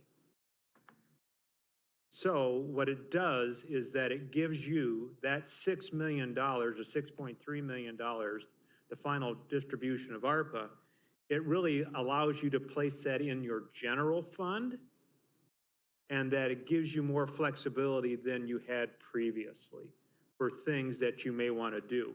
You still have the accountability. So if you have services that you want to purchase, if you want to do certain things, we still have to account for those. So the accountability standpoint still stays in place. You have to be able to prove and to demonstrate what it is you allocated those funds for.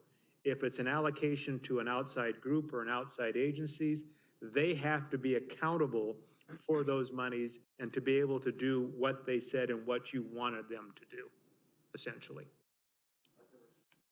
All right. And again, we can get to this Monday. So, but the restrictions would be only whatever would be applicable to a general fund allocation, not any other. General city operations. Okay. So we're gonna dive into that more. It was just like it happened right in the middle of the budget prep stuff. So the way I've structured the document is to provide you ultimate flexibility. If magically in the next 18 months during fiscal 23, you figure out what you want to do with it, it's there and included as a budget item. So I don't have to amend before you could spend. That's the main point. It does not restrict you on how you're going to spend it. We don't know that. So it's in there so that you can spend it if you choose to. If you don't, it stays right there. It's in its own checking account. It's in a capital project because that will roll it forward. It doesn't mean the definition of a special revenue fund, so we had to set it up as capital project fund. Right. And it's its own fund, so it doesn't go anywhere. So that's how we put it in there to make sure that you had flexibility to do that. So I'm hearing we reconvene on Monday to talk through the last remaining 5 items or 6 items. If you want to, because it's, We are at our, it's at, the hard stop I said was at 5 and it's 5 after. You have items that are, several of them are really more, not, that they have they're impact. super important. I understand, they're super important. Let's do it afresh. Yeah. And then. Yeah, and that's then we're fine. not The rushing only it. thing since I handed this piece out to you, I just wanted to tell you what these things were since I was not here this morning. Normally I would have gone through them. So the pile the colored sheets are your actual pages that go in here. I do see that the building maintenance was supposed to be reprinted as well, and it didn't get in the pile. So we'll get that on Monday as well. So the one page that looks like a really big grid, this is our official certification. Really, the back part is the part I wanted to talk through with you, that remember, this is now the 3rd year of max levy rate hearings. We have to do 2 steps. And so this is, other than I haven't written the explanation part, this is what it's gonna show, 5.24% increase in property taxes, because it doesn't include debt service. That's what we're dropping a nickel, or 10 cents down on debt service, net going up on the 411 levy. So it looks high here. This is the one that causes confusion because it doesn't include our entire levy. So I just wanted to give you a copy of that in case people ask about that, of what the heck are you doing? Why are you raising my taxes 5% or not? But that's the piece there. I just wanted to show you what that looks like. the other page that's on there, the one that's in color with the orange across. So this is all of the funds that we budget for. This is the one that we always talk about, what is our percentage of fund balance. So the main focus is that first column is general fund. Our minimum performance guidelines require us to keep 25% of fund balance. So effectively that coincides with, I need to fund 25% of my year before property taxes come in. That's where that 25% comes in, because we don't get paid until October, and I need to pay people the entire first quarter. So we're currently, you can see the 47.99, so that's where we anticipate ending this year. Keep in mind the CARES money came in, so there was an extra $1 million to our general fund budget. So that's why it popped back up. The use of fund balance for the year that we're looking at right now will take us down to just shy of 42%. That's about $790,000 of fund balance usage. Effectively, that's the 27th pay. So I wasn't listening for the first 10 minutes while I was being bowling senior mom this morning. But every one of these budgets has that little blurb in it on salaries. That's why all of them look high, because if the first Friday of the fiscal year, July 1, is a Friday and it's a payday, we end up cyclically with cash 27th pay. So we normally pay 26 pays a year, but the first Friday and the last Friday of the month, we got paid on both of those. Doesn't change anybody's actual earnings, but the cash, we budget on a cash basis. So we have a 27th pay. That's a $750,000 impact to your budget. That doesn't represent any new people or anything. That's just what it looks like. So next year, you'll see that go back. It's back to a 26th pay.